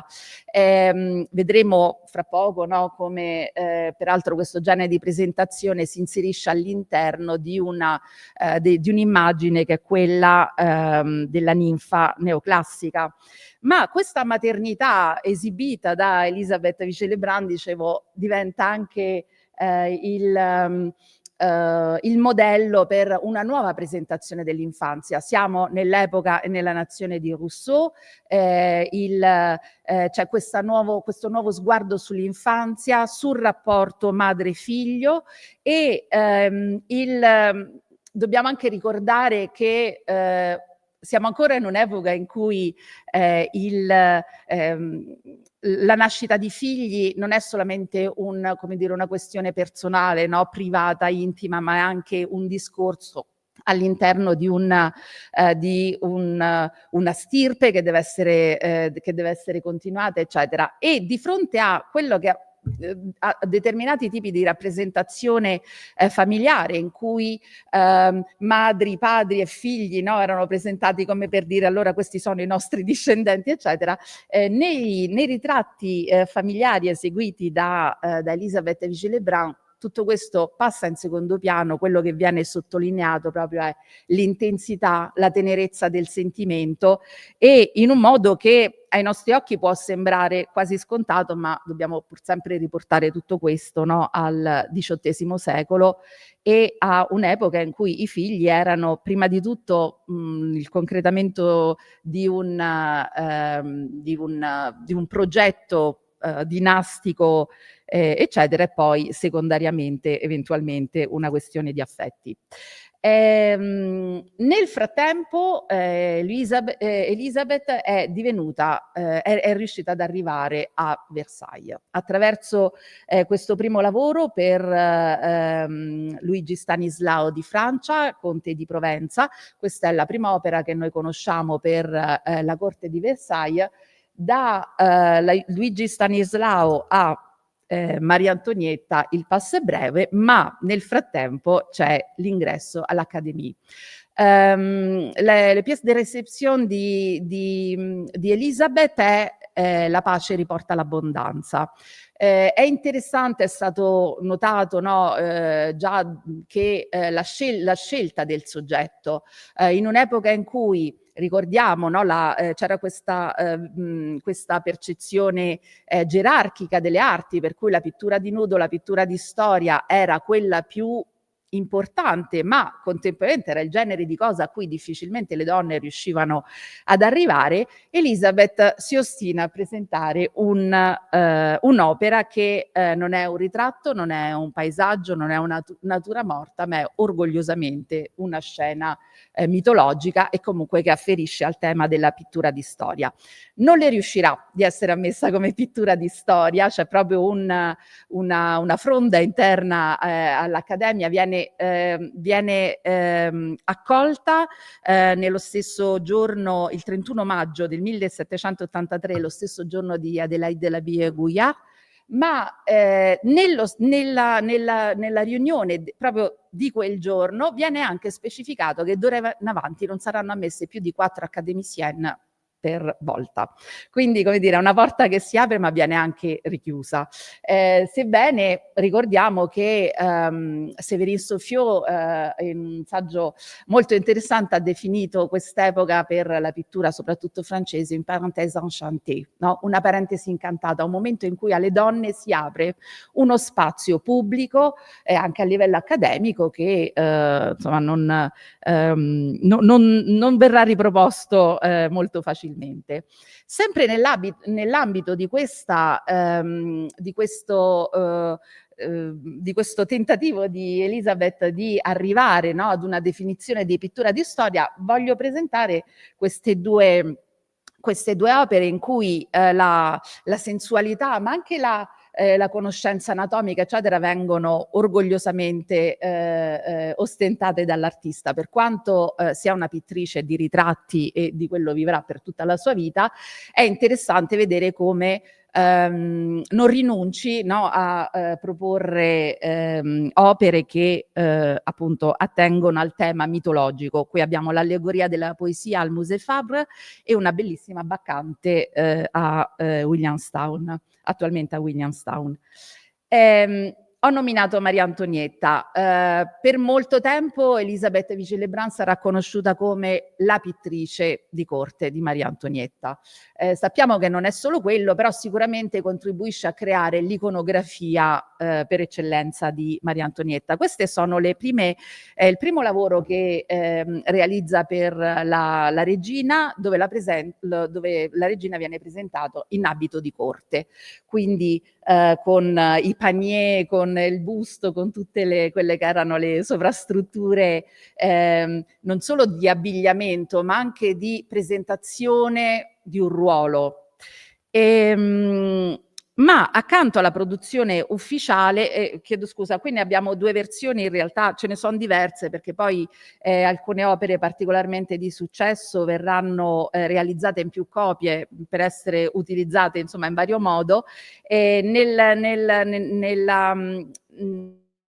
Nell'opera a sinistra che vedete che arriva a Vienna, Maria Antonietta appunto è rappresentata con quest'abito di corte, con la corona discretamente posta sul cuscino accanto, mentre nella versione di poco successiva che troviamo a Versailles, alla corona è affiancato anche il manto con la fleur de lis francese.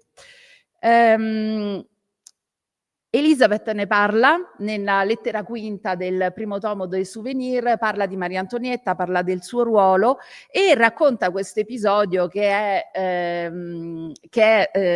di cui è stato rintracciato sicuramente una radice ideale, diciamo così, nell'episodio dell'imperatore Carlo V che si china per raccogliere i pennelli a Tiziano. Che se sia veramente successa questa scena, Maria Antonietta che si abbassa per raccogliere i pennelli caduti alla pittrice incinta, che quindi ha un po' di difficoltà a chinarsi, se sia veramente successo, se sia solo un adeguarsi a un certo tipo di memoria, non importa. Quello che importa è che in questo episodio, narrato così, con la pittrice che è in stato di gravidanza e che continua a lavorare e che ha difficoltà a muoversi, notiamo un proporsi del corpo femminile tutto nuovo, quasi un voler rivendicare che di fronte a un certo tipo di trattatistica in cui l'uomo era il creatore, eccetera, la donna era solamente la madre, lei riesce a riunire nel suo corpo entrambe le cose. Lei non solo è madre, orgogliosamente, dato che appunto Julie verrà presentata al pubblico attraverso numerose opere, ma è anche artista, e le due cose si coniugano nella stessa persona. La bellezza di Elisabeth Vigée-Lebrun ne fa sicuramente un personaggio importante alla corte, proprio in un contesto edonistico in cui la bellezza è un elemento importante. Ne fa uso, ma in che modo? Sempre nell'intento di fare di se stessa un modello, e attraverso questo, come dire, invogliare l'eventuale committente. Famosissimo è tutto ciò che è legato a questo autoritratto che vedete che ha la National Gallery, l'autoritratto con il cappello di paglia. Nel primo volume Elisabeth parla di quello che era stata la sua fonte di ispirazione, il ritratto di Suzanne Fourmin con il cappello di paglia di Rubens, e quello che a lei interessava era soprattutto questo gioco di ombre e di luci, l'ombra del cappello sulla carne e contemporaneamente il riflesso della luce sul viso in ombra. C'è proprio tutta un'analisi di questo fenomeno che lei cerca di replicare nel suo autoritratto, un autoritratto che ottiene un grandissimo successo, tanto da dar vita a una vera mania. Qui vediamo una serie di opere in cui, per esempio, la prima a sinistra, torno un istante indietro, vedete che è quasi un calco letterale, potremmo dire, dell'autoritratto della pittrice. Abbiamo la duchessa di Polignac, una delle amiche più intime di Maria Antonietta. Al centro vediamo Madame du Barry, che godeva di una felice vedovanza, se possiamo dire, dopo la morte di Luigi XV a Louveciennes, non lontano da quella che sarà la futura casa della Vigée-Lebrun, e la principessa di Lamballe. La principessa di Lamballe, che di lì a qualche anno subirà una sorte terribile, la sua testa verrà fatta passare davanti alla finestra del tempio dove è imprigionata Maria Antonietta, ma in questo momento tutto ciò è ancora lontano, no? E forse l'ombra, come dire, della rivoluzione, che comunque si stia avvicinando perché siamo all'inizio degli anni *80, no? Forse retrospettivamente getta una luce particolare. Vedete che il cappello di paglia, la gaule, la camicia, era una camicia che normalmente si portava sotto il busto, ma che nel momento in cui in Francia comincia proprio questa ricerca di una diversa semplicità del vivere quotidiano, anche in un contesto estremamente lussuoso e diciamo formale, i piccoli salottini di Luigi XV, eccetera. Questa ricerca della semplicità diventa un'espressione anche dell'abbigliamento. Accanto di nuovo un altro ritratto della duchessa di Polignac con la gaule, un ritratto della contessa di Provenza, una moda che si affianca a quella delle contadinelle. Ricordiamo Le Hameau, la fattoria creata da Maria Antonietta all'interno del parco di Versailles, in cui le dame si presentavano vestite da felici contadinelle. Elisabeth riesce a incarnare mirabilmente le due versioni, sia la rilassatezza dell'abbigliamento in Gaul che l'ideale della vita in campagna. Maria Antonietta decide, anche questa è una storia molto famosa, no? Decide di prestarsi per farsi rappresentare in Gaul. È uno dei suoi abbigliamenti preferiti. Dobbiamo ricordare che Maria Antonietta ha la ricerca perenne di una fuga mentale, ok? Quindi nel momento in cui incontra la capacità di Elisabeth Vigée-Lebrun di creare un'atmosfera, uno stile, ok, che si fa concretezza e vita reale, Maria Antonietta segue, diciamo, le indicazioni dell'artista. Sappiamo che non verrà accolto con molto favore, anzi con un certo scandalo. La regina di Francia non può presentarsi in Gaul, okay, in camicia, e immediatamente il quadro che vedete, il ritratto in Gaul, è stato presentato al Salon del 1783. Prima che il Salon chiuda, Elisabeth realizza il secondo ritratto per sostituire quello esposto al Salon. Quindi vediamo come insomma, persino l'arte gioiosa e leggera della Vigée-Lebrun non può liberare Maria Antonietta fino in fondo, però sicuramente ci ha provato. Accanto a questi ritratti, alcuni anni dopo ne seguono altri della regina. Questo è molto interessante perché segue lo scandalo della collana in cui tutto sommato la regina era stata protagonista del tutto inconsapevole, ma sappiamo che sarà qualcosa che peserà molto poi nell'evoluzione degli eventi a seguire. E alcuni anni dopo è lo stesso Luigi XVI a chiedere alla pittrice di realizzare un ritratto ufficiale che venga esposto e che cerchi in qualche modo di riconciliare i francesi con la regina. Pesa ancora lo scandalo del 1785. Vediamo Maria Antonietta presentata in un abbigliamento sicuramente più consono. Notiamo l'assenza quasi totale di gioielli, gli orecchini, il piccolo bracciale al polso, voluta, così come voluto è rispetto a questo discorso dei gioielli, il riferimento alla storia antica. L'armadio chiuso, i figli, un po' come la madre dei Gracchi, quelli sono i suoi gioielli, ok? Gioielli, lusso, la voluttà, la vanità, eccetera, sono chiusi nel piccolo stipo portagioielli. Quello che lei presenta è la sua prole, i figli della nazione. Vediamo da sinistra a destra Maria Teresa, Luigi Carlo, il delfino Luigi Giuseppe e la culla vuota che allude alla piccola Sophie, morta dopo pochi mesi prima che venisse terminato questo ritratto. Sappiamo poi dalle memorie della Vigée-Lebrun che fine farà il ritratto. Quando muore, proprio all'inizio del 1789, il delfino Luigi Giuseppe, che è quello che vediamo all'estrema destra, Maria Antonietta non ce la farà più a reggere la vista di questo quadro che era stato posto in un luogo di passaggio all'interno dei suoi appartamenti e lo farà allontanare. Probabilmente è quello che ha permesso di salvarlo, perché quando i rivoluzionari entreranno a Versailles distruggeranno le effigi che riescono a trovare, diciamo, a portata immediata. Altri due ritratti di Maria Antonietta, sempre alla ricerca di questo abbassare i toni, insomma, intorno alla figura pubblica della sovrana, che viene presentata con un libro, quindi sicuramente con un intento di maggiore compostezza e sobrietà. Ma accanto alla produzione diciamo di corte, Elisabeth porta avanti una produzione per una clientela molto variata e in cui notiamo anche un certo talento, diciamo, teatrale dell'artista. Per esempio, qui vediamo peraltro due famose attrici dell'epoca, Madame Mollet-Raymond della Comédie Italienne e Madame Dugazon al centro della Comédie Française.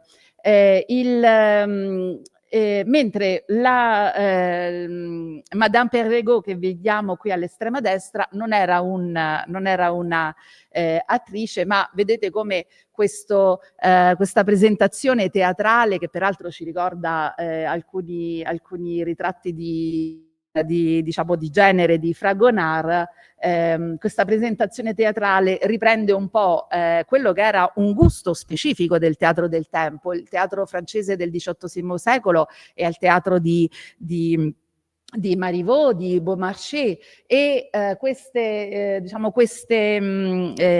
dame che vediamo rappresentate incarnano questo piacere del teatro, che è un piacere che del teatro o comunque della esposizione particolare che troviamo anche in queste opere, Madame Vorlé, Madame Grand, la baronessa di Croussol-Florensac e la contessa della Châtre.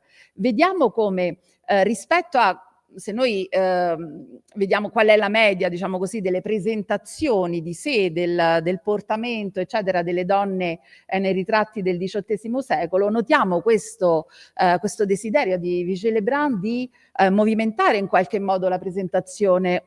Devo dire che il ritratto della Châtre e il ritratto della baronessa di Croussol-Florensac sono fra i miei preferiti in assoluto. Come? Ah, sì, giusto, chiedo scusa.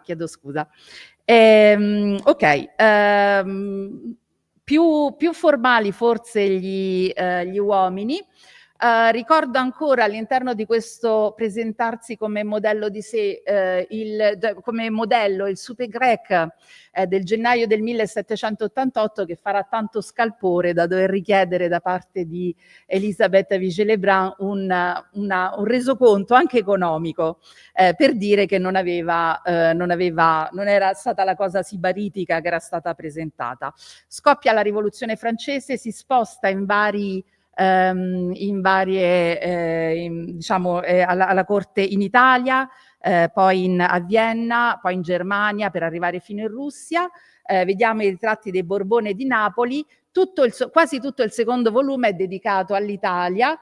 Qui vediamo l'incontro con Emma Hamilton e il suo Emma Hamilton, che era una performer, potremmo dire in termini moderni, famosa per le sue attitude, per le sue danze, per le sue pose tragiche, è lei stessa invece a scrivere nelle memorie che insegna a Emma in qualche modo a drappeggiarsi. Quando passa a Roma mi sembrava interessante mostrare quest'opera per inserire Elisabeth nella produzione legata al Grand Tour. Questa è peraltro una dei pochi ritratti del Grand Tour al femminile che normalmente siano visibili. Altro ritratto famosissimo che fa in Svizzera, ma ricordando lassù, vedete Tivoli, il Tempio della Sibilla di Tivoli, è quello che fa a Neckel. Poi i ritratti inglesi e francesi. Voglio solamente arrivare all'ultima parte, mi dispiace di aver preso tempo. Una cosa che colpisce di questi souvenir, innanzitutto il fatto di considerare tranquillamente uomini e donne artisti senza dover dare nessuna spiegazione, nessuna giustificazione, come invece si trova in altri testi, e anche una franchezza nell'uso dei soldi e nella necessità di lavorare che non è tipica soprattutto di un'epoca in cui le donne e il denaro in qualche modo dovevano avere un rapporto del tutto disincarnato. Molte artiste vengono nominate nei souvenir e molte artiste che abbiamo per fortuna riscoperto negli ultimi anni. Vi chiedo scusa se ho preso troppo tempo, grazie.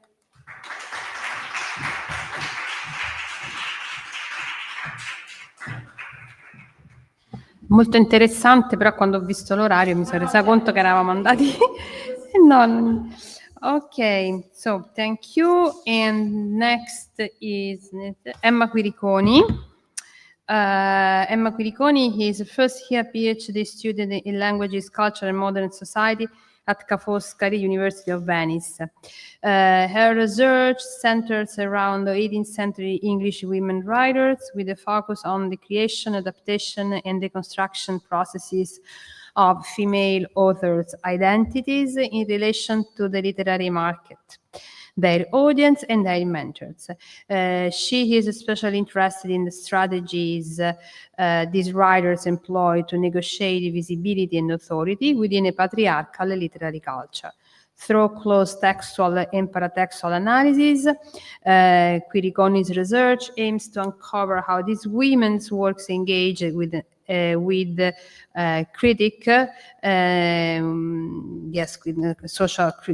social norms surrounding gender and authorship.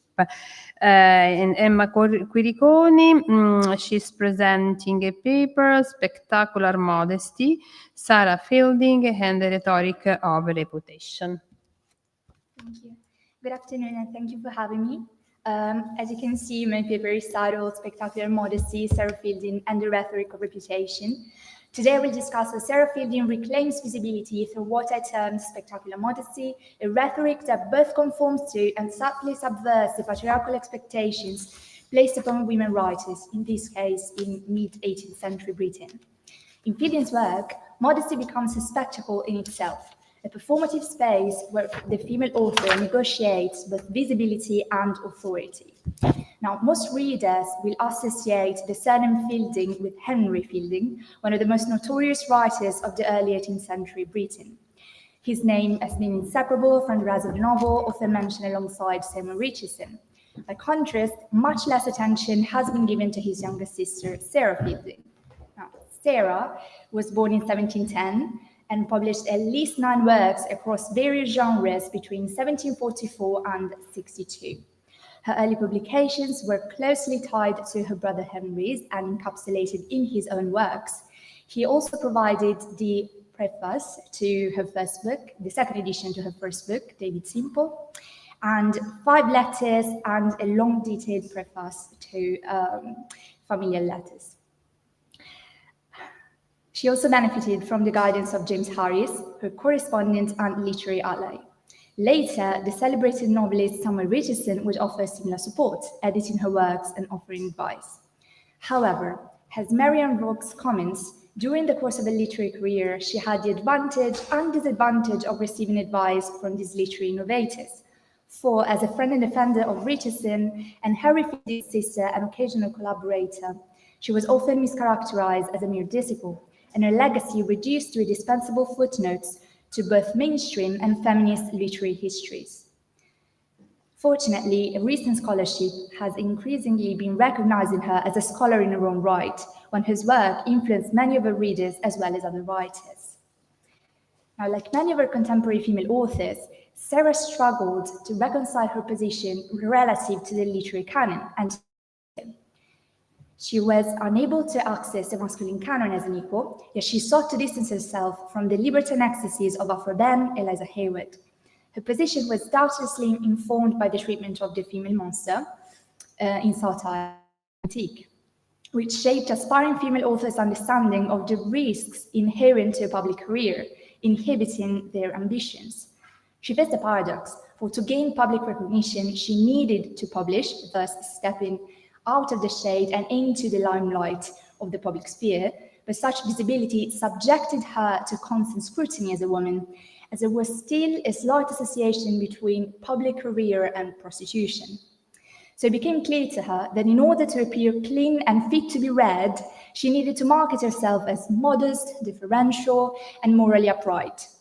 Her authorship itself became a form of spectacle as she cultivated a public persona that appeared differential while functioning as subtle critique. She mastered the art of performing modesty, carefully negotiating a fine line and propriety. Within the constraints of gendered expectations, Fielding recognized that the language of female conscience could serve as an armor against misogyny. So she wielded this rhetoric strategically, reframing her social engagement not so much as rebellion, but as compassionate duty. By fashioning herself in familiar terms as sister and mother, she created a persona that appealed to male readers and literary promoters through humility, gratitude, and stylistic restraint. So she gained acceptance and influence and avoided the prejudice that plagued women even just suspected of having literary ambitions. This performative strategy is clear in her early power text. For example, in this brief 1744 advertisement opening the first edition of David Simple, the anonymous author apologizes for the very act of publishing and for any inaccuracies and faults, explaining that it was her dire circumstances that compelled her to print.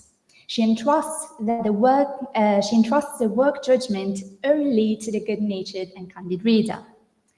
Now, these early expressions of humility evolve a few years later into the careful balancing act that is The Cry, where Jane Collier and Sarah Fielding, who co-wrote the book, continue to observe the feminine conventions in the address to the candid reader. However, it is the authors who state their intellectual project, presenting it to the audience.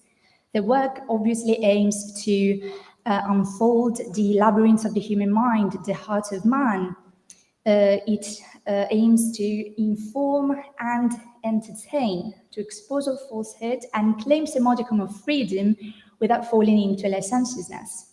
In the same breath, the authors also situate their works and methods alongside the intellectual legacy of the great Spencer, Ariosto, Milton. A similar tension between humility and erudition emerging from the preface of the Lives of Cleopatra and Octavia, where Fielding aligns herself with the literary luminaries such as Homer, Virgil, Shakespeare, her brother Henry Fielding, and Samuel Richardson. Claiming thus a space in the supposedly masculine realm of sober truth. She also addresses the male reader directly, anticipating skepticism towards female authors, and suggesting that some may doubt both her credibility and that of her characters.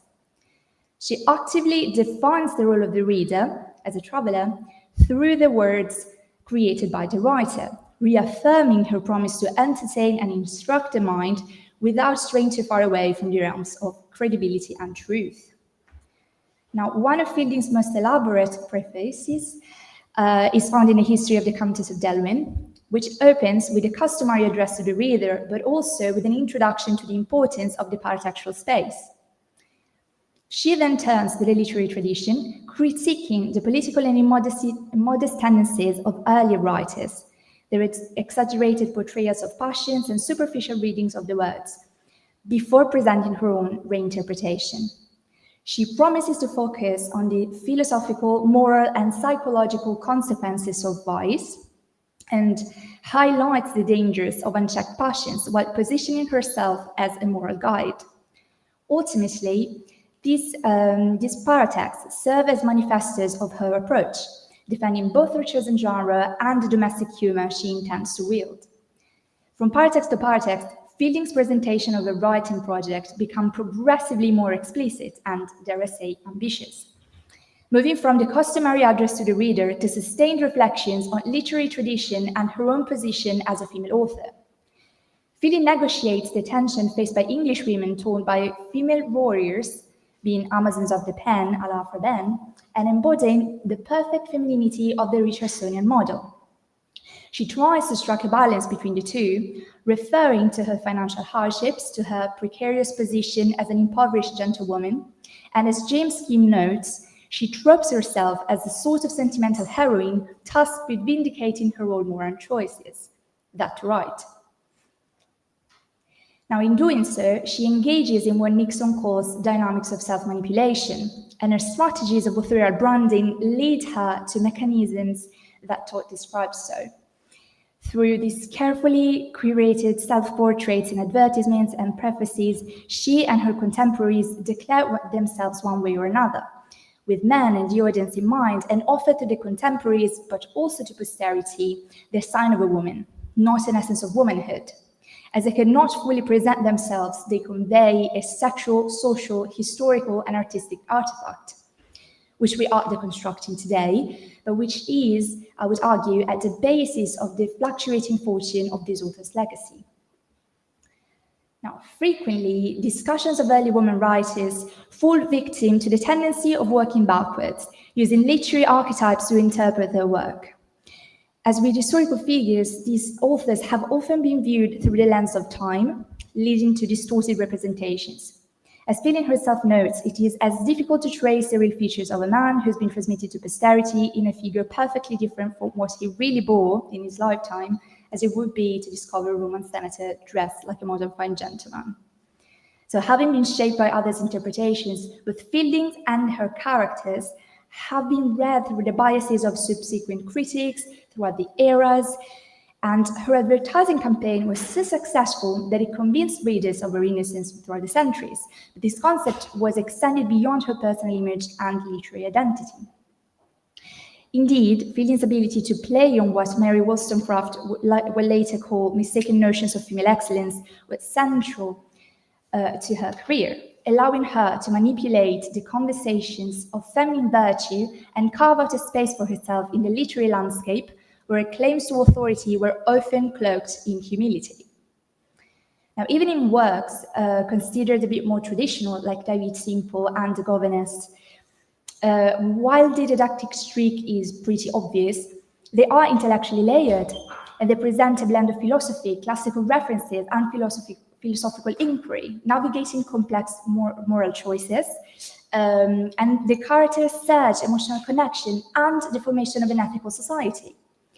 Fielding's use of digressive plots and epistolary interpolations allows her to present competing moral perspectives, encouraging readers to reflect. Narratives to impart moral lessons, Fielding invites her audience to actively engage in the process of reading rather than passively consuming a commodity, fostering an environment where readers are guided by the authorial voice, but also encouraged to form their own judgments. As Emily Friedman notes, Fielding is more interested in engaging minds than hearts, and her writing reflects the social aspect, rooted in the idea that textual meaning can be derived from a mutually dependent relationship between reader and writer. She encourages reader to discover the true use of reading in order to have both profit and pleasure, to be entertained and derive wisdom. Through her characters' moral dilemmas, Fielding encourages the reader to question their assumptions, promoting considerations and sympathy. Despite the possibility of mistaken interpretations, she maintains faith in readers' ability to progress if they actually actively engage with the process of self-improvement through moral reflection. Another important aspect is that many of our female protagonists are given the opportunity to speak in their own voice, in the first person, whether they historical figures speaking from the afterlife, reforming prostitutes in a Magdalene hospital, or middle-class women exchanging letters. Whether they seek redemption or simply reflect on the past, the act of recounting their stories in the first person, setting the record straight, rebuffing assumptions regarding their lives, offers them a form of agency often denied to women. And through their narratives, the audience is invited to empathize with their experiences and perhaps even understand their actions without the bias of judgment. This way, Fielding gives her female characters the power to control their own narratives, leaving space for both personal and collective reflection and growth. Now, as for the content, Sarah Fielding's work critiques the socioeconomic of women, the commodification of marriage, and the shortcomings of female education. Her novels explore the themes of prostitution, adultery, and offer a critique on the cultural obsession with female chastity.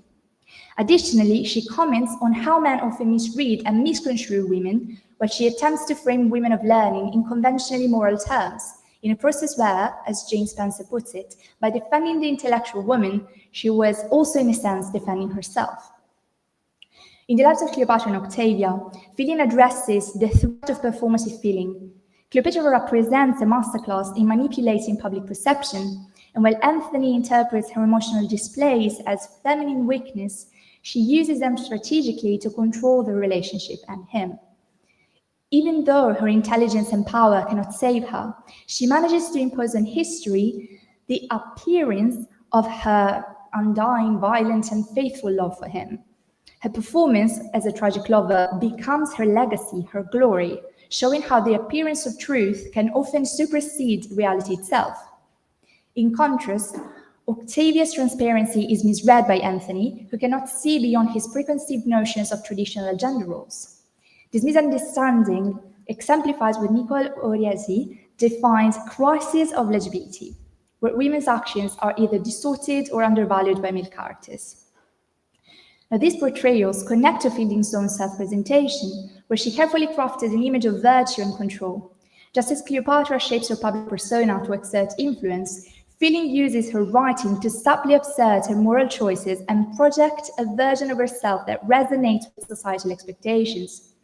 In this light, both author and character reveal the power dynamics at play in the constitution of female identity and the frailty of women's reputations in a world that misinterprets them.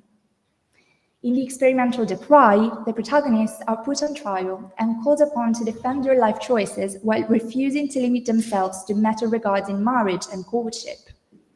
They refute the Cry's argument against female education. However, they embody two different models of intellectual, whose also strongly impacts on their moral and their way of life. Celinda is the most learned woman in the story, yet she is led astray by her studies and her lover. She's led to irreligion and a sense of entitlement exemplified by this quote, for she believes that religion was all policy and priestcraft, only fit toward the vulgar, basically beneath her. Quite obviously framed by the author as a dangerous overreach, while Portia, her counterpart, espouses a more balanced, reasoned approach to intellectual engagement, grounded in religion and in the understanding of love not as a selfish passion, but as a rationally founded emotion based on the knowledge of the human heart, of human nature.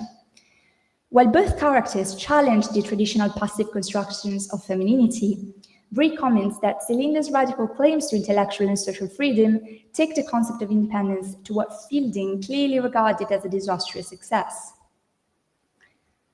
In David Simple, Fielding explores the economic and moral limitations placed upon women, fostered by, again, the traditional approach to female education. Cynthia rejects an arranged marriage and suffers the consequences of her decision within a flawed system that offers no real alternative to dependency. Following her disinheritance, she is forced to endure working as a companion in an abusive household. However, her friend Camilla finds herself in an even worse condition, for, as Brie comments, she has been raised not to be able to survive without the male support of her father or her husband. So after being unjustly accused of incest and abandoned by her father, she finds herself destitute and alone. And with no skills or means of support, her choices are either starve to death or walk the streets. Camilla is saved in the nick of time by David's boundless charity. However, the protagonists of The History of Some Penitents in the Magdalene House do not have such luck. The novel is composed by their first-person narration of the penitents, shedding light on the circumstances that saw them fall into destitution and prostitution. And it insists on the distinction between the women's corporeal transgressions and their inviolable virtue, which remains intact despite their circumstances. Although the novel has limitations, it does challenge the long-held association between virtue and chastity and frames prostitution as a form of debased labor, as the inevitable product of a flawed society rather than a moral failing. Fielding's fiction articulates her reflection on marriage and love in similar terms, as they're frequently portrayed as a complicated transaction, often commodified in ways that highlight the subjugation of women, who are reduced to property traded for wealth or status. For instance, in the case of The History of the Countess of Delwyn, Charlotte marries for vanity and social advancement. And here, Fielding offers a profound critique of how, in this mercantile society, marriage has become the exchange of an old man's wealth for a young woman's beauty. Initially, Charlotte resists this idea, even comparing the arranged marriage to this gout-ridden man thrice her age to a life of slavery, and rejects it on moral ground. However, she is soon seduced by the prospect of any great proportion of propriety, which she could call her own and command at her own pleasure, only to find out that not only Lord Delwyn's beautiful castles cannot become her exclusive property, but they're also haunted by the sickening presence of her detested husband. Even her adulterous liaison with Lord Clermont highlights her empty pursuit of vanity rather than any genuine romantic connection, and it leaves her emotionally bankrupt. In the end, she recognizes that, even in the depths of her despair, it is her first and last seducer, vanity, that still keeps its throne. And in the face of infamy, where Cleopatra has succeeded in branding herself as a tragic romantic heroine, Charlotte ultimately fails, mainly because she is never truly capable of critically reflect on her education, socialization, and life.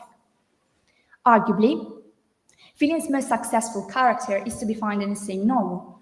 Mrs. Bilson, much like the author herself, enters the market out of necessity, capitalizing on her unblemished reputation and deep knowledge of London society. Both Fillion and her character manage to transform their domestic virtues into a marketable commodity, securing financial gain without becoming dependent on those they cater to.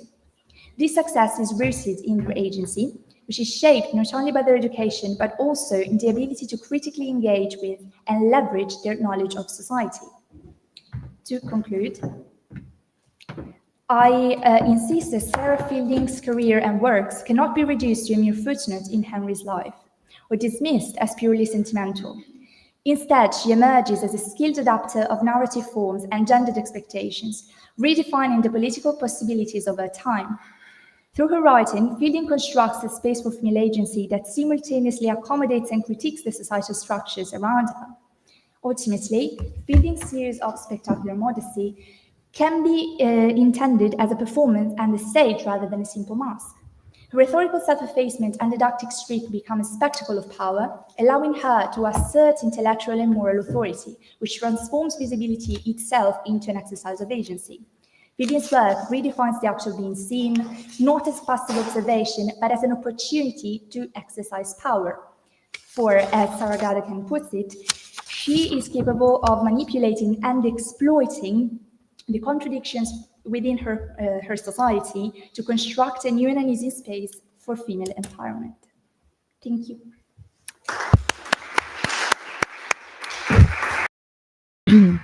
Thank you so.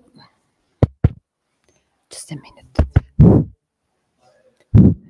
Thank you so much. I was just kindly remember anyone that we have 20 minutes time to speak. We are a little bit late because these morning sessions were fantastic, but we have other people on the other side of the ocean waiting for us to connect. So you can say if we go too far from the timing, that will be a problem. If you don't mind, Camilla and Fabienne, I would like to ask to Alison Belzer to present her paper. She's supposed to present at 4, and so because of how the time distance, probably she's a little bit more. Alison, can you hear us? Yes, can you hear me though? Yeah, sorry for the delay, but it has probably you heard we are really having a lot of very interesting presentations, and these morning sessions there was a lot of comments and questions, and so that's why we are a little bit late. And if you don't mind, you can present right now. The colleagues here agreed you can they can postpone the presentation, so if you want, you can present right now. Thank you so much. That's very gracious. I do have a class to teach later, so thank you. I know. So I'm just presenting you, and then you can start. So, Alison Scardino Belzer is a professor of history at Georgia Southern University, and she is specialized in modern Europe history, focusing on women's experiences in Italy and Britain. Research explores gender war and social activism in the 19th and 20th century Europe. Her first book, Women and the Great War, Femininity Under Fire in Italy, was published by Palgrave Macmillan in 2010. Her new book, The Ashhart Sisters, Nurturing Rebellion Across the 19th Century, explores the family's activism in the Victorian era and will be published by Palgrave Macmillan this fall. She regularly contributed to edited volumes and journals and has authored text for classroom use. Her current research examines the first generation of Jewish women artists to come of age in post-Risorgimento Italy. And Alison is going to present a paper titled Reversing the Gaze, Amalia Almagian-Brown's Portraits of Male Intimacy in Early 20th Century Italy. Thanks, Alison. Thank you so much, and thank you so much for organizing the conference and for making time for me to share my research with you. I'm very delighted. I wish I were in Rome instead of in Georgia.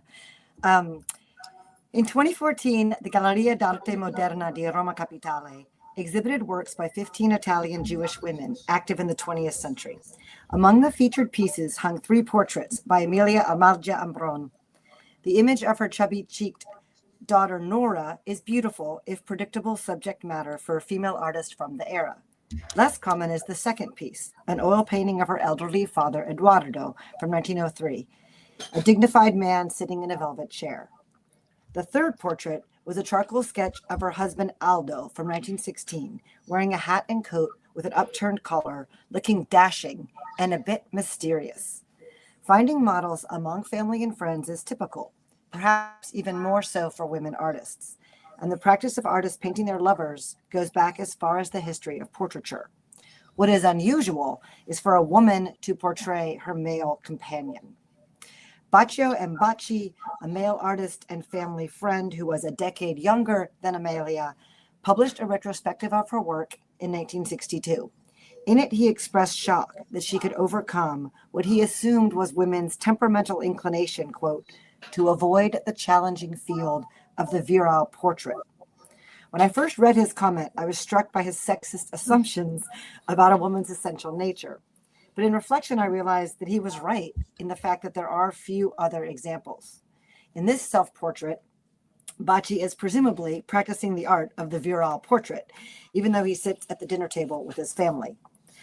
The art of showing the female body from the male point of view, as Bacci well knew, had developed over centuries. Amalia Ambron's female gaze was something new. I've been looking for examples of women who portrayed their male lovers or husbands in the years before Ambron, and they're very hard to find.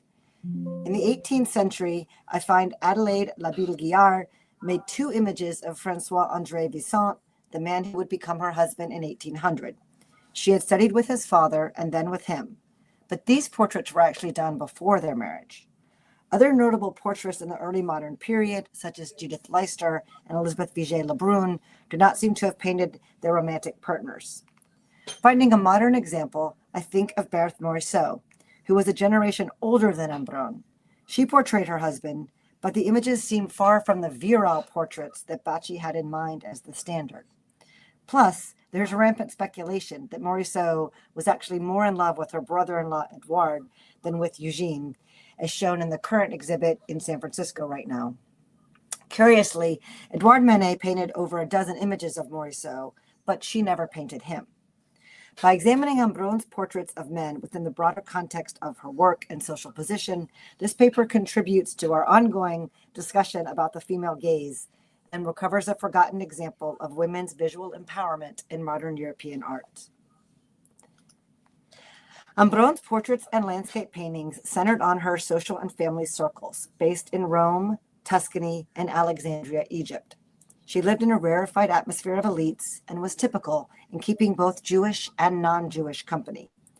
Although she rarely exhibited, Bacci complimented Ambron's, quote, passionate intensity and complete dedication, end quote, to creating art. Her subjects reflect her life as a wealthy Jewish woman born in the first generation after Italian unification. Her father, Eduardo, had volunteered to serve under Garibaldi in 1866 during the Risorgimento and ran an engineering firm tasked with constructing railroads across Italy. Liberal Italy offered more opportunities to Jewish citizens by releasing them from ghettos and making them full citizens in the new nation. The era also opened more doors for women artists. As Chiara Iorino has noted, Italian women had access to both public and private art academies in the early 20th century. New access to art instruction, however, did not mean an easier route to a career in visual arts. Eligio Imaricio's survey of women identifying as professional artists showed a low number across major Italian cities from 1887 to 1913. Even artists supportive of women worried that Italy suffered from a lack of good women artists. Born in Ancona, Amalia benefited from having wealthy and supportive parents. Eleonora, Baruch, and Eduardo encouraged creativity, especially in the upbringing of their 3 daughters, Amalia, Virginia, and Sandra. Amalia and Virginia were interested in music and also studied art from early childhood, first in Ancona and then in Rome. Their father was, quote, very loving, and supportive of his daughter's artistic inclinations, as Bacci recalled. Amalia took lessons from the director of the Borghese Gallery once they moved to Rome, and then with Giuseppe Toeschi, who demanded discipline and encouraged his pupils to infuse their emotions into their art. In 1898, Eduardo hired the noted Italian artist Antonio Mancini to do a portrait of Virginia. Mancini had spent time in a mental institution 15 years earlier, suffering from a breakdown caused perhaps by mercury poison or schizophrenia. But by the last decade of the century, Mancini was regularly exhibiting across Europe and receiving commissions from Britain and the United States, as well as from Italian families. His style was similar to John Singer Sargent's. In fact, Sargent allegedly called Mancini, quote, the greatest living painter. Virginia sat for hours each day, and Amalia kept a close eye on the work. Mancini became not only a mentor for Amalia, who was a generation younger and excited to study with an established and renowned artist, but also a close friend. At 25, Amalia married Aldo Ambron, a civil engineer. Like Amalia's father, Aldo was very supportive of Amalia's art career. Bacci described him as young, energetic, with an eclectic and worldly character and an open mind. Ambron's portraits of Aldo, the charcoal sketch from 1916 and this one in oil showing him in formal attire holding a cigarette, represent a significant inversion of traditional power dynamics in portraiture. Her portraits of Aldo reflect her interest in setting new precedents. A young woman painting her husband, quote, with restrained yet vibrant intensity and chromatic vigor, as Bacci has noted. Ambron employed her female gaze to construct intimate representations of masculinity. Unlike the objectifying male gaze that reduces women to visual spectacle, Ambron's portraits reveal a different kind of looking, one that combines emotional intimacy with artistic authority. Her depictions of Aldo suggest knowledge born of physical and emotional proximity, capturing not just his appearance, but his character and mood. And like Morisot, she shows him not only as a lone figure to gaze upon, but also in context as a father, seen here with his elder daughter, Nora. The couple had 3 children, Nora, Gilda, and Emilio, before moving from Rome to Alexandria, where Aldo was tasked with expanding the harbor. A contemporary referred to him as a big shot. Another called him a well-to-do and cultured Italian with artistic tastes. The couple was known for hosting soirees for their cosmopolitan set. Amalia had a studio built on the grounds of the Villa Ambron. It was 1 room deep, 3 stories tall, and flooded with light. Even from the beginning, Amalia chose to portray people familiar to her in oil or charcoal portraits. Many women of her background took up art as entertainment, but for Ambron, it was so much more. Bacci complimented her ability to liberate herself from academic restrictions and create a personal style that conveyed the character of her subjects. It was rare in her time for a woman to persist in making art beyond adolescence, because as one female artist recalled, a commitment to artistic expression could, quote, overbearingly distract from bourgeois normality. Ambron won a Medal of Honor for her portraits at an exhibition hosted by the municipality of Alexandria in 1912. And 3 years later had a portrait included in the 3rd International Exposition of Secession Art in Rome. Bacci admired how she used her talents, quote, in service of affections, with a passionate intensity and complete dedication. Alexandria remained a home base for the Ambrons, even as they spent time at their Tuscan estate and in Rome, where they had bought a Moorish villa, now demolished, in the Parioli neighborhood. Amalia rarely exhibited her work, but at Mancini's urging, she exhibited 63 pieces in Rome in 1928 in a show at the Palazzo dell'Agusteo, including most of the works that I'm showing you today, which were reproduced in Bacci's book. Ambron's portraits showcase her wide networks and demonstrate who she knew best. She often painted her family. We see here images of men in her family, her father, uncle, and brother. These portraits show that Ambron was confident in portraying males of different ages and in different moods. As with her images of Aldo, she brings a personal depth to these works. Which of these men is in his prime? The young men, with their futures ahead of them, are looking at us. For what? Validation? For encouragement? Meanwhile, she shows her elderly father as solid and stable, even when her brush is in motion. Is he inviting us to listen to his words of wisdom, or are we to admire his reserve as he sits alone? She did a formal portrait of her sister's husband, the scientist Vito Volterra, looking powerful, serious, and intimidating. But she portrayed her son Emilio in this sketch as a curious and thoughtful boy, without a hint of the well-known painter and sculptor he would become in adulthood. She took a completely different mood in the colored portrait of her uncle, whose friendly half smile and angled hat make him look approachable and ready to talk. Ambron painted many others from her circle, as these two images of Oscar Zuccarini, a young violinist, and Conte Nazelli, an elderly aristocrat, attest.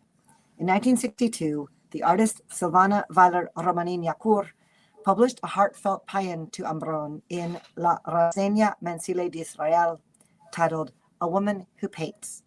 She explained that the cultural expectation that girls from good families take art lessons made it difficult for women artists because they had to, quote, struggle against cliches and against those who were inclined to devalue women's creative product with prejudice. She celebrated Ambron for, quote, finding deep creative significance in her family and friends, noting that these portraits of her set reflect the elegance and the, quote, theatrical and mischievous sentiment of her era, a bygone time which 2 world wars have erased. Indeed, these portraits freeze the men as they looked, just as the Great War was breaking out, a momentous event that would change European life. As the poet Philip Larkin later noted, never such innocence, never before or since. Ambron found not only subjects from her friendship networks, she also made important artistic contacts. Aldo's friendship with Filippo Tommaso Marinetti, a native of Alexandria and the founder of Futurism, led to new opportunities. Futurism, the controversial but influential cultural movement, asked Italians to look forward to an industrial modern future rather than retreating into the decrepit nostalgia of past accomplishments. Through Marinetti, the Ambrons met Giacomo Balla, who was becoming one of the most prominent futurist painters and was mentoring younger artists, including Jewish women from Amalia Ambron's generation, such as Annie Nathan and Pierina Levi. In 1919, Balla rented a house from the Ambrons in Rome, and the two families became very close, as a collection of artistic postcards from the 1920s between Amalia and Balla reveals. He painted a beautiful portrait of Amalia, still in private hands, that was displayed in Rome in the 2014 exhibit, and also sketched a portrait of her daughter, Gilda. Ambron admired Balla's style, although she did not adopt futurist ideas in her own work. But she did break another mold in becoming a mentor to her creative children. Nora had a talent for music and took up the violin, and both Gilda and Emilio showed promise as painters. It was customary for wealthy families to nurture artistry in their children, especially in their daughters, who would need to be accomplished to make good marriage matches. Aldo wanted his son to become a lawyer, but through financial and emotional support, Amalia encouraged all her children to devote their lives to art. Amalia taught Gilda and Emilio the foundations of drawing and painting. Budding artists benefit from having the support of a parent who can give formal artistic training and professional advice. In most cases, that parent has been the father. Amalia was exceptional in instructing her 2 children. As Emilio got older, Amalia asked Balla to take him on as an apprentice. Emilio's portrait of Balla shows his early interest in Balla's theories of form and color. But around 1929, Emilio broke from Balla and developed a more personal style. The rise of fascism would eventually rupture the path Amalia Ambron and other Jewish artists pursued in the post-Risorgimento years. In 1922, the same year Emilio held his first show, it was at the Italian Club in Alexandria, the king appointed Mussolini as prime minister. Nevertheless, the Ambrons' careers continued. Piero Michatelli, an expert in Tuscan history, asked Amalia to illustrate his guide to hermitages in the Siena region, where the Ambrons had a villa. Amalia felt at home there, as did Balla, who made long visits to the family throughout the 1920s. Published in 1937, Michatelli's book included 10 landscapes created by Amalia, and as you can see, it credited her on the cover. But just 1 year later, Mussolini would put in place the racial laws designed to eliminate Jews from public consciousness and retract their civil rights. Jews were no longer allowed to publish or exhibit. In expelling them from schools, universities, the military, and public service, the government intended, quote, to defend the race. Jewish men and women could no longer contribute to Italian culture. The threat, however, was difficult for many to see, and scholars still debate how aware Jews were of the way fascism would come to embrace anti-Semitism. With good luck and the help of extended networks, the Ambrons managed to navigate their way to safety, during the worst of World War II and the Holocaust. Amalia and Aldo fled to Alexandria, where they already had a home and a strong network. Their daughter Nora, now married to Mario Olivetti Rason, had 3 apartments in Milan confiscated in 1944. Meanwhile, the other 2 children, Emilio and Gilda, traveled to Bali, as he wrote, quote, impatient to live this new life, this parenthesis, away from the fears in Europe. Gilda returned to Alexandria after a few months, but Emilio remained in Asia for the next 8 years. Ironically, after the war, the deposed Italian monarchs arrived in Alexandria and took refuge with the Ambrons, who must have forgiven the king for waiting so long to remove Mussolini. The family's ties to elites seem to have transcended politics and personal hardship. The Ambrons returned to Rome, where Aldo died in 1947 and she in 1960. Ambron's artistic legacy has stretched beyond her death, providing more opportunities for her creative vision to shape Italian art history. In 1962, as I mentioned, Bacci published his catalog of her work, which he claimed was, quote, worthy of consideration and respect. He infused his introduction with personal anecdotes and family memories. In 1985, her son Emilio donated some of her works, along with his own, to the Uffizi, which exhibited her portrait of a young woman in 1995. The museum also holds her self-portrait, currently included in a virtual exhibit called Female Artists at the Uffizi. The portrait of her and her husband and her daughter Nora is now owned by the National Museum in Krakow, Poland. Many of her works are housed at the Raccolta del Caro Galleria d'Arte Moderna in Bologna, where in 2011 an exhibit, Balla Ambron, showcased the 2 families' close ties. Amalia was one of only 3 women whose work was included in an exhibit of 28 Sienese artists in 1998 in Casale d'Elsa. And in 2024, just last year, the Museo Civico there organized a show featuring works by both Amalia, whom they called, quote, an extraordinary portraitist, and her son, again highlighting their connection with Balla. She has also received notice in academic articles as a patron of contemporary art, collecting works by Mancini and Balla, among others. Amalia Ambron's portraits of Aldo and other male family members and friends suggest how women might visually construct masculinity when freed from traditional gender constraints in representation. The rarity of intimate male portraits by women artists before the mid-1900s makes her work particularly significant for understanding female spectatorship and creative agency. Her sustained attention to Aldo and other men as subjects suggests not occasional experimentation, but deliberate artistic choices. These works offer insight into how women might exercise visual pleasure and authority when social conditions permit such expressions. Thank you so much, and please reach out to me if you know of other examples of women painting their lovers and husbands before the Great War era. I'd really love to have more insights. Thank you. Thank you. Thank you. Thank you, Alison. I assume you are having class right now, aren't you? Not for another hour, so I can stay.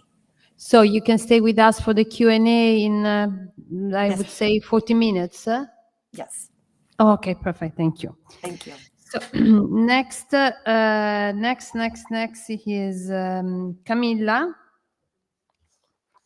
Is Camilla Fabretti Compagnol, and she is an independent art historian whose research focuses on gender studies, intertextuality in the visual arts, and early 20th century publication history. She holds a bachelor's degree in art economics and a master's degree in heritage conservation and art history from Ca' Foscari University, Venice. Her work has been presented at the major academic events, including the 2025 Association for Art History Conference at the Art Institute of Prague and St. Andrews University. Her first book, Venezianissime, A Study of the Women of Venice, was published in 2025, so right now. And in the proposal she has submitted is the subject of an ongoing research. So Camilla is speaking about Seeing Her in Style, Lidia Doso de Liguori, and the fashioning of the female gaze in fascist Italy. Yes. Can you hear me? Okay. Good afternoon, everybody. So, as was just stated, my talk will be about Seeing Her in Style, Lidia Doso de Liguori, Lidl, and the fashioning of the female gaze in fashion. Today I will explore the visual and editorial strategies of Lidia Dose de Liguoro, who was a journalist, an entrepreneur, an art and fashion patron, and her magazine Lidl as a site of complex female spectatorship in early 20th century Italy. This research again builds on my master's dissertation and ongoing work on Lidl, which is contributed to other magazines of the fascist era. And it will offer a lens to examine the intersections of gender, media, and visual culture under fascism. Lidia founded and edited Lidl, a cosmopolitan women's magazine, in 1919, and she will stay at the helm of the magazine until only 1924, even though the run of the magazine will be until 1935. The name of the magazine, Lidl, actually hides beneath it its action program. It's an acronym for Lavori, Illustrazioni, Disegni, Eleganze e Letture, so labors, illustrations, drawings, elegances, and readings. And from the outset, from the get-go, Lidia Dose de Liguoro positioned herself as both visible subject and also an authoritarian agent, cultivating a space where women could both peer, assess, and fashion themselves very critically. In this talk, I will explore again who is Lidia Dose de Liguoro, muse and maker, editor, and icon, in my view, Donna Angelo and Donna Tipo 3, which are the two definitions I used in my master dissertation to define her.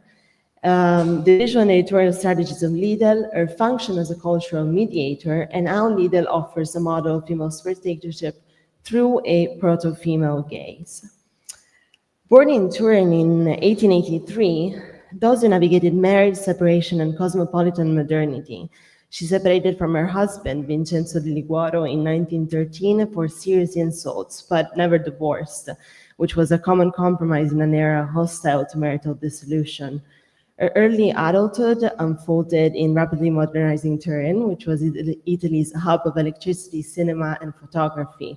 In 1913, she co-founded her first activity, which was a cinematic advertising firm, and she gained experience firsthand in the business and media and cultural production, despite financial and managerial challenges, which are mostly her own. And she shut down the activity right at the end of the war in 1918. Her self-fashioning was deliberative and performative. She alternated spelling her first name with Y and I, and we really don't know with what criteria, never used her father Natale's surname publicly, and often styled herself as De Conti di Presicce, signaling a conscious embrace of noble identity, which was her husband's, actually. These choices reflect Giolittian-era ideals of modern, respectable femininity, blending autonomy with social visibility. Lidl seamlessly blended journalism, fashion, art, and politics to redefine modern womanhood. Rather than opposing the regime's ideal of the Donna Angelo, which was the pure, maternal, self-sacrificing woman, Dose strategically unsettled these boundaries, modeling a womanhood that was stylish, intellectually engaged, and aesthetically empowered. Lidl emerged during profound national transformation. It was born just 2 months after the birth of the Fasci di Combattimento in 1918, and only 3 months after Dose relocated to Milan after her Turin adventure. Her relationship to fashion was strategic and nuanced at best. She joined Milanese women's fasci and represented them at the 1920 Congresso of Women's Clothing Industrialism, advocating for Italian industry, while at the same time negotiating nationalistic ideals.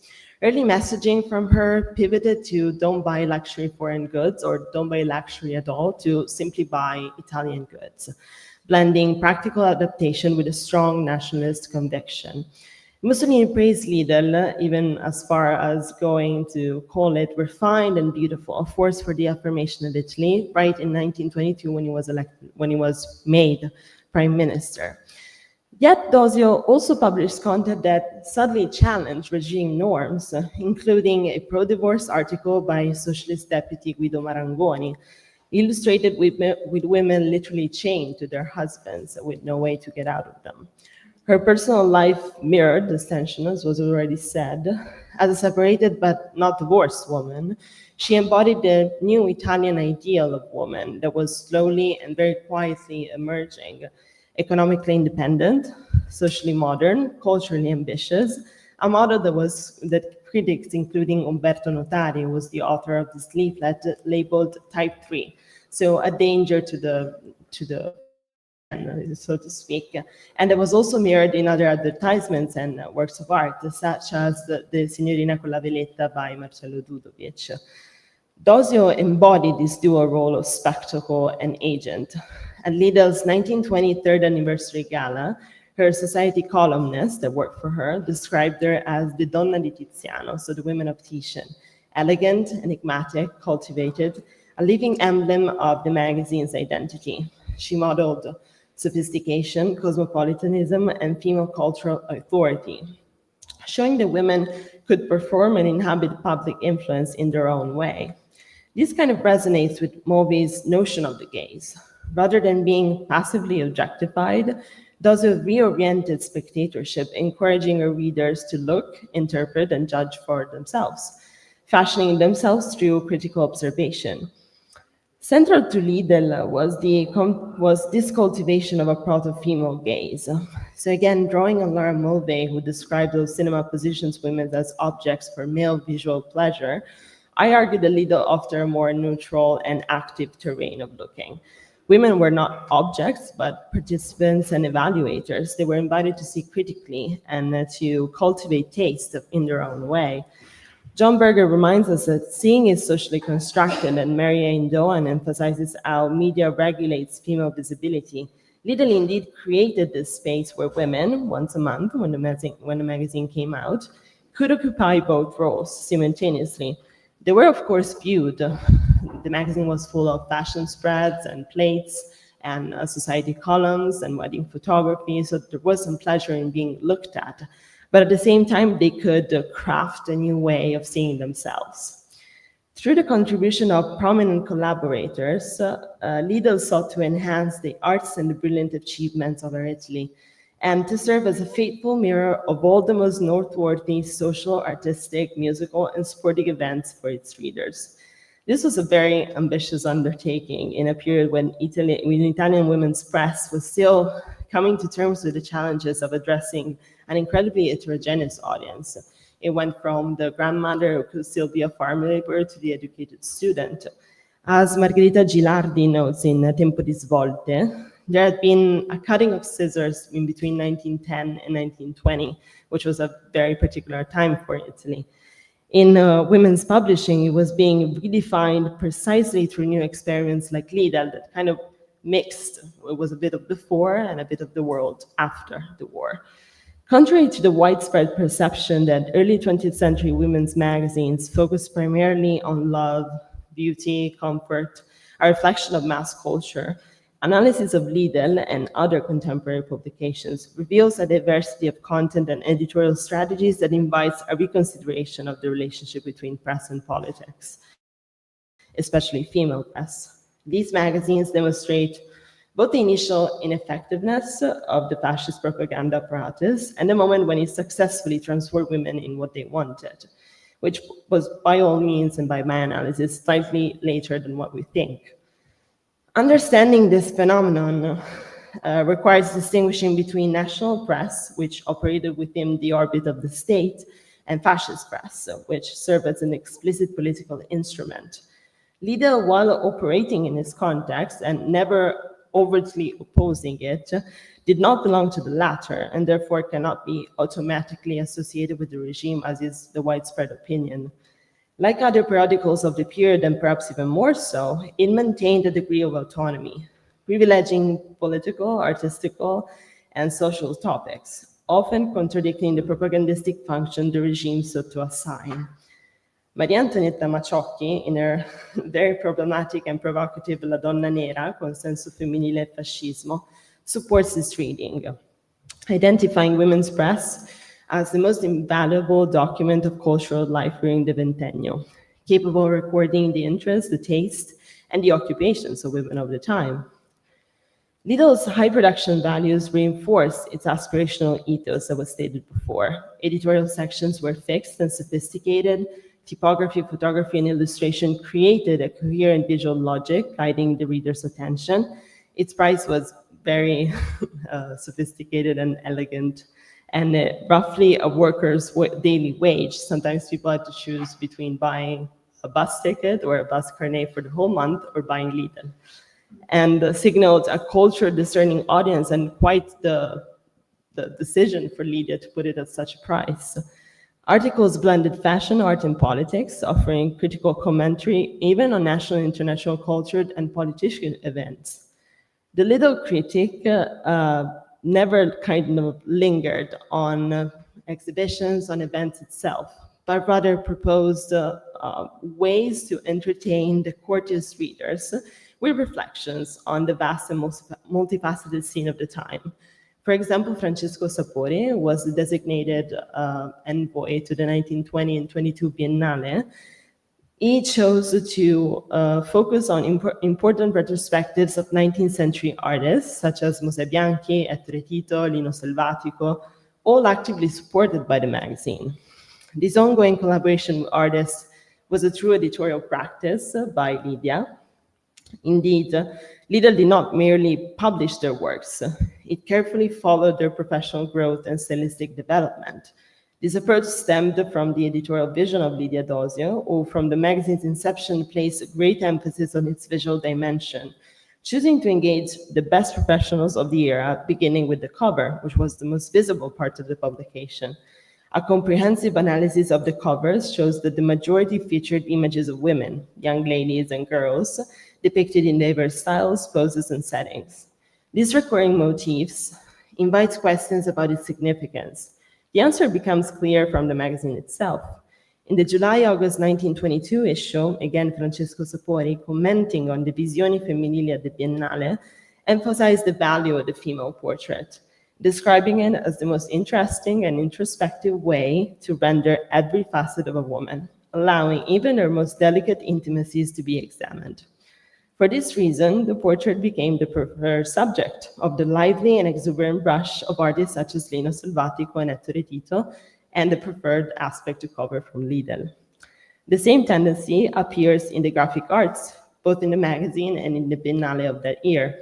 Sapori describes a small room dedicated to that marvelous draftsman and acute artist, Enrico Sacchetti, where female portraits abound in pencil, pen, monochrome, or highlighted with a few touches of color that lend the faces to a vivacious charm and the most elaborate toilettes a feverish elegance. The critic adds that Sacchetti wasn't only an interpreter of past fashions, evoked with graceful, humorous, or caricatural hints, but also creator of contemporary fashion, to which he imparted his own persuasive and playful stamp.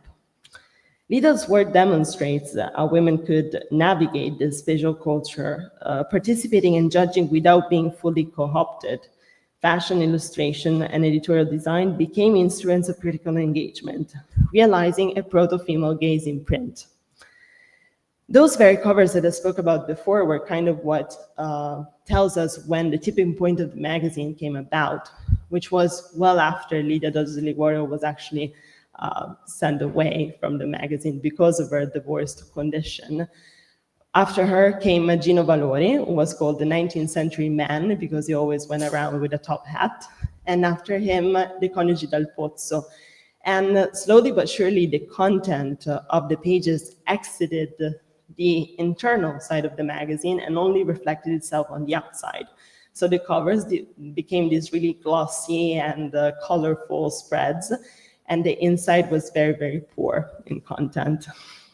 Dosio and Lidl shows that female visibility were not to be completely passive or oppositional. Women could participate in cultural production and self-fashioning under fascism. By tracing this story, we gain a deeper understanding of 20th century Italy, where fashion, art, and print media allowed women to look, curate, and create in a society that sought to limit them to being looked at. Thank you.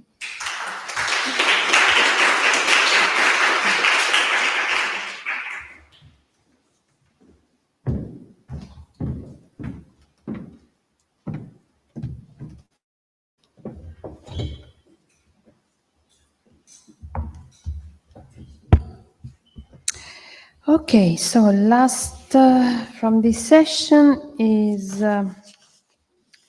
Fabienne Dumont. And Fabien Dumont is professor of contemporary art history at Université Jean Monnet Saint-Étienne and an art critic specializing in feminist, gender, and queer issues from a cultural, social, and political perspective. She has written, edited, and co-edited 8 books, including the anthology La Rébellion du Deuxième Sexe, l'histoire de l'art au Cribble, the theorist feminist Anglo-American, and 2011, in addition of her PhD, Des sorcières comme les autres, artistes féministes dans la France des années 1970. 2 books for which she wrote the text accompanying the retrospective of Neil Yalter at the McVal, which she co-authored with Frank Lemmy. Neil Yalter, Where the Memories of Migrants, Feminists, and Workers Meet Mythology, 2019, and Neil Yalter interview with Fabien Dumont, 2019. In 2025, she will publish, so probably she has already published, She's published. an expanded edition of François de Bon, Histoire de l'art de lutte des sexes, 1978. And she wrote many texts in catalog books and magazines, so we welcome Fabienne Dumont and her paper François de Benoît, Feminist Perspective in Histoire de l'art et de lutte des sexes, 1978. Okay, thank you. I'm going to translate it. So, then Artistry and Sexes Struggle was published in 1978 by Françoise de Bonne, born in 1920 and died in 2005. Here we look at the pleasure of looking and analyzing in a different way the visual pleasure Laura Mulvey spoke of, along with this pioneering of ecofeminism. The book belongs to the reflexive wave of the feminist years, but it has been forgotten. It is nevertheless an important milestone in the rediscovery of key texts in feminist art history. Françoise de Bonne is a prolific author, having published over 100 books. She was both a theoretician and an activist. She was a member of the resistance, a fellow traveler with the women's liberation movement, and then the Homosexual Revolutionary Action Front, an anti-nuclear activist and an anti-colonialist. She embraced and anticipated most of the political struggles of the 20th century, both in literature and in action. She also has had strong but little-known links with the visual arts. She studied for a year at the Toulouse School of Fine Arts, from which she maintained an irregular practice, sketching small landscapes and drawing humorous illustrations in her correspondence, similar to the drawings that appeared in activist magazines in the 70s. She then wrote texts about painters such as Antoine Watteau, whom she treated like a character in a novel, introducing a perspective on their sexuality that anticipated the sexual liberation to come. She was also interested in comic books and an art form that was gaining legitimacy at that time. Comparing the extravagant stories of Pravda la Survireuse from 1967 to her own life. The female heroine is a doppelganger of the singer Françoise Hardy, sling out in a colorful psychedelic universe that has all the codes of pop art, riding a Black Panther motorcycle somewhere between the violence of Mad Max and the sexual adventure of Barbarella. She wanders through a defeated world accompanied by a group of 3 women. With artistry and sexist struggle, as a feminist to Nikos Aginikolaou's artistry and class struggle, which adopts a Marxist perspective but excludes sex relations, gender issues, and dissident sexualities. In her book, Françoise de Bonne integrates this feminist perspective into the analysis, as well as the issues surrounding plural sexualities. Taking up many of the paintings he analyzes, she completes his analysis with her own playful look, nourished by a wool culture that spans the period from prehistory to the 50s, the 1950s. This book is a pioneering publication among those which articulate art and feminism in France, with the specificity of inserting this feminist perspective into a social and Marxist art history. It stands alongside the new research of the 70s, such as that of the American Linda Nochlin and the Italian Carla Lonzi. It also echoes the more recent work of Jane Doy and Griselda Pollock. She is interested in the ideologies of gender and the aesthetic ideologies specific to an area. She begins by taking up all the terms used by Marxist artistry and demonstrates that the establishment of patriarchy predates the class struggle. The four parts deal with the figures of creative women in the works of men, the place of homosexuality in the struggle between the sexes, the specific example of the representation of women in crisis times in Francisco Goya's work, and a few figures of female visual artists who were recognized in their time. This is a committed work with a cheerful, frank tone. The more tedious opening chapters, which set out the epistemological framework of the thinking, are followed by livelier chapters that offer a fresh reading of the works with a touch of iconoclastic irreverence. I will focus on certain important examples and references that have renewed the way we look at these works. It's about taking a different look at interpreting canonical works, but also proposing other approaches based on works by women artists from different periods. It is the viewpoints of this pioneer of ecofeminism that will be presented from a different angle to the one of which she is known today.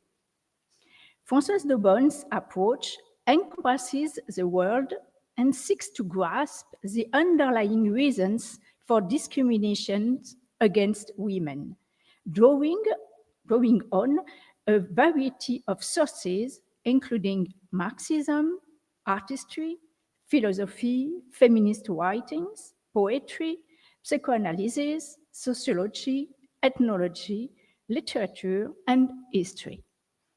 Her legacy is a different way of looking at the making of artistry, the reading of artworks, and more broadly, visual culture. In the introduction of the artistry and sexist struggle, Françoise de Bonne draws on an exhibition held in 1975 at the Petit Palais in Paris, which showed the archaeological findings of an analysis of the matriarchal Nepalese society of the kingdom of Mithila, where women were creators, to study, I quote, the consequences of this patriarchal control on the conception of aesthetics. In 1976, she challenged the official view of prehistory in Women Before Patriarchy, arguing that the world had not always been patriarchal, as agriculture had long been the domain of women, whose Greek goddess represented the renewal of vegetation. The gradual appropriation of land fertilization and female fertility led to overexploitation of the earth and global overpopulation, which she saw as the two major ecological dangers.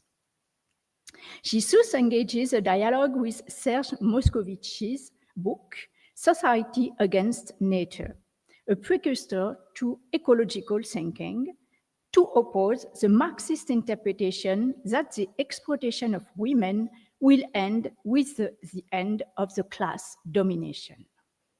She observes that in the exchange of women that men conduct in society through art, it is their images that are exchanged, but without women having the right to signify or express themselves, highlighting the paradox between, I quote, the obsessive presence of female figures in Western art and the almost total absence of female personalities in the creation of that same Western art. From the introduction onwards, the terms that underpin the reflection, borrowed from Nikos Hadjinicolaou, are introduced. Sexist ideology and aesthetic ideology of the period. The notion of image ideology serves to redefine style by including the perspective of social class and the historical circumstances in which artists live. Positive image ideology is taken for granted, unlike critical image ideology, which opposes domination. Françoise d'Aubonne takes up this, I quote, interesting conception of artistry to break away from the value hierarchies of official artistry and tell a different story, but she adds the dimension of sexist struggle and sexist ideology. In the 4 sections devoted to the artworks, Françoise d'Aubonne offers counter-narratives, drawing on her previous studies on feminist issues, the origins of patriarchy since prehistoric times, violent women, ecofeminism, homosexuality, or various forms of resistance. The first and longest part focuses on the women depicted in dialogue with Nikos Hadjinicolaou.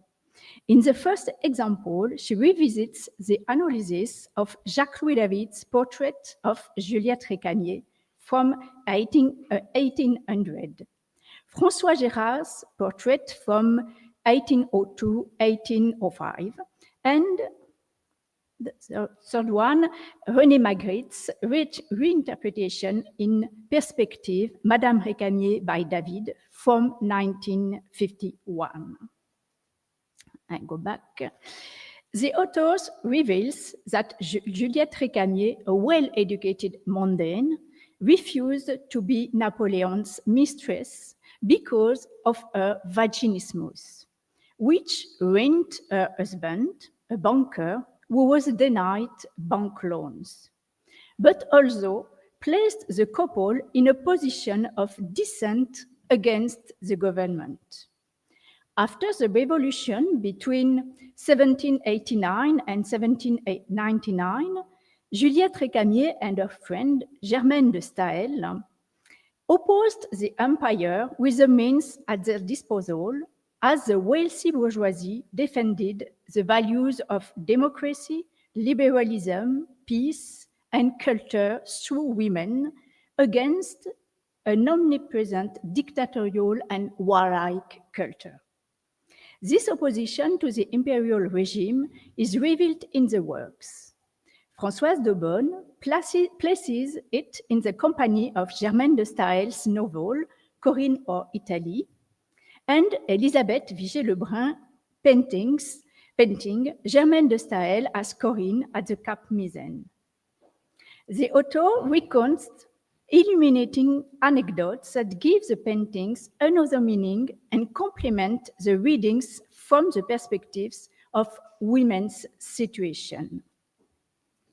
As regards René Magritte, she acknowledges his desire to ridicule bourgeois ideology, but points out that he fails to realize that he does so by objectifying a woman as a symbol of the rule, even though she testified against the empire. Françoise de Bonne focuses on other examples of painted representation of women, highlighting their social position, including the rapture of Proserpine painted by Peter Paul Rubens in 1614, 1615, and 1636, and the one by Rembrandt in 1632. Emphasizing the different attitudes of women in relation to the political context of resistance or submission. Taken from Ovid's Metamorphoses, the abduction of Proserpine by Pluto was commissioned from both artists, one after the other, by the same patron, the Duke Frederick Henry of Orange-Nassau, the governor of Holland. The comparison is based on the one hand, a representation in line with the rising Dutch merchant bourgeoisie, which advocates asceticism, and on the other hand, to the sensuality and mundanity of the dominant court nobility. Rembrandt gives a moral lesson emphasizing the raw violence of a man who is no longer a mythological hero but a cruel being, while Rubens uses aesthetic flattery, treating rape as a minor detail in this gallant scene. The representation of women, highlighted by Françoise de Bonne, shows how they are used in this power struggle. The second part focuses on representation of homosexual rupture in the 17th century. In his analysis of Pierre Paul Rubens' painting, The Drunken Silenus, Nikos Hadjinicolaou focused on the moral aspect of drunkenness for the patron, who was from the Catholic aristocracy. The mythological issue responds to the demand for erotic subjects in European courts, as men have liberal morals contrary to the ascetic beliefs professed. Françoise de Bonne looks at the position of women and the black man who sodomizes the white man. He is just here. The woman crouching at the feet of the Silenus gives a breast to two children submitted to both Silenus and motherhood. She also evokes the rapture of young men, but does not mention skin color, which could be added to these interpretations. The second example is the rapture of Ganymede by Zeus, which is highly erotic in Pierre Paul Rubens' version. Rembrandt's representation, by comparison, shows a child pissing in terror, I quote Françoise de Bonne, in the eagle's claws. His demystification of the myth aroused disapproval as it opposed the double standards of the Protestant aristocracy, which advocated Puritanism. Another reason, according to Françoise de Bonne, relates to this class's variable morality when it comes to homosexuality. As she states, the place reserved for homosexual permission and the status of women is always historically situated. She focused then on homosexuals as, I quote, traitors to a masculinity that had always been my nightmare, and accomplices in the struggle against the patriarchal order.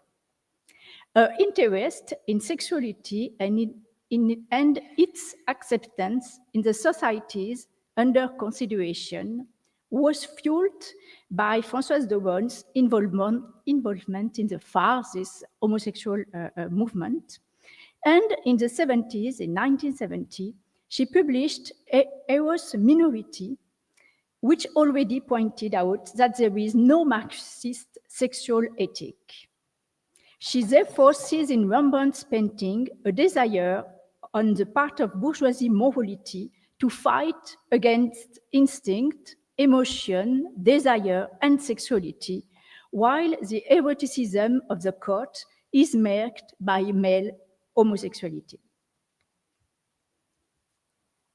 The third part focuses on the representation of women in times of crisis and draws on the work of Francisco Goya, but I am not going to talk about this.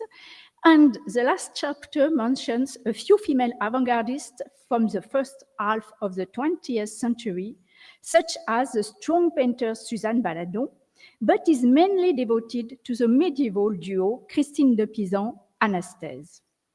Françoise d'Aubonne borrows references from a book by Janine Moulin to discuss the decorations of the illuminations created by Anastase to accompany Christine de Pizan's poem in the 15th century.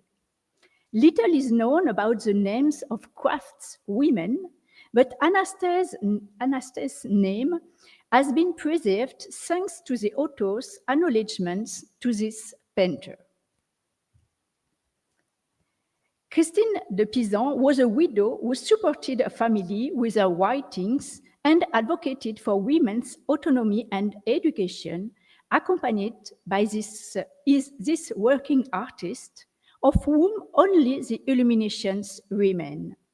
In this chapter, Françoise d'Aubonne denounces the obstacles to women's education due to economic motivations.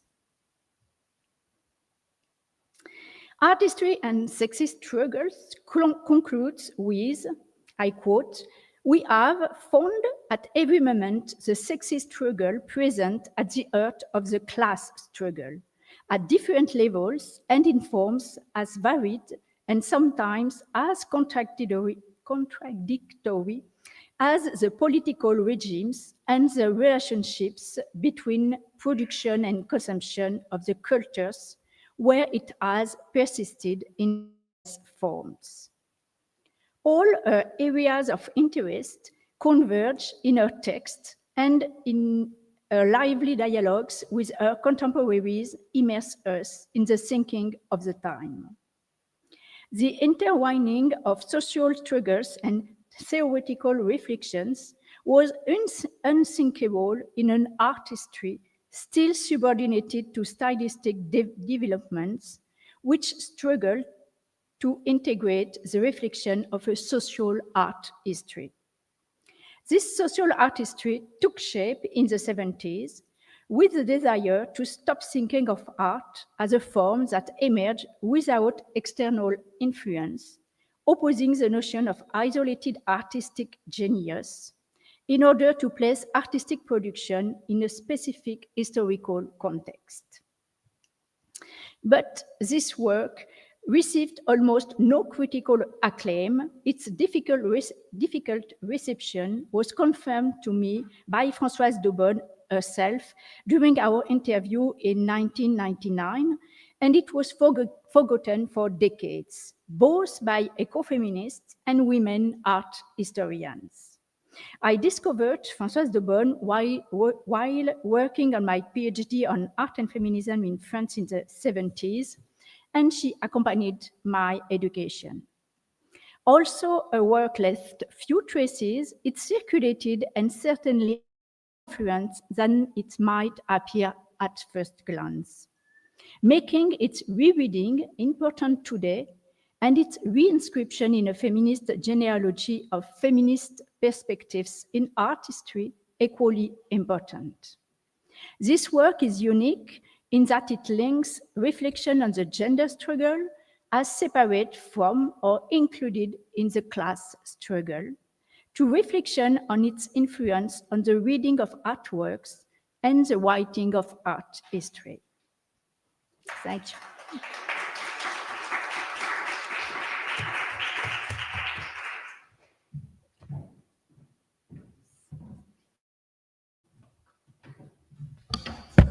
Thank you,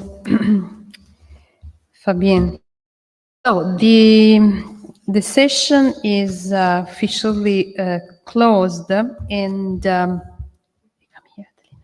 we can start a Q&A session, because next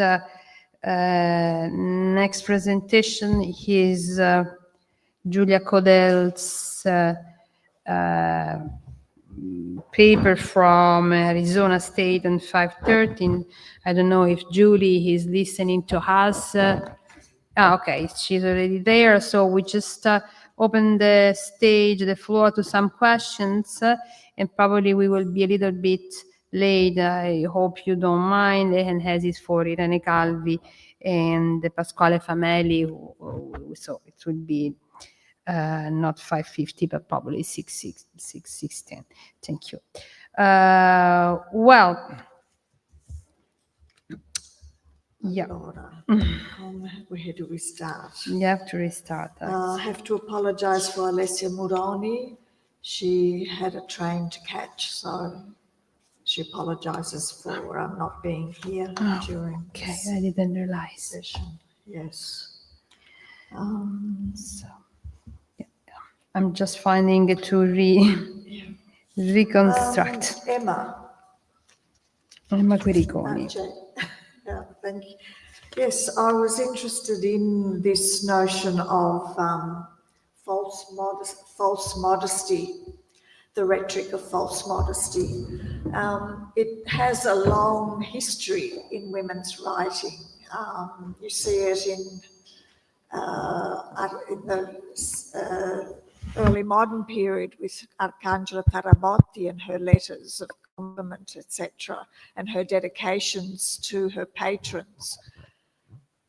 So, do you place your study of Sarah Fielding within, you were talking about in the context of her period, but do you look at this tradition in history as well? Technically, my PhD is focused on 1700s women writers in the British tradition, so it's a bit more restrictive. Yeah. But I'm trying to widen a bit my scope, not only to look at Sarah Fielding, but also at other authors that have been recognized as modest muses, such as Frances Sheridan, Sarah Scott, and I'm trying to look at their critical legacies and how fluctuating they have been, or they have been celebrated throughout the times because of these image of self-sacrificing mothers, but then they have been, as I said, reduced to footnotes in the history of art, but also of literature. Okay, thank you. Any other questions, comments? Could you? I have a question for you, Fabienne. And I didn't know the Frances de Bonne, and I didn't read her book, so well, I'm very open to do it because I'm very fascinated. And I was surprised to hear the name of Elisabeth Vigée-Lebrun at a certain point, because it's, I mean, at least for me, from my knowledge, I read her Souvenir, etc., is someone that I will not put in the context she put in, because I'm thinking about, I mean, she was, of course, let's say, against the imperial power, Napoleon, etc., but more for a legitimacy point of view than for, I would say, a bourgeoisie point of view, because she was absolutely someone that stayed all her life loyal to the idea of the Ancien Régime. I think about, above all, about one sentence she used in the Souvenir. Les femmes régnaient alors, la religion les a détrônées. So she was really saying something that's actually, in a way, also at a certain point of maybe the history of Marxism created a problem.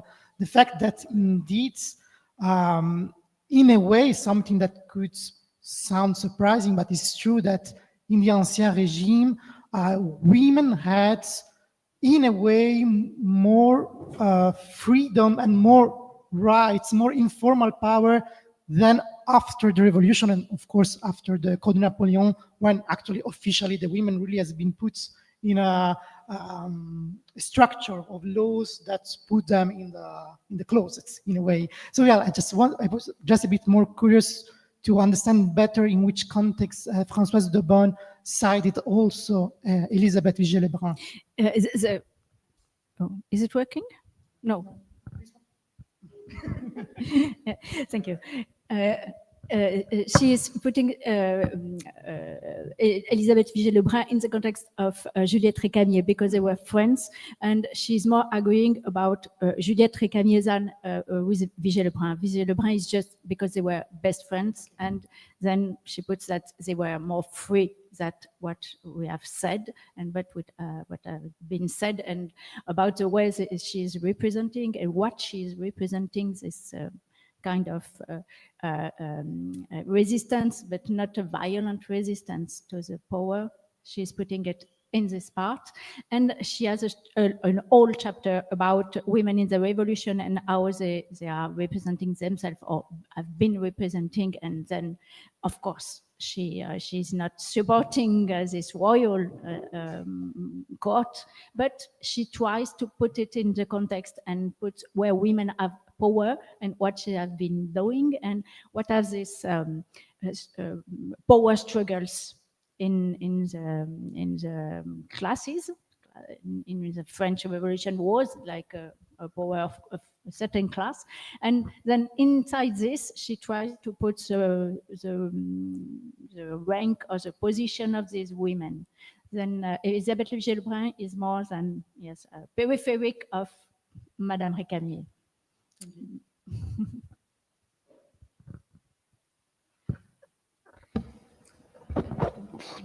No. Yes, I have just a comment aside of Fabienne's talk, and then kind of consideration for both Camilla Fabretti and Alison Belzer.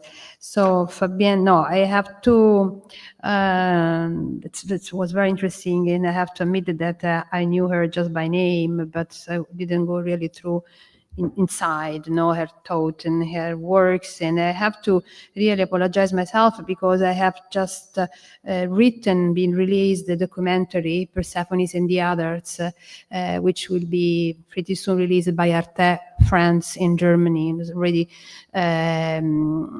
broadcasted in Italy by La Sette. So because Rai, the Italian Rai, didn't want this documentary, which is focusing on the violence in the arts, gender violence in the arts.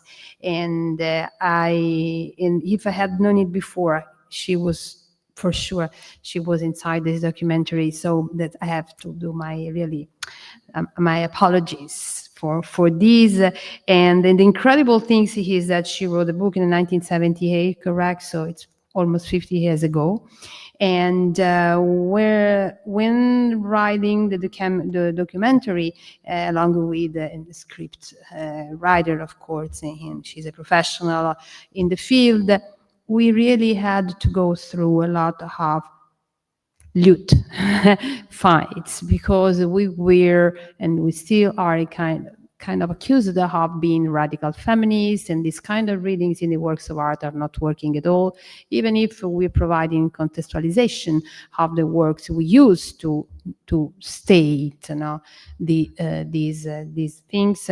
And so it's more than welcome the fact that the book has been republished. So, and it's more than ever. We were talking with someone just over lunch break, the very timely topic we are covering, because that has ups and downs in the history, and this seems to be a down.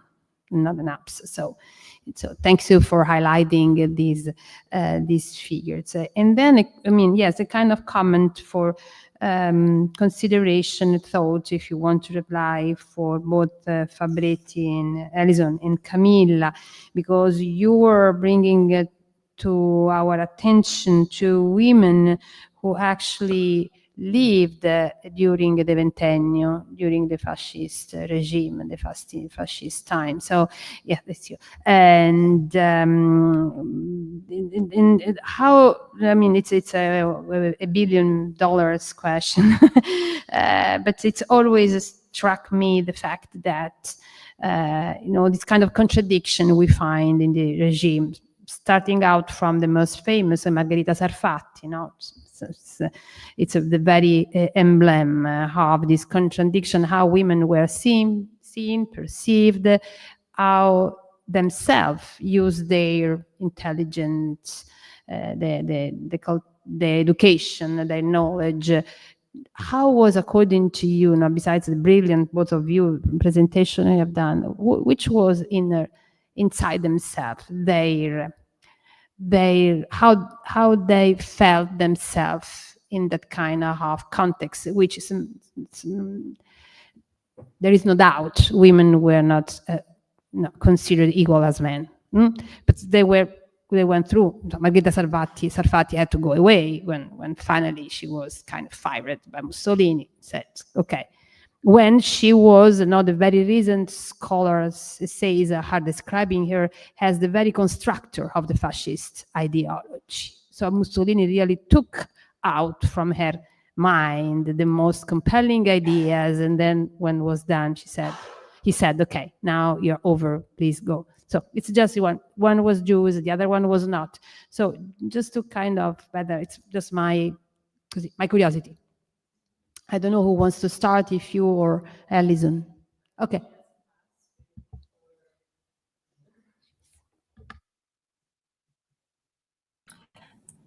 Do you want me to start? I'm not sure. Can you hear me? I think there's a delay.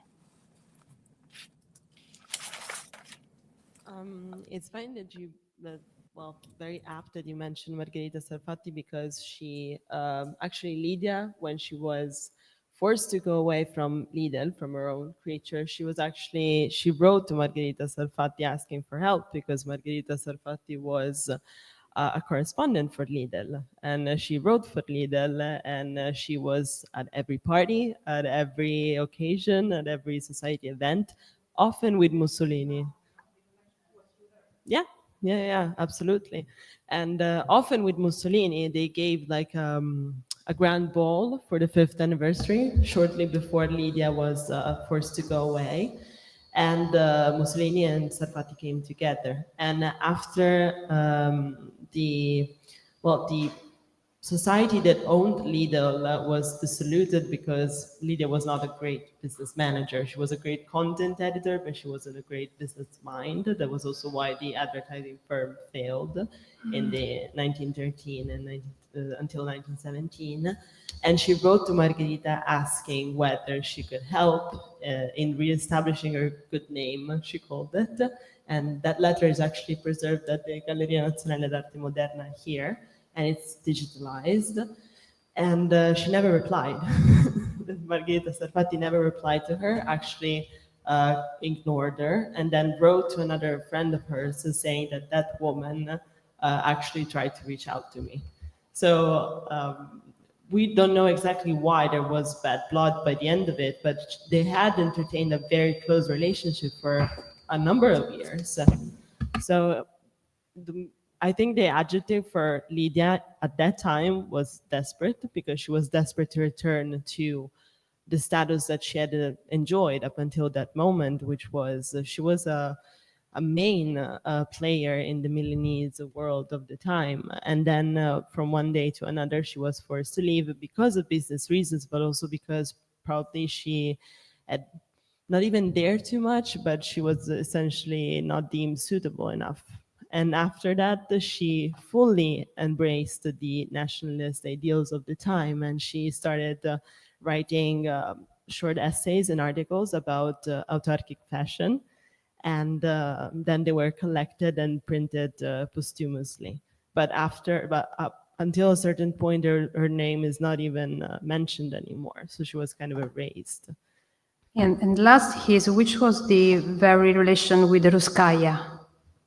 With the Ruskaya, she actually, they never met, but I found very interesting the fact that in the year that there was the representation, Lidl decided to feature a portrait which was very similar to the photo that we all know and that I put on the presentation. So she was very cultured and sophisticated and also very aware of the scene outside of Italy, not only in the country. And I think that her being a bit worldly kind of put her in the spot of being not suitable enough after a certain time. Because you know that Mussolini just gave Ruskaya the commitment to found the Accademia Nazionale di Danza. So in portraying a kind of female representation, which was graceful and so kind of the counterpart of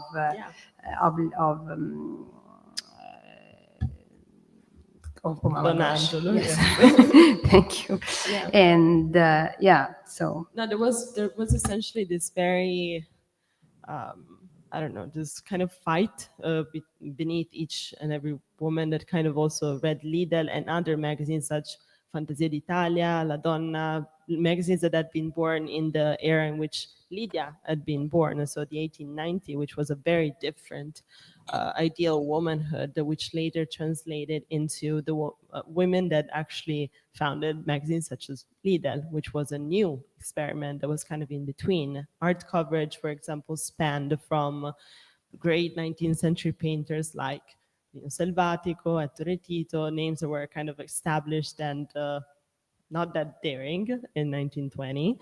But at the same time, there were envoys who kept going to the most modern places in the art world, such as the Biennale di Monza. So it was caught in between. It was eternally caught in between the world before and after. Thank you. Alison, I don't know if you heard the comment I made and if you have any... Okay, if you want to give I your... don't know if you all, can you hear me now? I wasn't sure.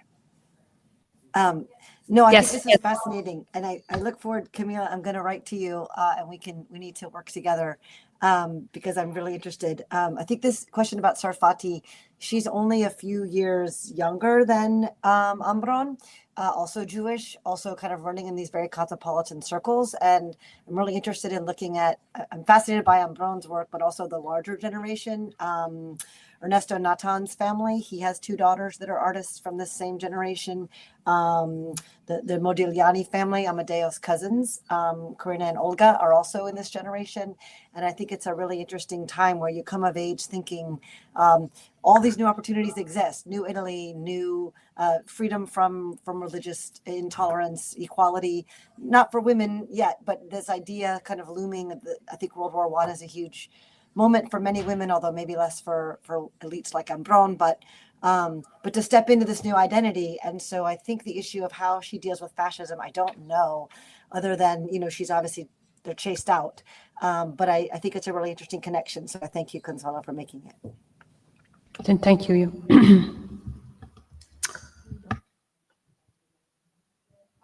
If you don't mind to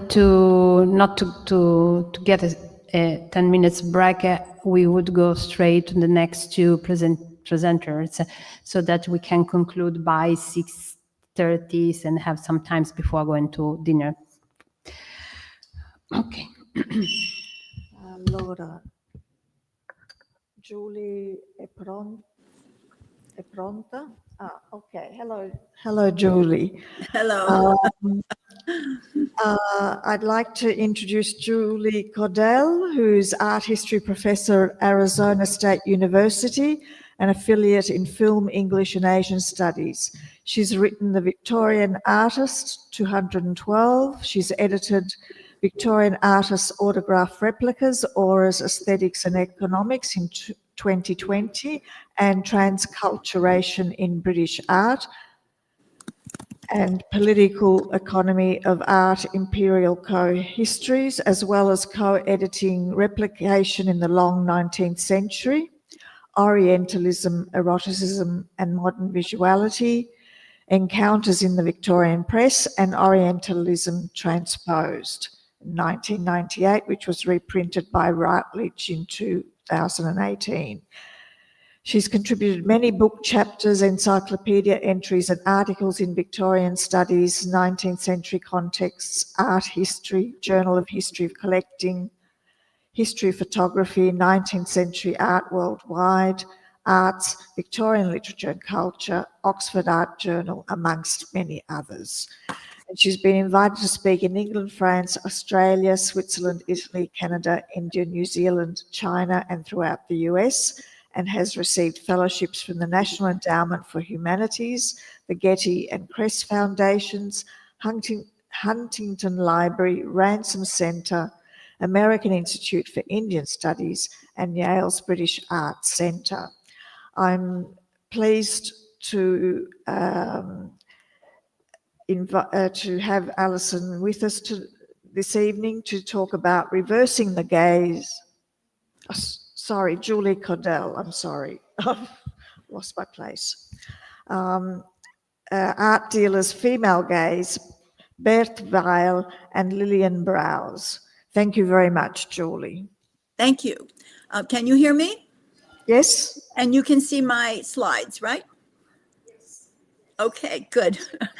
Thanks to Consuelo and Adelina for organizing this excellent conference, and to Fabio for his much needed technical help. Thank you very much. Several modern art dealers who promoted avant-garde art published autobiographies, diaries, or memoirs.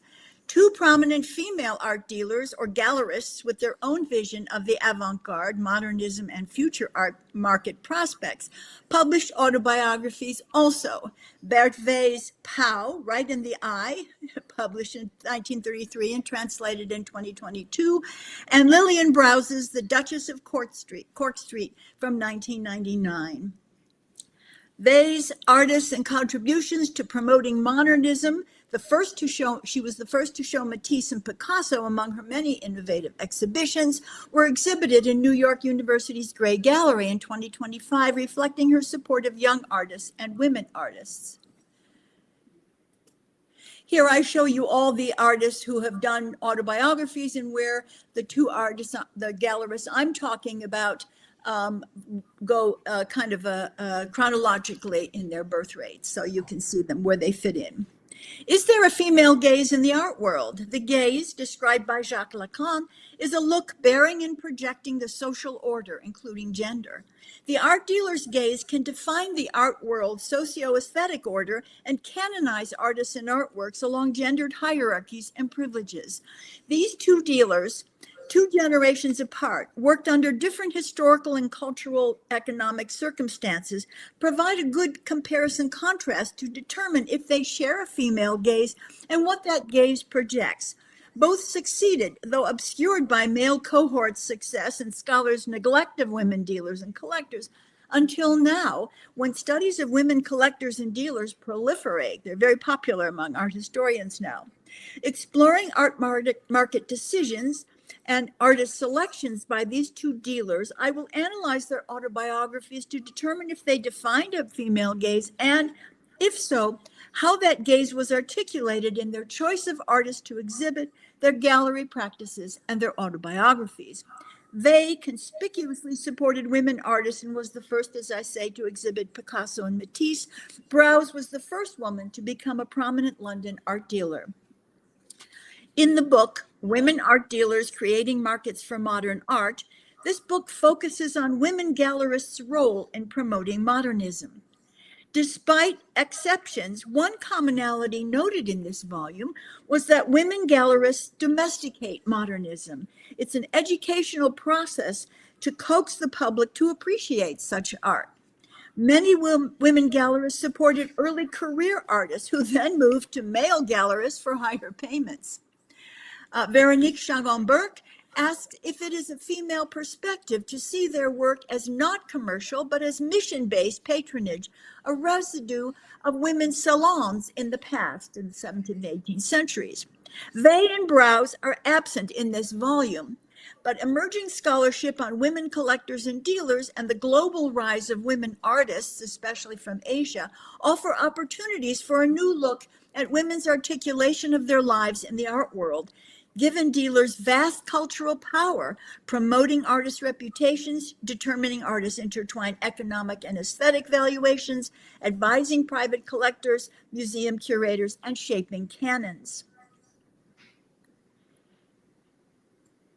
Dealers' life writings reflect not only their activities and achievements, but are richly indicative of many features of the art market in a historical moment. These life writings are less about their inner struggles and more about their professional lives and the art world in which they were embedded. Lists of artists, anecdotes about artists, and other dealers and critics. They generally share some themes. Global transculturation. The galleries in Europe and the US introduced European modernists whose radicalism impacted American artists and art since the 1910s. These dealers initiated a global market for modernism, a term as geographical as it is temporal. Secondly, market and aesthetic valuations that are intertwined and reciprocal. Thirdly, relations with artists and collectors. 4, collaborative and competitive art dealing practices. And 5, temporalities. What was timeless or timely, then both ambiguous terms conveying the art market's unstable objects and values and myths. Vey's autobiography ignores her personal life almost completely and focuses on the wider art world, the market, and its many players, including the public. Her status as a Jewish woman dealer is also thematized in her text as she details how she handled exhibitions, sales, collectors, and other dealers, often without much success, almost masochistically so. She delights in her failures as well as in her successes. I will treat her text as a literary one and as an historical text, and I will analyze her themes, motifs, comments that reveal the nature of the art market and of collecting at that time. As Marianne Lemorvin points out, Vey's work was a series of sacrifices to promote young artists who depended on her for the start of their careers. In various roles, the salon, patronage, and gallerists, women were activists in support of innovation, devoted and adventuresome when doing business and asserting themselves. Vey was the first to explicitly promote young artists, promoting them, becoming for them called Mother Vey. She disguised her gender by using her initial B and using the term Galleria, a term recently created then, which avoided the focus on business and money and the negative connotations attached to picture dealers. Among her practices was not charging artists for exhibitions or publicity costs and producing catalogs for some exhibitions to help the public understand young artists with whom she shared her profits and her table. She loathed speculation and complained about it as a destructive force in the art market. She did not draw up contracts with artists nor try to keep her artists from moving to other more lucrative dealers once their careers took off. Always struggling financially, she had to periodically sell antiques and sometimes her own library and art collection to make ends meet. Yet in her final analysis, she considered herself lucky to have a profession she loved despite disappointments and struggles. She was the first to exhibit Picasso and Matisse, several women artists who became successful like Suzanne Baladon or Emilie Charmy, and produced Parisian artists for the Swiss market for years. Through her efforts, different generations then began to rub shoulders, the Fauves, the Cubists, the post-Cubists, among others, and new names were always coming up. She held an annual thematic show to which all artists she exhibited contributed, hung in alphabetical order. In 1939, she exhibited abstract art. Her artists came from all over the world, Mexico, Eastern Europe, Spain, as well as France and Germany, and she exhibited works with political content, including supporting votes for women in 1932, garnishing much misogynist and anti-Semitic reactions. Subject to German anti-Semitism, she gave her gallery to a friend under the Aryanization regulations, but this person soon left, so that by December 1940, she had no gallery and disposed of her inventory. Artists and friends organized an auction for her in December 1946, and in 48, at 82, she received the Chevalier of the Légion d'Honneur. Bertwey's autobiography has distinct bricolage features, including rough language, comments directed at readers, equal time given to failures and successes while insisting money had no importance in her gallery, a style more spoken than literary language, self-deprecating comments, attacks on cohorts, lists of artists ranging from the canonic to the barely known, and the narrative interrupted from time to time by both a fluid temporality and a schedule of exhibitions. Other dealers' life writings focused on canonic artists they supported, on their investment in future recognition and accomplishments. Vey's list of artists include everyone she ever exhibited, not just artists she discovered and supported. Matisse, Picasso, Dufy, Braque, Diego Rivera, Modigliani, all of whom she called les jeunes. Unlike most Paris dealers, her family was lower class. Her father was a rag picker and her mother a seamstress, and not in the art dealing business. Working for a distant cousin in his shop, she sold antiques, prints, and paintings. Turning the shop into a gallery, Galerie Vey, in 1900, she showed sculpture by Meyers and Meta Warwick Fuller, a Black American artist who studied with Rodin, and then works by Matisse and other Fauve artists before they were so named Fauve, and Raoul Dufy and Modigliani, all by 1917. These were works with no clear market value at the time, and selling them was difficult, their prices being inevitably low if sold. For Ambrose Voillard, one of the foremost dealers of the avant-garde, only 20% of his stable were emerging artists. For Vey, 100% of her artists were emerging artists. If Voillard could not sell an artist, he stopped showing that artist, something Vey never did, never stopped showing any of her artists, no matter if they sold or not. What distinguishes Vey's autobiography is her record of failures and successes as the result of ethical, not business decisions, critical interrogations of herself, of the art world, of collectors, dealers, the public, and artists. Vey criticizes capitalism and speculation and the obsession with money among dealers of the avant-garde.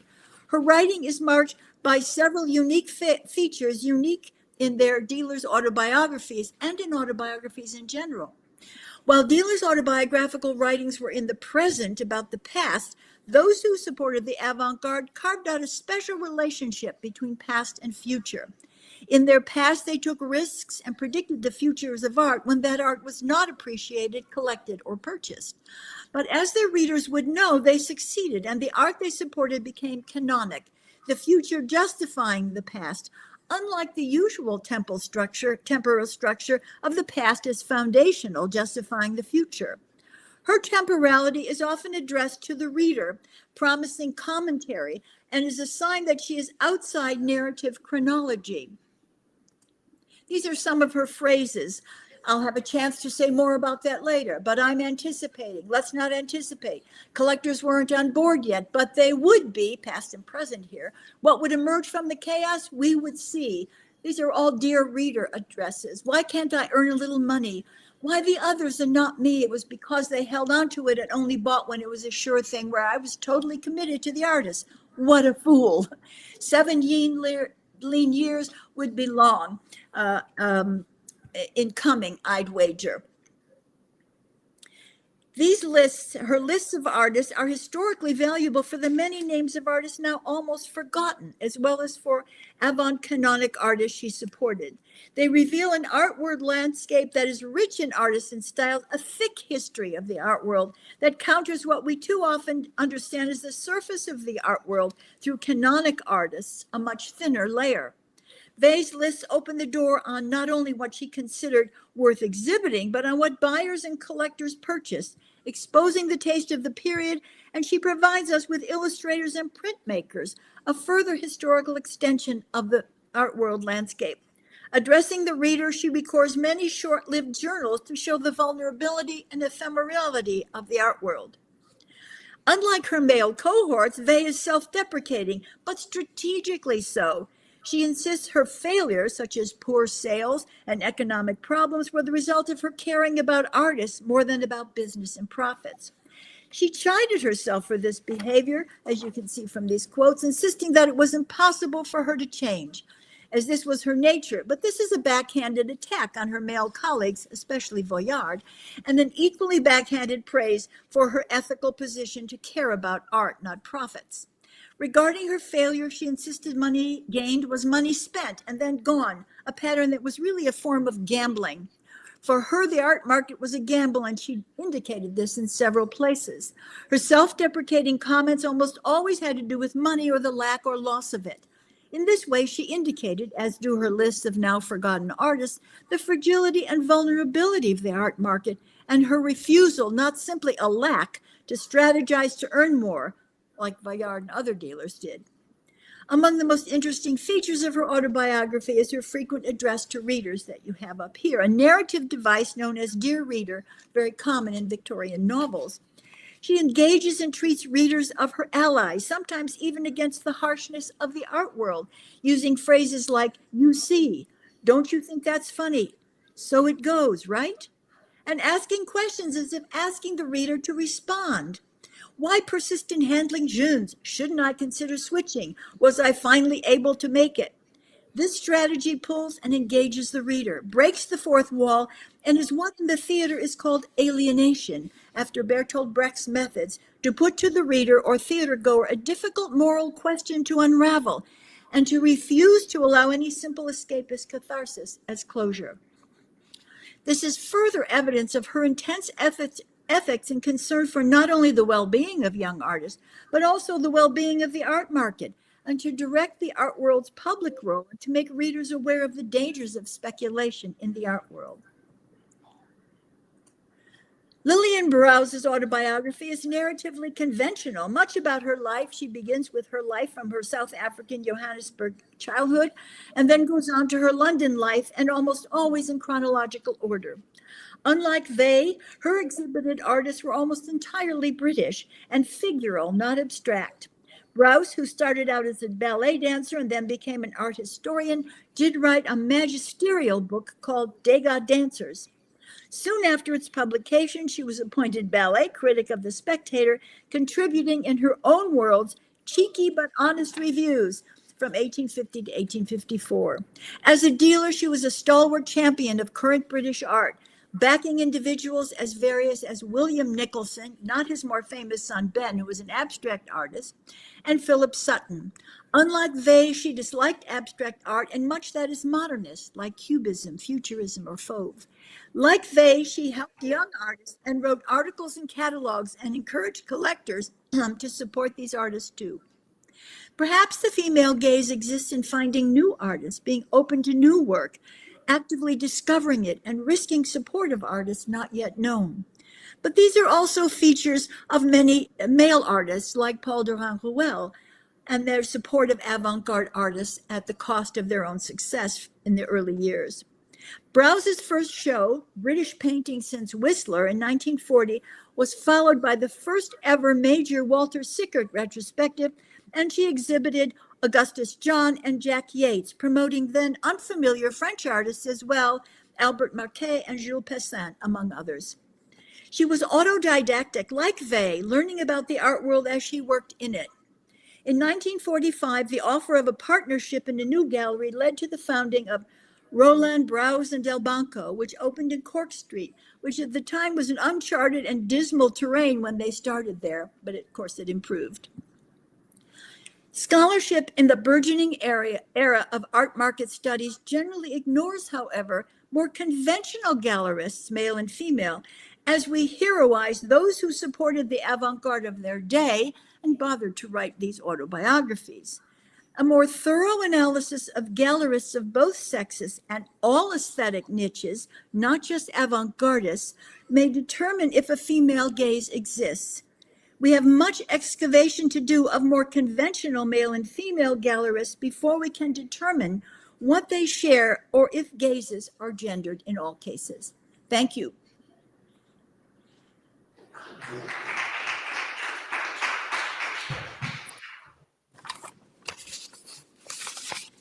you, Julie, for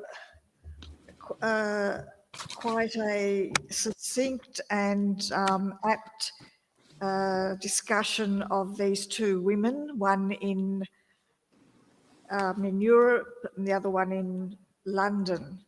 And the question of, is there a female gaze in art dealers? And I was just thinking about if we could had a collective female gaze with Ida Gianelli, Galkashaya, and you could add Penny Guggenheim and Gertrude Stein to that, and there are many others.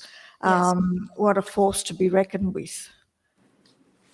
Okay, we now move on to Irene Calvi and Pasquale Famelli. Parla solo lei? Ok. Va bene.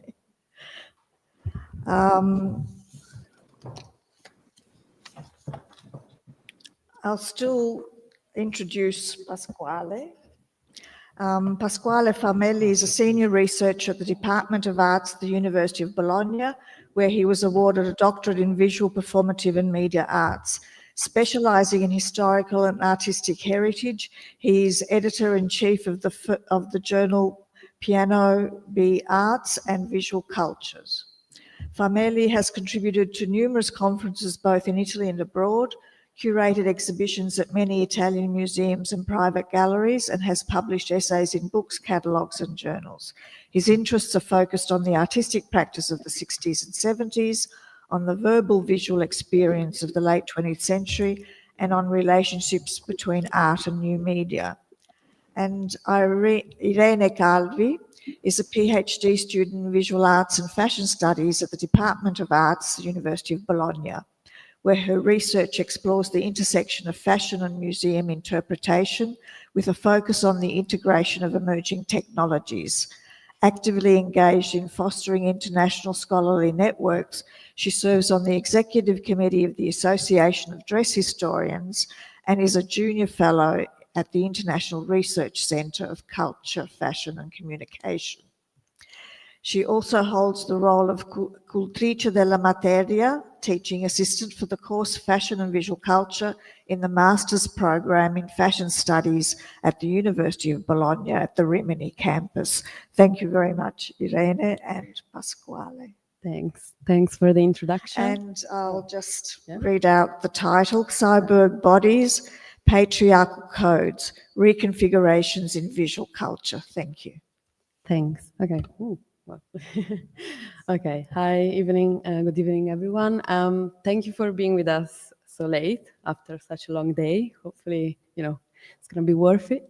Thank you for the organizers as well, especially for moving our panel to moving our contribution to today. We also are planning a conference in Rimini, so there's an overlapping of events.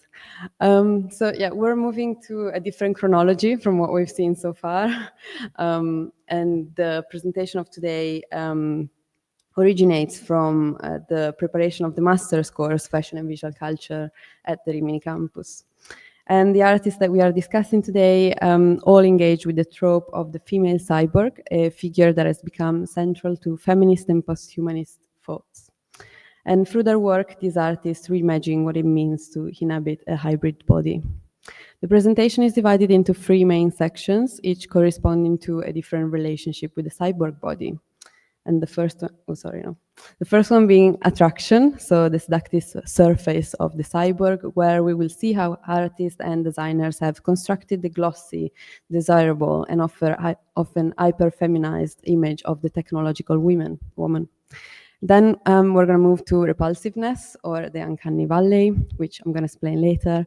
And then finally, which is why we title this Reconfigurations, is because we're going to talk about liberation, so possibilities of reclaiming and reconfiguring the cyborg body, where contemporary artists reinterpret the cyborg as a site of empowerment, fluidity, and self-determination.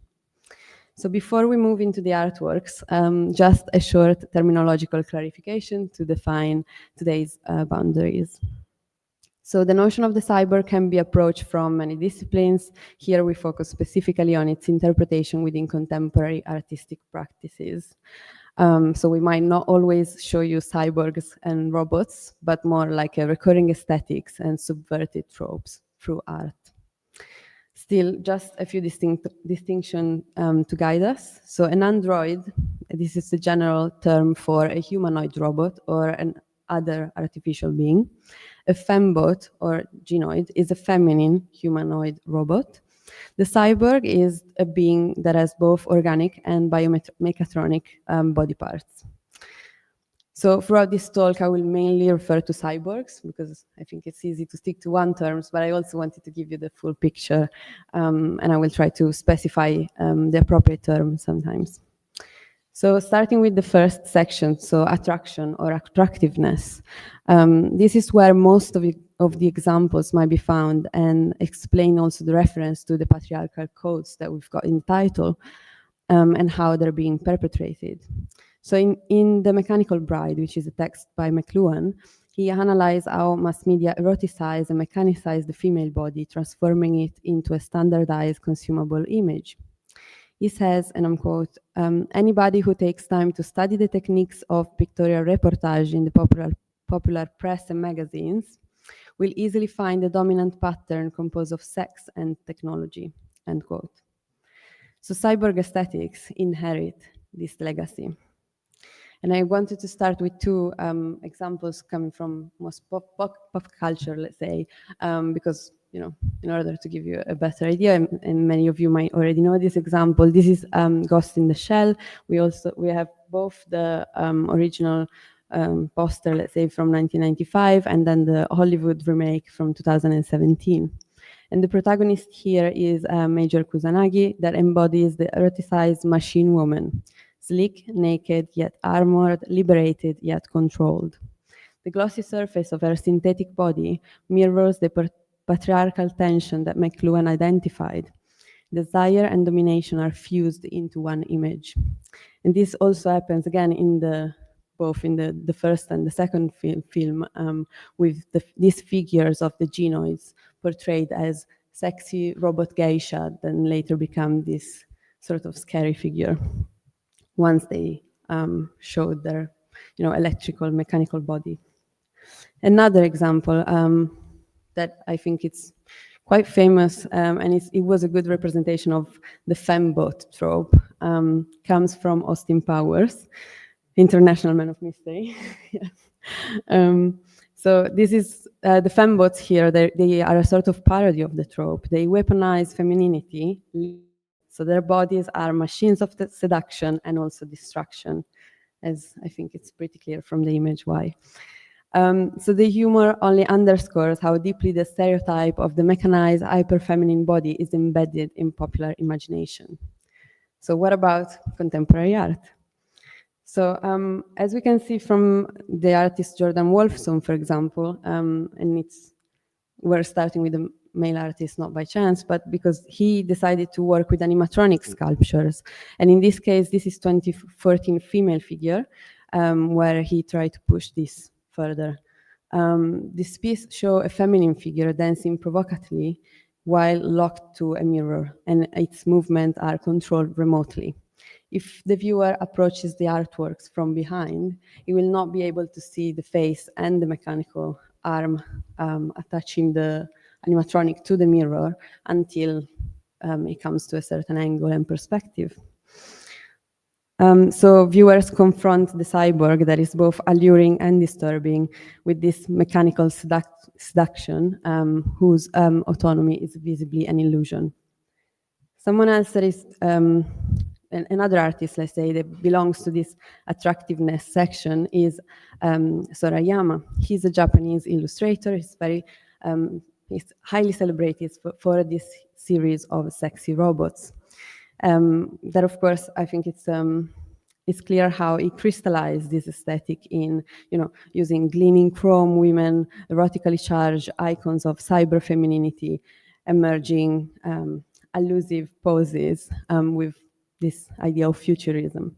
And the surface shine conceals the absence of interiority. So the machine here is a fantasy made just a surface and not an actual body.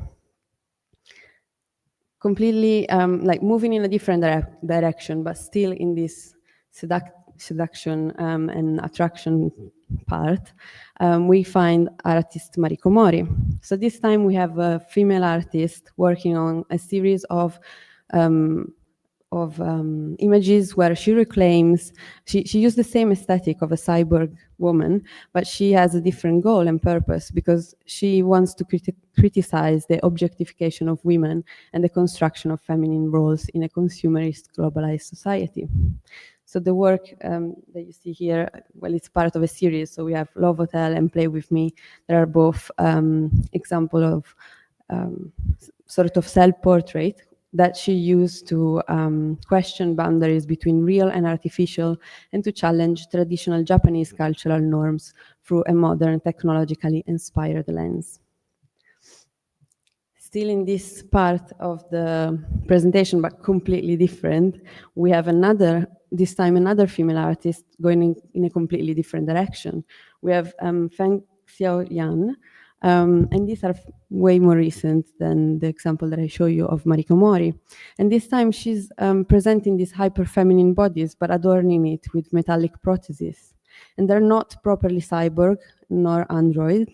They're sculptures, but they're hinting at a merge of human bodies to machine. And they recall Alan Jones' objectifying sculptures at Headstand and Chair, which maybe some of you know. And here, so her women are hybrid, yet ornamental, decorative, rather than emancipated.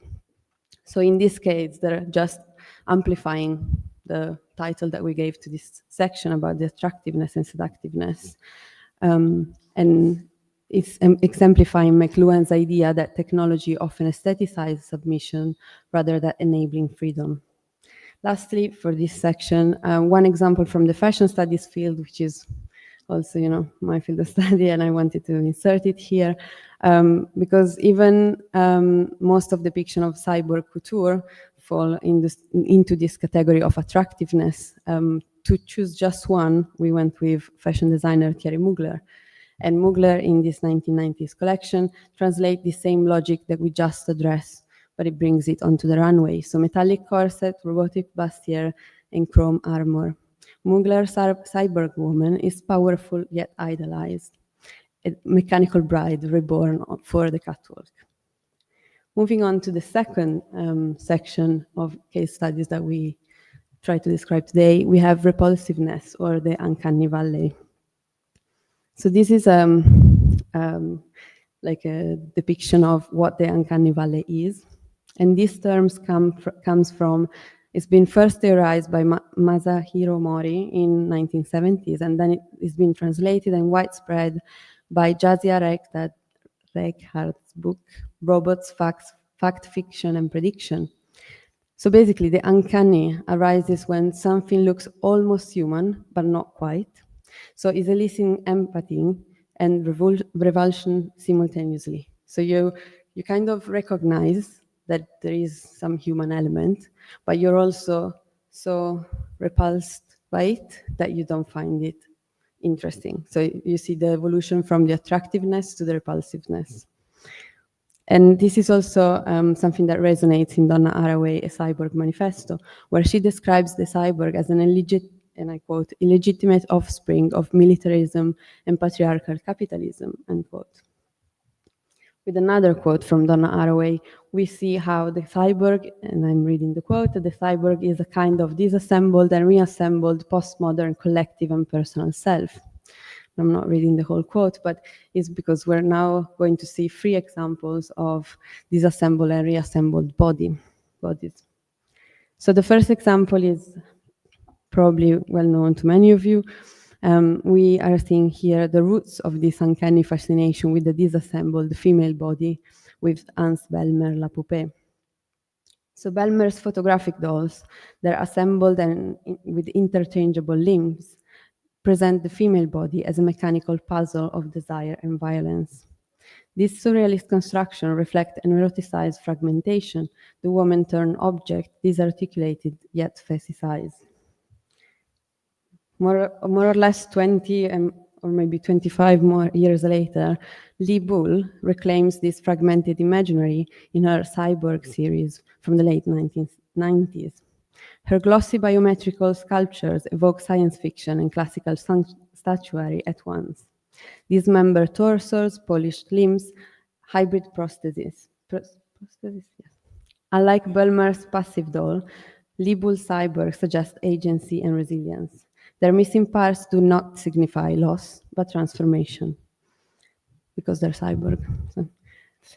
Placed in dialogue, Bellmer and Lee reveal the gender politics of the dissected body, but this is maybe also a topic for another presentation, so I'm gonna go past that. For a very recent example of a disassembled body, I've chosen Sheida Soleimani and Delara II. So Sheida Soleimani is an Iranian-American multidisciplinary artist and activist, and in her practice, she focused on the oppressive policies of Iran, especially the state-sanctioned violence against women. So in this work that you see here, Delara II, from 2016, we see a tribute to a young Iranian artist, Delara Darabi, who was sentenced to death for a murder she did not commit and summarily executed in 2009. And you see here how the disassembled body takes this shape and form of Delara's face, brightly colored, pixelated in areas, and it's slightly distorted as well. And once you know who you're looking at, it becomes it gives you this uncanny feeling. Another example of a female artist looking at the cyborg body and therefore decided to address it with this uncanniness or repulsiveness is Kirsten Sanders. So Kirsten Sanders, and you see here Shoreline from 2023, she uses painting and she used this aesthetic where a shiny humanoid figure erodes to reveal its mechanical interior. The work's surrealist vocabulary, shells, mannequins, obsolete landscapes, destabilize how consciousness relates to lifeless objects. The effect is hypnotic yet unsettling, and attraction dissolves into unease. Lastly, for this section, we wanted to include the sculptures by Anna Udenberg because they similarly inhabit the uncanny valley. Her hyperflexible female forms merge athleticism and submission, consumerism and desire. The hybrid female body here is no longer eroticized for pleasure, but dissected. Its exaggerated poses exposing the absurdity of the gender expectations that shape it, as you can see, especially from the one on the right called the Continental Breakfast. Lastly, to the, probably more happy part of this presentation, which is the liberation. So the liberation or reclaiming and reconfiguring the cyborg body. So attraction and repulsion are not the cyborg's final horizon. Today, many artists are reclaiming the cyborg body, bending it toward liberation rather than control. Posthumanist theory shifts the question from what a cyborg is to how humans and machines are co-constituted, how technology reshapes identity, intimacy, and agency. In this framework, the cyborg becomes a relational, mutable figure, open to new subjectivities and feminist futures. In this case, which is Happiness from artist Dries Verhoeven, we see a humanoid named Amy. And she stands in a small concrete building resembling both a public toilet and a clandestine farm. As Verhoeven stated, and I quote, a humanoid, a human-like robot provides an informative overview of recreational drugs, painkiller, and antidepressants, substance that allows us to regulate serotonin and dopamine levels in our brains, and in turn influence our mood. With her mechanical body, the humanoid seeks to mimic the human experience. So he's using a cyborg body to make us reflect on our human bodies, let's say. Another artist, which I particularly love, is a Korean artist called Jeum Young, and I'm sorry for mispronouncing this probably. She works with disembodied machines, and this time she's working mainly in performances and with sculptures, and she often explicitly engage with her own sexuality. And in this case, we see Homemade RC Toy from 2019, here performed at the Kunsthalle in Basel, where she performs nude among robotic limbs she controls remotely, blurring boundaries between operator and object. In Cultural Genitals and the Emancipated Fembot, performing gender, race, and technology in the cyborg theater, Dr. Evelyn Won notes that contemporary fembot performances fall into three tropes: the substitute woman, the mechanic laborer, and the emancipated fembot. Jong, so this artist, embodies the third one, the emancipated fembot. She reclaims agency through play and vulnerability, transforming submission into authorship. The emancipated fembot wields technology as a tool, navigating between human and machine, reclaiming subjectivity from its sexualized overtones. Another example of this is artist Juliana Axtable, because she pushes this liberation further. She's a Black trans woman who identifies as a cyborg. And you see here a portrait that sculptor Frank Benson did of her. Like it's a sculpture, sorry, I said portrait. But so Axtable uses performances and self-portraiture to explore multiplicity and transformation. She often transforms herself in alien goddess figure of post-gender, post-race embodiment that merges Afrofuturism, mythology, and digital aesthetic. Other artists, like for example, 3D artist Pamphilj, or Tabitha Rezaie, for example, they decide to use this aesthetic of the cyborg body together with other in other work, not specifically related to the cyborg body. So in this case, you see here Indigo Pink, so a drag queen, decided to perform for her music video and ask Pamphilj, 3D artist, to recreate her body as a cyborg, with the aesthetic, the pinkish aesthetic, the glossy aesthetic that the artist used in all of his artwork. And lastly, I wanted to present Kaisa von Zeipel's X plus X equals X from 2021 that stages two purple-haired women entangled around the biotechnological pole, referencing CRISPR gene editing. In this case, the silicon figures merges with devices, pets, and each other as well, suggested that we are all to some degree cyborgs. Here, the cyborg ceases to be a fetishized surface or a site of horror, and it becomes a political tool, a vehicle for imagining alternative futures, dissolving binaries, and reclaiming agency over the visual codes that define us. Thank you.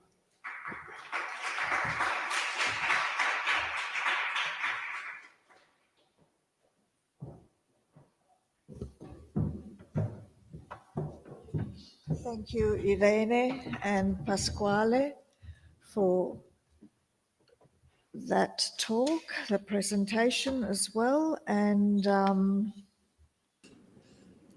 open up the floor to questions. Is Julie still with us? Yes. Yes, thank you. Any questions? Any comments?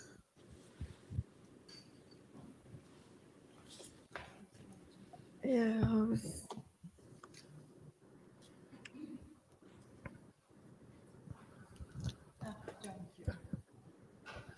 Sorry, it's always me.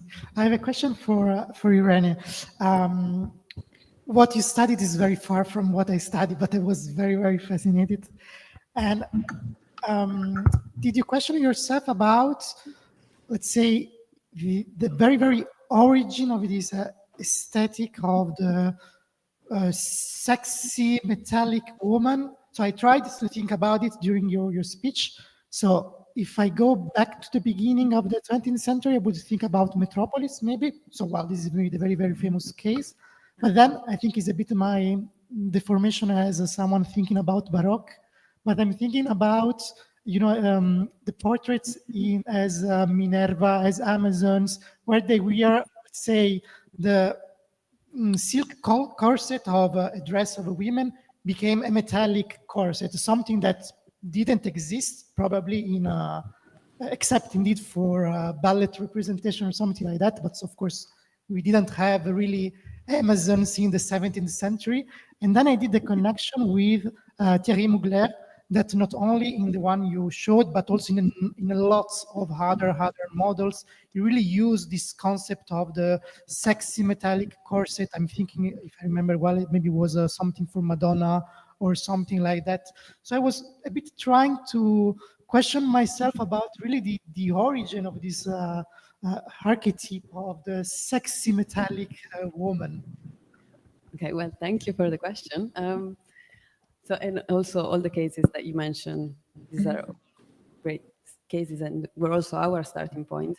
What this conference allowed us to do is to question ourselves, why do we have all these examples that at the end, they always portray the hyper feminine and often sexualized female. So what about the others, the other cases, So I would say very interesting the reference that you made with the goddesses. I would love to investigate that more. But even in Metropolis or in the other creations by Thierry Mugler and in many other cases used by even fashion communication, I'm thinking of some editorials, some covers, it's always a very sexualized woman at the center of the, and maybe it's a male designer but not even necessarily that, but so the starting point was clear. So all these more historical case studies were clear. We were curious to see if there was some sort of evolution, because this topic is recurring sometimes, especially in art history and in contemporary art. So there is a fascination with the female cyborg over and over again. And we wanted to see, is a fascination not just with the sexy part, but also with another one? Have I answered your question? Do you want to add something else? No? Okay.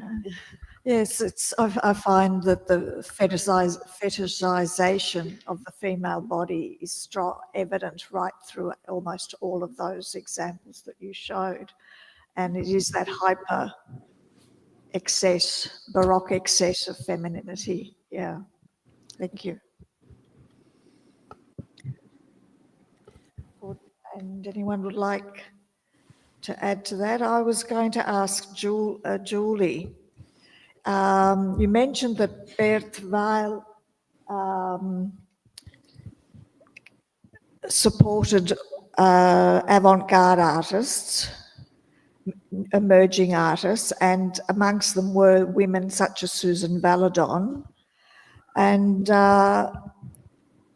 whereas Lillian Browse was a more conservative dealer, and does she, in that conservatism, does she look at women artists as well, or is she more entrenched in a male tradition of British art? Thank you. That's a good question. She doesn't talk much about women artists. I think she is very much a part of the kind of male canonic artist, even though her show on Sickert was innovative, a retrospective of his work. He was all at that time well known and a canonic artist. So I think her taste tends to be conservative, and she doesn't seem to feel that female artists are part of her agenda the way they did. They really felt female artists were very important, and she had a number of them that she worked with and was friends with and supported in this way. She supported the male artists both with money and with food and whatever she could do to help them. And some of them, did portraits of her. So I think Browse's decisions were much more conservative and much more dominated by the male canon at the time. Because Ben Nicholson's a very famous abstract artist, but it's his father, William, who's much more conservative, that she supports, for example. Yeah. Barbara Hepworth doesn't appear on her exhibition list, for example. Yeah. Okay. Well, she didn't do well there, did she? I'm not. No.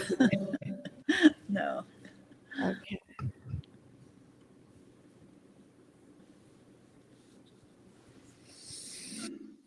Anyone else like to say anything?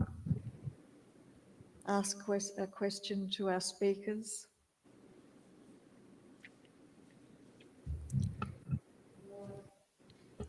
I think it might be time for us to rest a little bit. Invite you.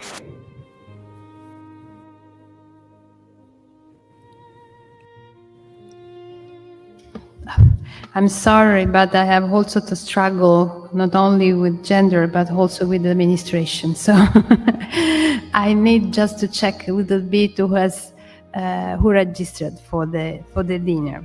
So I'm going just browsing the names I have here. Johnatan, you come. Okay. So, and Rafael. Sì, sì. Pasquale, you. It's right. Yes, so thank you for joining us today, and we close the first day of conference, AIWAC 5, and thanks for joining, and see you tomorrow morning at 9-ish. This is at 9, tomorrow at 9. Thank you so much.